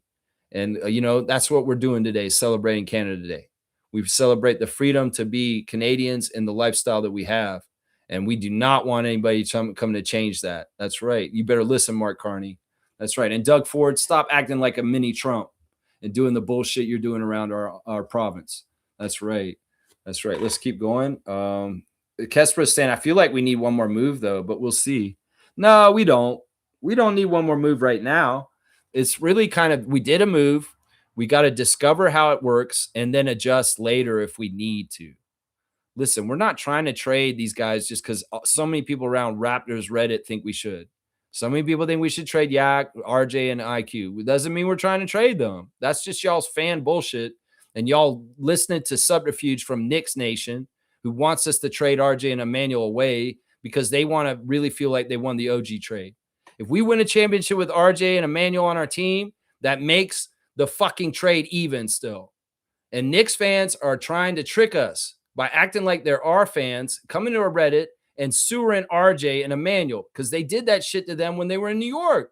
So they just followed them and done the same action here. And sadly, a bunch of Raptors fans are falling for their bullshit and falling for their lines and stabbing our own players in the back, especially a hometown hero like RJ Barrett. Shame on you. People that don't fucking stand with our team as fans and are stabbing people in the back and taking bad information from Knicks fans and our haters. Why would you listen to our enemies, Raptors fans? Why would you listen to them and dump on Yak and all them like that? Just stand with your team. And if we change the team, Bobby will do it on his own accord. You don't change the team. You don't have any fucking power over that. So shut your damn mouth and respect our players. And he'll make the moves if he sees fit to at the time he does. Because I trust Bobby like I trusted Masai before. And I think that's the big problem with a lot of fans is they want to fucking make the moves for Bobby. You don't make the fucking moves, y'all. He does. And he did one big one yesterday. And in some ways, y'all need to stop throwing our guys under the bus and disrespecting them. Scotty called y'all out for this in the last month. How you feel about RJ now? Hitting the game winner in game 6 against Cleveland. How do y'all feel about that now? Because Scotty hears what y'all are saying about RJ, and he thinks y'all are disrespecting him. Why the fuck would you be so awful to a guy from your own country, your own city, and not fucking respect that and root for him and be real fans for him? Because half of y'all are not real fans for him because you're fucking fake ass people coming into social media spaces masquerading as something that you're not, and you're actually a fan of another team. And our good fans that should be listening to the right people like me are listening to the wrong people and throwing our guys under the bus. That's why I caution everybody who talks shit about those players. Stop doing it. Because you're doing the work of our enemies as you do it. Does that make sense, what I just said? Do you think Knicks fans want to see Emmanuel Quickley and RJ Barrett get rings in Toronto? No, they don't, because they want to be right about the move, and they don't want to have regret that they gave up on Quickley and Barrett for OG and got their chip. They just want to get their chip and think that we got a failure in that deal. Well, if we come through on our end of the side of the deal and we get rings with those two guys on our team, that's what I'm saying. And New York fans don't want that. So y'all stop being pawns for the perception war and the information war and the bullshit that has gone spread around about Emmanuel Quickley, like Alan Tam's doing right now, or anybody saying things about Jakob or RJ. That's it right there. Mic drop. That's it right there. Unchained Al Pacino. Good morning. Love the name. Y'all going back to the finals. Thank you. I appreciate that. I hope so. Let's see what happens. That's right. Kilimanjaro's back. This is a long-time Raptor fan. It's been a long, long time. Sup, it's been a minute since I was here. I'm still warming up to the trade. I liked BI. I love him too. I think the guy's amazing. I appreciate him. I got his jersey last season. I got a BI jersey. You know, I met his dad. He's an amazing dude. He's a really cool guy. But, you know, you got to make your team better. The GM's got to do his job and make the team better. And I think that's what he did. I think that's what he did. Man, so good to see you, Kilimanjaro. I totally remember you, man. And I appreciate you circling back. That's right. It's not on Shams. Where did you see that deal? What are you talking about? What, Mobo? Let's see. Kyle is coming back. Let's bring back Baca and Gasol. You think that he's coming back? Is that for sure? Seymour saying, told y'all Marcus Smart was going to Houston, 2 years, $13 million. Yeah, we heard that one before. Nameless is saying, yeah, I don't think the front office is going to allocate a valuable roster spot to Kyle this season. Shit just got real. You know, some people are saying they want him to be Garrett Temple this year. And, you know, I mean, it's not out of the possibility. Seymour saying Pistons going in a different direction. John Collins, 3 years, $51 million. So that's a loser player, and that's the wrong direction. You're exactly right. Nameless is saying, I'd be surprised if Garrett sticks around. Thanks, Temple, but daddy's home. We'll just have to see. It could very well be Garrett is right back. There's all the finer tuning of our roster will be figured out. But, man, Mobo going to the Kings, that's a huge thing right there. That's different. That's different. We need all our change, nothing to spare. That's right. It's going to be nice to get the benefit of the whistle this season with some real big-time star treatment. I don't know. Don't expect that for sure. You don't know if that's true. Finally, we'll get more than 7 free throws a game. Maybe. Well, nothing's for guarantee, man. Nothing in this world. We got to just take it as it comes and do our best with what we get. Man, we going to whoop teams' asses, okay? Nightly beatings, okay? Guardian Transit saying we need some work to get Mamu back. He's gone. He's on the Lakers. He's on the Lakers. Kesper saying so much love for BI. I love that. Alan Tam, we're not doing the Quickly versus Morant anymore. Sorry. I'm skipping that shit. I'm not going to go over that stuff, man. I'm just not. I'm sorry. All right, where am I in the chat? I lost my place. Holy crap. Yeah, this is an epic stream for sure. This is one of the biggest epic streams ever. This is like, dude, I want to do all the comments, but this may be insane just because of just the news and how things are. Reggie, I appreciate you cutting down your comments, man. I really do. I see what you did there. It looks like we've got a whole this is the history of Raptor Freaks coming back out of the woodworks. People that have not been here for a while are coming back all of a sudden right now. It's kind of crazy. All right, where was I in the chat here? Holy crap, y'all filled it up, man. You guys really filled it up, man. Okay, here, that's where I was. Guardian saying, I will fill you guys in out golfing this afternoon with Kawhi, Glen Abbey. You going to golf with Kawhi? Okay, that's cool. As I was saying, Brandon Ingram solidified our season. Scotty himself said it best. Great player and seemingly an even better person. Taking a moment to honor BI for getting us to the playoffs again. Win. Yeah, you know, BI, we're going to honor him. And like I said, we're going to honor him. He's fine. He's a good standing alumni. Sandra's going to be a Laker. Let's see. Shams is saying that Leonard forced his way to Toronto, and they were the only team he was serious about joining. Yep, that's what I heard too. Let's go, Jalen. Let's go for Jalen Suggs. No, we don't need Jalen Suggs. We got so many dogs in the dog pound at that position. We do not need Jalen Suggs. We do not need Jalen Suggs. I don't know why people want to still get him at this point. We got Scotty. That's right. Kareem saying no more dick shaving commercials. That sounds wrong, what you just said. Isaac's saying this. The difference between, okay, we're not doing this. We're not doing any jaw, okay? No more jaw. No more jaw. If you have a Ja Morant-related comment, erase it. Seriously. Sorry to phrase it this way, but which player would you like to be in a foxhole with, Kawhi or Brandon? We saw Brandon wither under the pressure of the playoffs. Exactly. He's not as tested.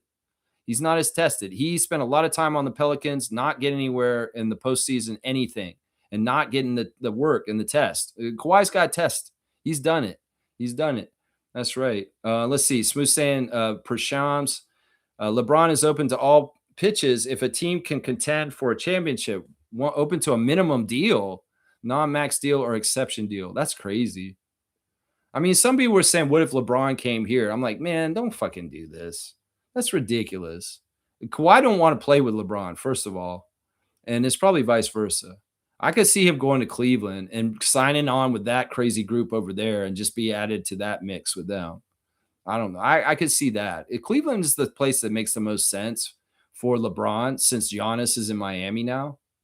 You know, it just makes sense. Go home, play your last season for your hometown crowd and do it the right way. Don't go the Warriors. Don't do that shit. Don't go the Warriors. It's stupid, man. Guardian Transit saying, I mentioned a year ago, this was the season the Raptors need to put themselves in contention. Talk. Here we are. There we go. Yeah, LeBron and Kawhi in Toronto. No, don't even start, man. Don't even start. It doesn't make any sense. Guardian saying Raptors missing some dick, but we got some dogs. Okay. Yeah, get all the dick jokes out of the way. He's gone. So go ahead and do your dick jokes now while you can. Nameless saying, I'm just going to come out and say it right now. I truly believe Toronto underpaid for Kawhi. I don't know. That may be a stretch. If you truly understand what you hold and the intrinsic value it possesses, there's not even a debate. I mean, I guess I kind of see what you're trying to say. Performing in this playoffs is what Kawhi was built to do. And for that, you pay, my friends, a lot more premium than we did. You know, honestly, if they're looking at the deals, honestly, we didn't pay more than we paid before. We really didn't in some ways, honestly, because it's a different league than in 2018 when we made the first Kawhi deal. It's a lot different. Let's see. Smooth saying, nah, he won't come to Toronto, man. Yeah, we don't want LeBron here. I mean, he likes to come here for the summer, but we don't need him to be on the team. It doesn't make any sense, honestly, guys. You guys are just crazy. Like I said, you guys got dopamine fixes. You just want the next fucking crazy thing to get excited about. That's all. Let's see. Kesper saying Vucevic went back to Magic. It really is 2019 again. Vucevic left the Celtics? Wow. Is that for real? Man, you guys got me doing breaking news. I need to check.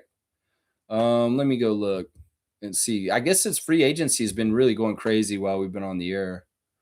Really going crazy. Celtics got Mitchell Robinson.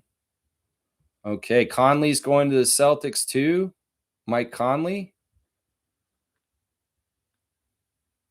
DeAnthony Melton back to the Warriors and Vucevic back with the Magic. Wow. I guess he didn't really like being on the Celtics. That's interesting. There's a lot of moves today. I'm going to have to go see how the dust settles. Let's see. Y'all, seriously, chop your comments if you have a bunch of comments, because I may just like end the stream because I'm tired, man. You guys are going to make me go fucking 4 hours. And it's hot too, man. It's like 100 degrees. I don't have air in here. And I'm like, man, I need to go outside and get some air, bro. Let's see. If there's a lot of duplication and y'all aren't adding anything new to the chat, just fucking cut your comments. Seriously. Seriously. I'm going to just pick and choose. I'm going to cherry pick, y'all, because I'm not going to read every single one of these out loud right now. I'm just going to find the right one. I like Kaloy saying, fuck them picks. Good morning, Kaloy. Good to see you. Let's see. Happy Canada Day. I like that. Fuck them picks. This is worth it.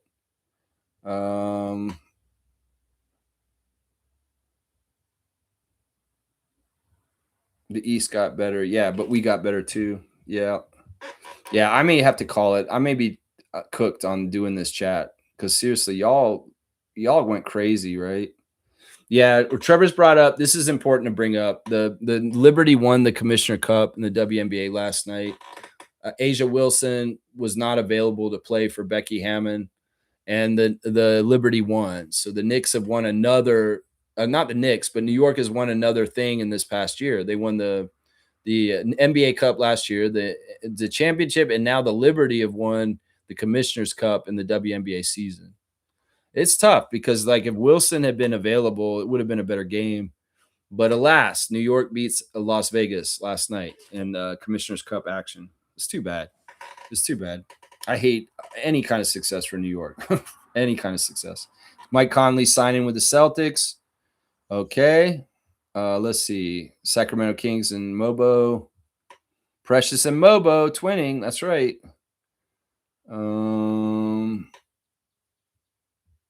Paul B is here. Good morning, Paul B. Thank you for your work in the past for me on this channel. Good to see Paul B, our Raptor freak, holding it down in the state of Wisconsin. Checking in real quick. Happy Canada Day. I'm beyond happy Kawhi's back. 3 years of Kawhi sounds like 3 championships to me. There you go. There you go. Is Kawhi the ultimate seagull? No, Jonathan Livingston Seagull is. Jay-Z said it best. 3 levels to this shit. Okay. Kawhi hopefully can get us a C somehow. I'll bet you we'll get another championship. I bet you we will. Let's see. Kareem saying scared money makes no money. His injuries are a huge factor. Bobby made his bed and wrapped himself in linen sheets. He's positive about this. Trevor's saying they're all saying now Raptors is the biggest threat in New York. I believe that's true. Shams posting everybody but Mobo. It's a minor move. Mitchell Robinson, 3 years at $47 million with Boston. Turncoat. That's what you say there. Walker Kessler deal. Yep. Okay. Fiercey gave me the cutoff at 11:30. It's 1:10. Thank you, Fiercey. Nameless say, I think Uncle Dennis finally realizes that maybe he should leave roster construction to professionals. Yep. Seymour said, told y'all yesterday, Mamu gone to LA. We did say that yesterday. We knew that. Bellatainment 808. Thank you for subscription. Very exciting time again for our Raptors. Totally doubted it when the news started to break. Yeah, it's amazing. It's really going to revitalize Raptors fan nation. Like I said earlier, there's going to be some casuals that come back and watch just because they're going to feel like we have a real chance. There's fair weather fans in the city of Toronto. The Blue Jays are struggling right now, and well, the Sky Dome's attendance will reflect that.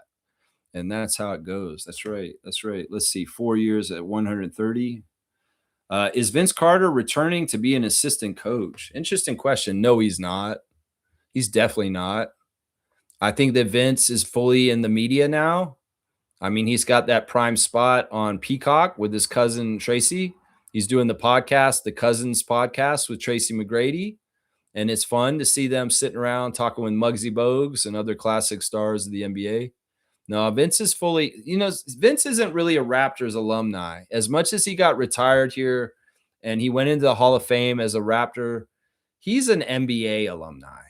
He's shared around the league. He played for so many different teams. He played for so long. The Brooklyn Nets / New Jersey Nets want to have ownership of his legacy and who he is, obviously, too, from his history with them. So he's not a straight up Raptor, which is annoying. And in some ways, I don't like Vince Carter, honestly, personally, myself. But yeah, he's not into coaching. He's not coaching. He's actually an excellent TV person, though. And his job and what he's doing right now makes sense. So no, he's not going to be assistant coach for the Raptors. He ain't got nothing to do with Darko either. So that's the way you become that, is that. Oh, look, Edmund's paying me to keep me going. Thank you for the super chat, Race Mode Daily, the $5 there. I appreciate you so much for doing that, man. Yeah, that'll keep me going. Put the carrot in front of me. UC saying people love to cherry pick Yak's contract, but this offseason will definitely make his contract look like a bargain. Kessler's overconfidence is already costing the Lakers way too much. This will be interesting to see. Yeah, Ibaka's been out way too long. I believe that's true. I believe that's true. Jakob, if he really does what he's supposed to do this summer and he comes back and we have a good health outcome that's different than last year, everybody's, like I said, they're going to shut up. They're going to be like, holy crap, I was so wrong about Pirtle. And I'm so glad that they didn't listen to me when I said that we should get rid of him. I feel like that's going to happen this year, that there's going to be a point where a lot of the people that were down on Pirtle in the recent year are going to be like, yeah, I don't know what I'm fucking talking about. I need to just shut up. That is what's going to happen. Seriously. I think that's what's going to happen. He's going to redeem himself and earn it where he gets the respect. That's right. Kessler went for so much. Let us all pray for healing on Yak's back. Blessed be Yak's back. That's right. We might start doing those prayers again. And we will be blessing the Yak back. That's right. That's right. AC saying Yak needs a backup. Can't play him all season hard. Need an athletic C. Well, we need the big C also. We need the position he has for Jokic and Embiid and players like that. And also, we got to remember that playoffs go half court, and Jakob Poeltl is way more useful in playoff situations than the transition up and down the court kind of game sometimes. We have different looks. We play a small ball lineup with Colin at 5. That's perfectly fine. And that's up for Darko to figure out the rotation, the time, and when he's playing who and who he's playing what at what times and balancing it all. So we will definitely get small ball lineups with people like Scotty and Colin manning the 5. So we'll be good. And we got to remember, Alan Graves is in this picture too. And there's a certain level of power forward, possibly small center in Alan Graves as well. So the whole idea about getting the backup center, yeah, I'd like it for insurance, but it's obviously at this point with the money we have available, it's not going to be a huge name like Kessler or anything like that. It's going to be a player that's probably a really smart add-on like Sandro was last year at $2 million. Think about it that way. Who's the player that's out there right now this offseason, like Mamu was last year, where you can sign him to like a $2 million a year contract, and he comes in and he has an amazing year? Bobby's got to pinpoint that guy and sign that dude. That's who he needs to get. James is saying try and get free agents like Marvin Bagley or Andre Drummond for the rim. See, those guys may be it. Those guys may be it. Marvin Bagley would be great. I'm not so keen on Drummond. Drummond's up there in age. And honestly, I think that him and Scotty aren't cool with each other. And it may not be a good person to be on the team. I mean, Scotty was making fun of his penguin walk, right? And I'm sure Andre saw it. Marvin Bagley, though, he's fantastic. And he's kind of an underrated player to the point where he really isn't not getting paid correctly. So Marvin Bagley III I would be open to that. That's getting closer to what I'm thinking, James, right there. That's right. Carloy's saying exactly. It's the Clippers fans that are saying they fleeced us. They have to say that to themselves to deal with the feeling. Let's see. Kawhi did to the Spurs what Carter did to us. Unforgivable. See, that's what I'm saying.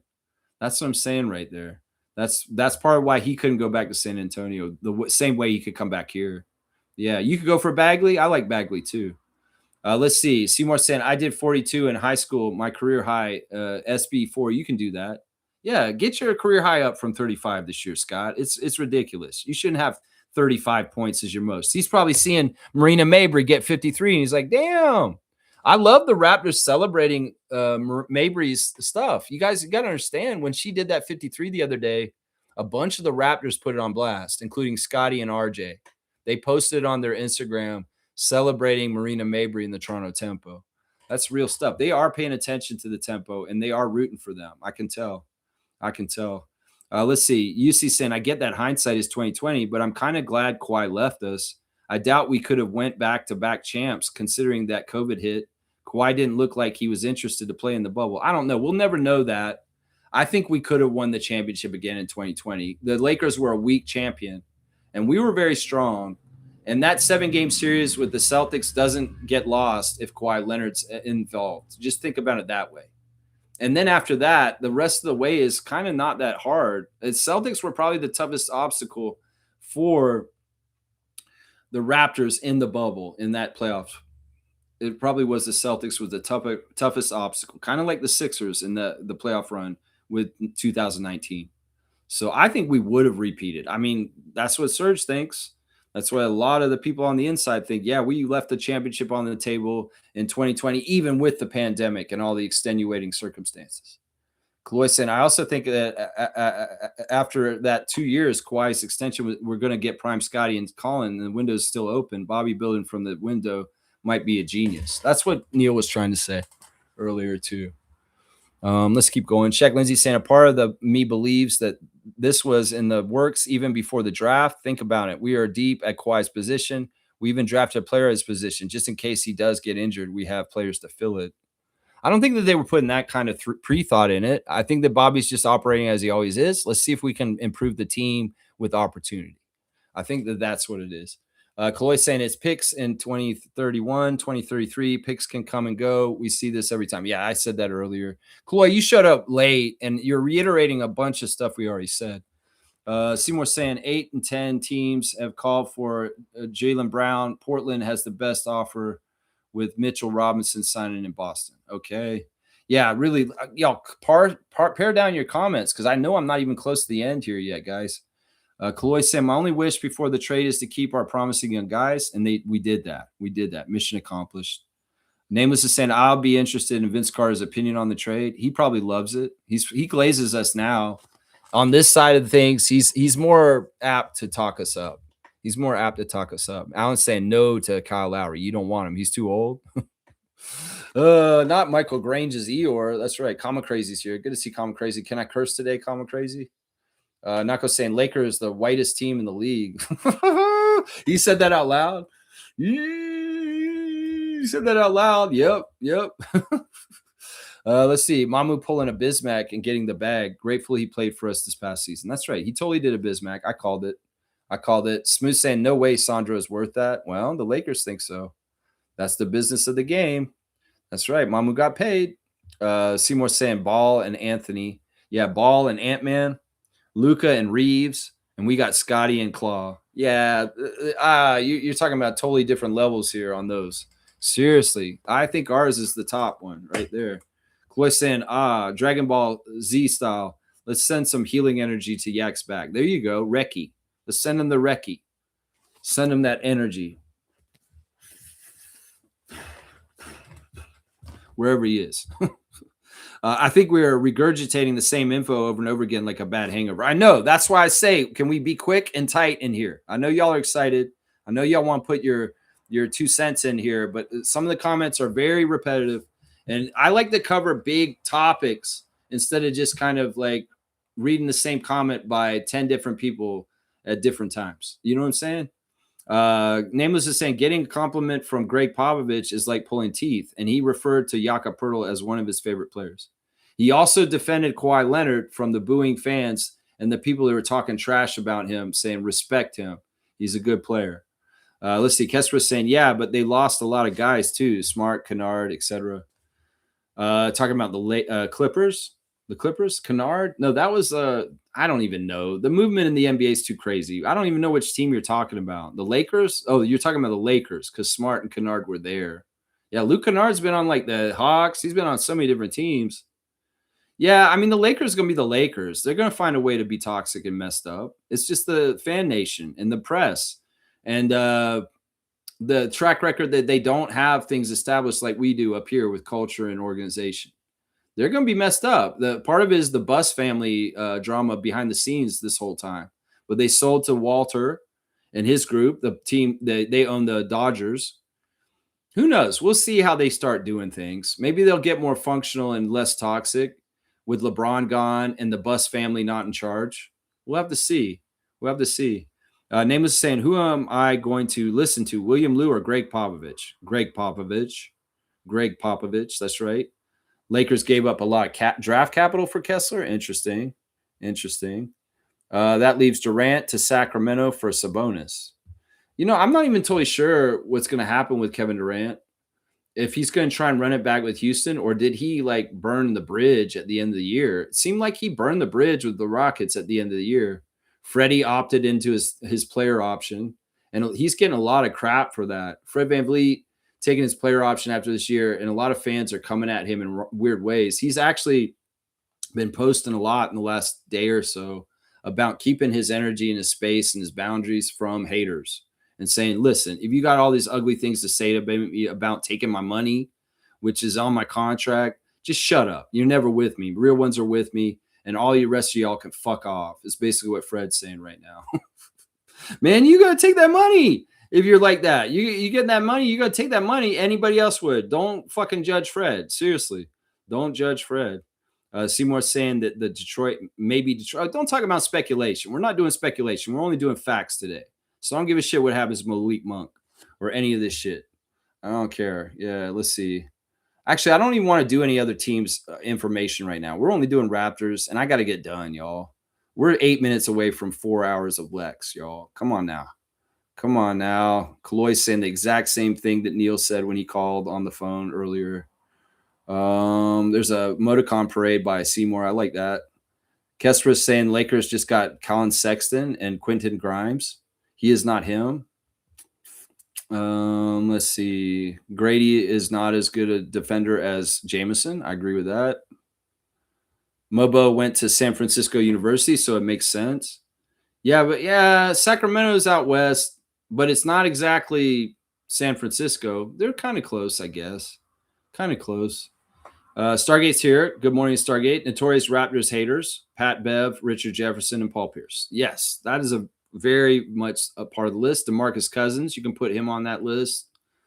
Whatchamacallit? Who's his name? Channing Frye. He's another one. There's a bunch of them. Rudy Gay. He's a hater, and he played on our team. Yeah, there's haters out there. Notorious Raptors haters. Yeah, that's a list right there. That's probably top 3 right there. Seymour saying Poeltl was on the other side of the trade. Now he's on the right side of the trade. That's right. Raptors front office always gets players paid when they go to another team. That's right, Mamu. That's why people want to come here. You get developed, you get paid either by us or other teams, and you got a great health staff that'll keep you healthy with Kawhi, and that's why you came back. I know that's part of it. That's right. He wanted to bring Dr. Alex with him to LA, and there was like, nope, Dr. Alex lives in Canada, and he's here in Toronto. You want Dr. Alex, you should have stayed in Toronto. Well, you come back to Toronto, you get Dr. Alex. Okay, Kawhi? That's the way it works. That's the way it works. Trevor's saying Grady got left out because Jacoby rose above him and became a better player. Yeah, and I called that. That was something that I thought might happen in the early stages with Walter, is that he may surpass Grady and make Grady able to be moved and not useful on our team. You know, Seymour saying, how do you have a pancakes breakfast and be stingy with the maple syrup? It's Canada Day. Oh, they being stingy with the maple syrup where you're at? That ain't right, man. You're still eating pancakes right now and eating the bacon too? Wow, that's pretty cool. Uji Bougie's here. Good to see Raptor Freak Uji Bougie. It's been a minute, but good to see you, man. Ooh, about to make a celebratory Canada Day burger. Healthy legs and crazy D are the prayers for the season. That's right. Healthy Raptors and crazy ass defense that makes everybody in the league fear us. That's it right there. That's right. Don't forget Bill Simmons. I think he was talking about players, former players, but Bill Simmons is already dissing us. He's already dissing us on this. He's already hating it. That's right. UC saying Kawhi's family camp allegedly told the Pistons and Timberwolves not to trade for him. My guess it was Uncle Dennis that told them no. You know, somebody brought up Minnesota and Detroit, and why didn't Kawhi go there yesterday? I think it was Fiercey. Well, he's never been there. He doesn't know what Detroit's team's like or their facilities or their personnel. He doesn't know what Minnesota's like. He knows what Toronto's like. He knows what Toronto's like. He can come back here, and there's familiarity. There's a routine. There's a schedule. There's a proven track record and a proven history of him being here and what to expect. He goes to Minnesota. He doesn't know what to expect. He goes to Detroit. He doesn't know what to expect. And part of that is why the short list was Toronto and San Antonio, is because he knows those places. And in some ways, his career, you know, he hasn't been a guy who's moved around a whole lot. Sure, we only got him for a year, but most of his career was in San Antonio and the Clippers. And he's going to end up only playing for 3 teams in his career. So hopefully. So, you know, there's something to say about familiarity and also kind of having a little bit of like guarantee built into the decision you make. You don't have guarantees if you go play for the Timberwolves. You don't have guarantees if you go play for Detroit. But in Toronto, you do to a degree. You have a guarantee named Dr. Alex McKechnie. That's a big part of it right there. And I could see why they would be like, yeah, this is why we're telling them no. Because you don't got it like Toronto. And we know because we've been in Toronto. That's right. Uncle Dennis seen Leafs got #1 pick. Stock went up. Man wants in. You're going to be sick if Kawhi went to the Pistons. I don't think that was ever possibly going to happen. Now it's 10:30 Mountain Time. Oh, my gosh. Yeah. Race Mode's saying Mamu's a Laker now. Yep. As of today, Sandro Mamukelashvili has signed a big contract with the Lakers for $52 million. It's a big stack of money. And you know what? Alessandro's going to love LA. And the Lakers feel, man, it's going to be good. It's going to be good for those guys. And I ain't got no hate on that. That's right. Lakers are such a mid team, even with all that signings. Well, Luka is a player that will never win. It's been proven by Dallas in the year that there was some real logic to why Nico did trade him to the Lakers on the down low, is that much like Trae Young, Luka Doncic, the void of a defense and certain assets of him will always get in the way of him having the ultimate prize. So I'm going to say this right now. You could say LeBron was blocking success for the Lakers now. Well, LeBron leaves. Luka will do it now going forward because there's only a certain ceiling you can get to with Doncic. That's just the sad truth. In some ways, he's a very fun trick shot player. He's an amazing offensive player, but he is not a good defensive player. And there are very serious problems with that in winning in the NBA. And that's as pure and cut and dry as you can make it right there. That's right.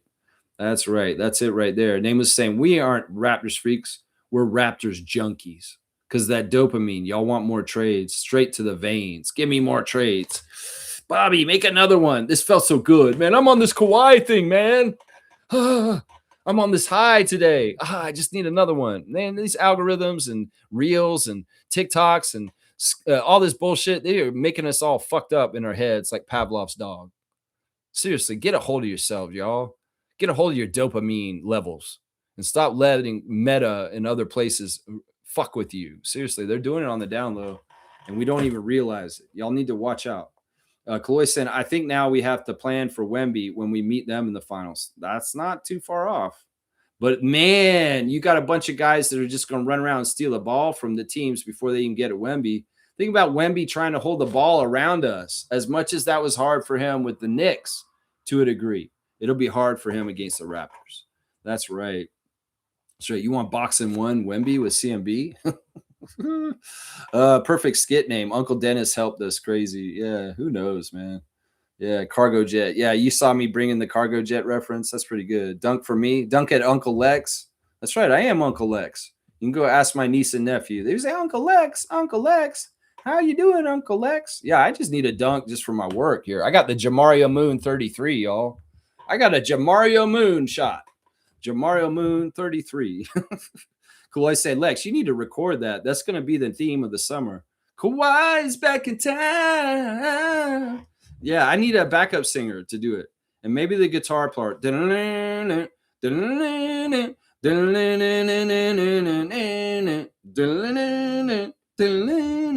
Thin Lizzy, y'all. So you got to know, I don't have Infamous's trivia right now, but I'll tell you that's Thin Lizzy. The boys are back in town. I'll listen to Q107. That's right. Yeah, Davis, you like that? I'm taking more requests. Why not? I'm still going. It's a Lexathon. Y'all want another parody song. You want me to sing a song straight up. I can do it. You want me to do Freddie Mercury and We Are the Champions? Well, we were in 2019, and hopefully we will be again. That's right. Yeah, Isaac's saying no more comments. I might fall out. That's right. That's right. Strike him, Lex. Strike that rascal tan. Strike him. Seymour's saying Brandon Roy hired as the high school coach in Seattle. Okay, this is just random news items. In some ways, I don't care about Brandon Roy. We got Andrea Bagnani, and I'm not doing any like Brandon Roy, Andrea Bagnani revisionist history. I'm sorry, y'all. I can't do that. And some people get mad about me supporting Andrea and saying he's a good player for us. But yeah, you don't get mad at me for that. I'm just standing for a Raptors culture. And in some ways, y'all sewer him. He was not a bad first pick. He had a very long career. And once again, as people remind, he was ahead of his time. If Andrea Bagnani was in a time machine and he played in this day and era, you guys would be like, holy shit, this guy's so good. Yes, that's right. That's it right there. Let's see. Isaac's got my Canadian cut off. That's right. Cut it off. That's right. No more comments. They'll be deleted. That's right. Let's see. Let's go Lexathon. See, that's why Racemo dropped that super chat on me. He's like, man, he's doing the Lexathon. That's what Edmund's always about. He's like, man, is it a Lexathon? It's kind of like in his business, it's a long race. There'll be a long race, a lot of laps in the race mode daily. And well, he's seeing the marathon of this long ass race that I'm on. And I'm still holding the wheel and I'm shaking like this. And I'm like, I'm on like turn number 490. Of like, I'm just like shaking at this point in Edmund's world right now. That's right. No more comments, please. So I don't fall out health-wise right now. Elijah Martin's coming back for 2 years, $4.8 million. Is that the breaking news right now? Elijah did sign the contract and he is back for sure. Oh, this is badass. This is great. This is great news. Very, very happy about that.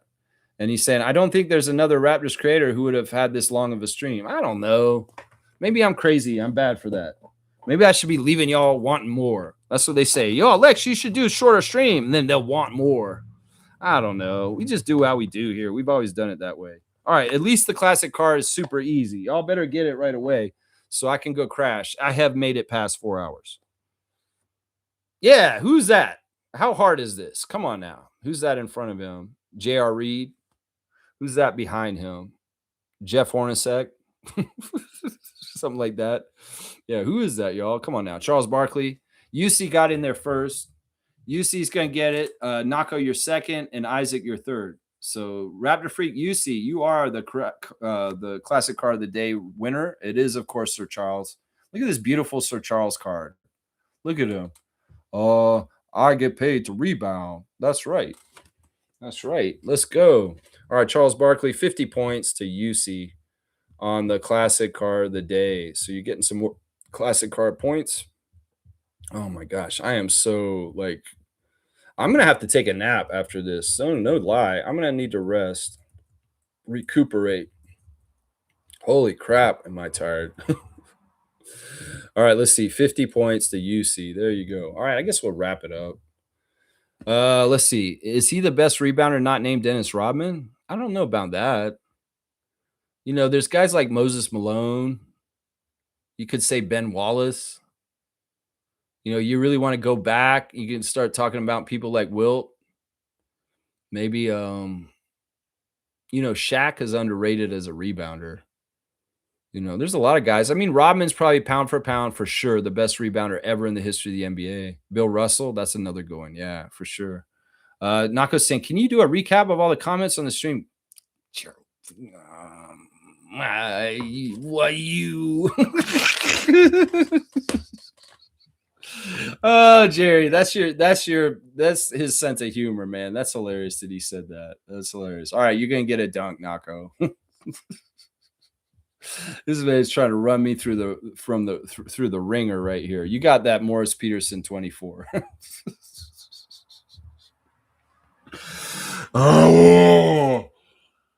Oh my gosh, I gotta get a nap, man. Thank you, UC. Thank you. Appreciate y'all too. I mean, if anything, it was fun to celebrate and talk about this whole thing. Hopefully, maybe I said things during the stream that people will be like, oh yeah, I didn't think about that. Actually, that makes sense too. You know, listen, I would say this in closing remarks. The thing with Kawhi is it's yet to be determined whether this is going to be really awesome. It could be bad. It is a part that could be like that, but I think that it's more likely it's going to be good.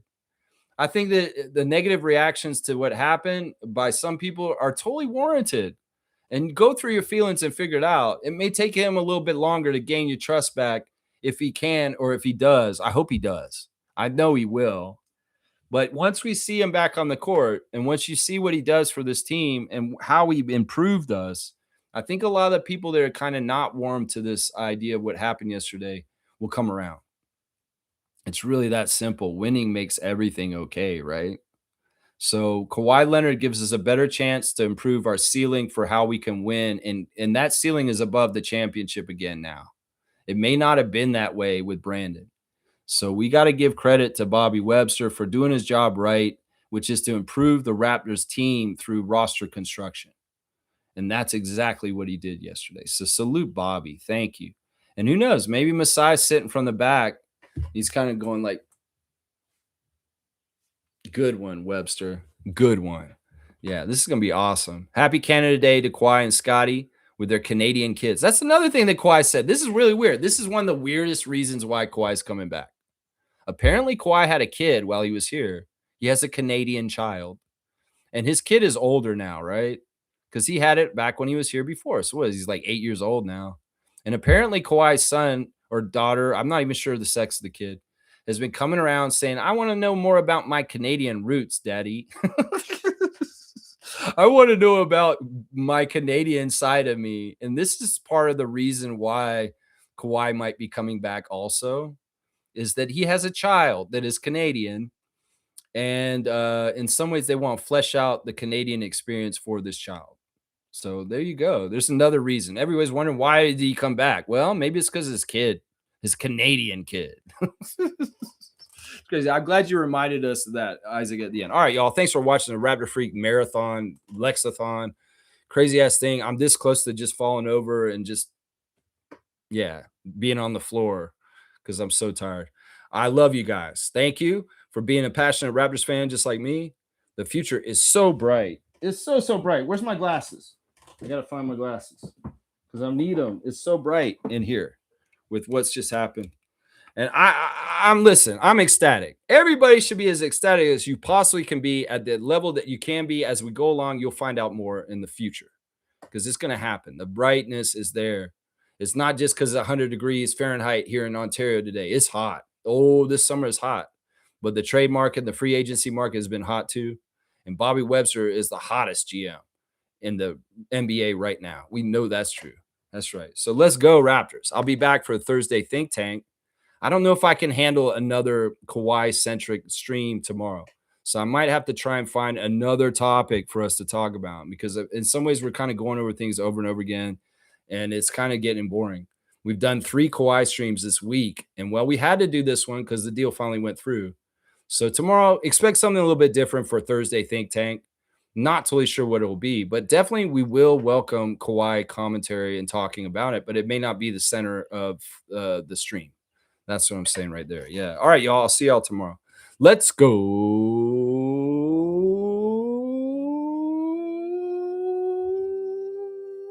Raptors. Kawhi is back in town. Kawhi is back in town. Yeah, we just had to give up dick.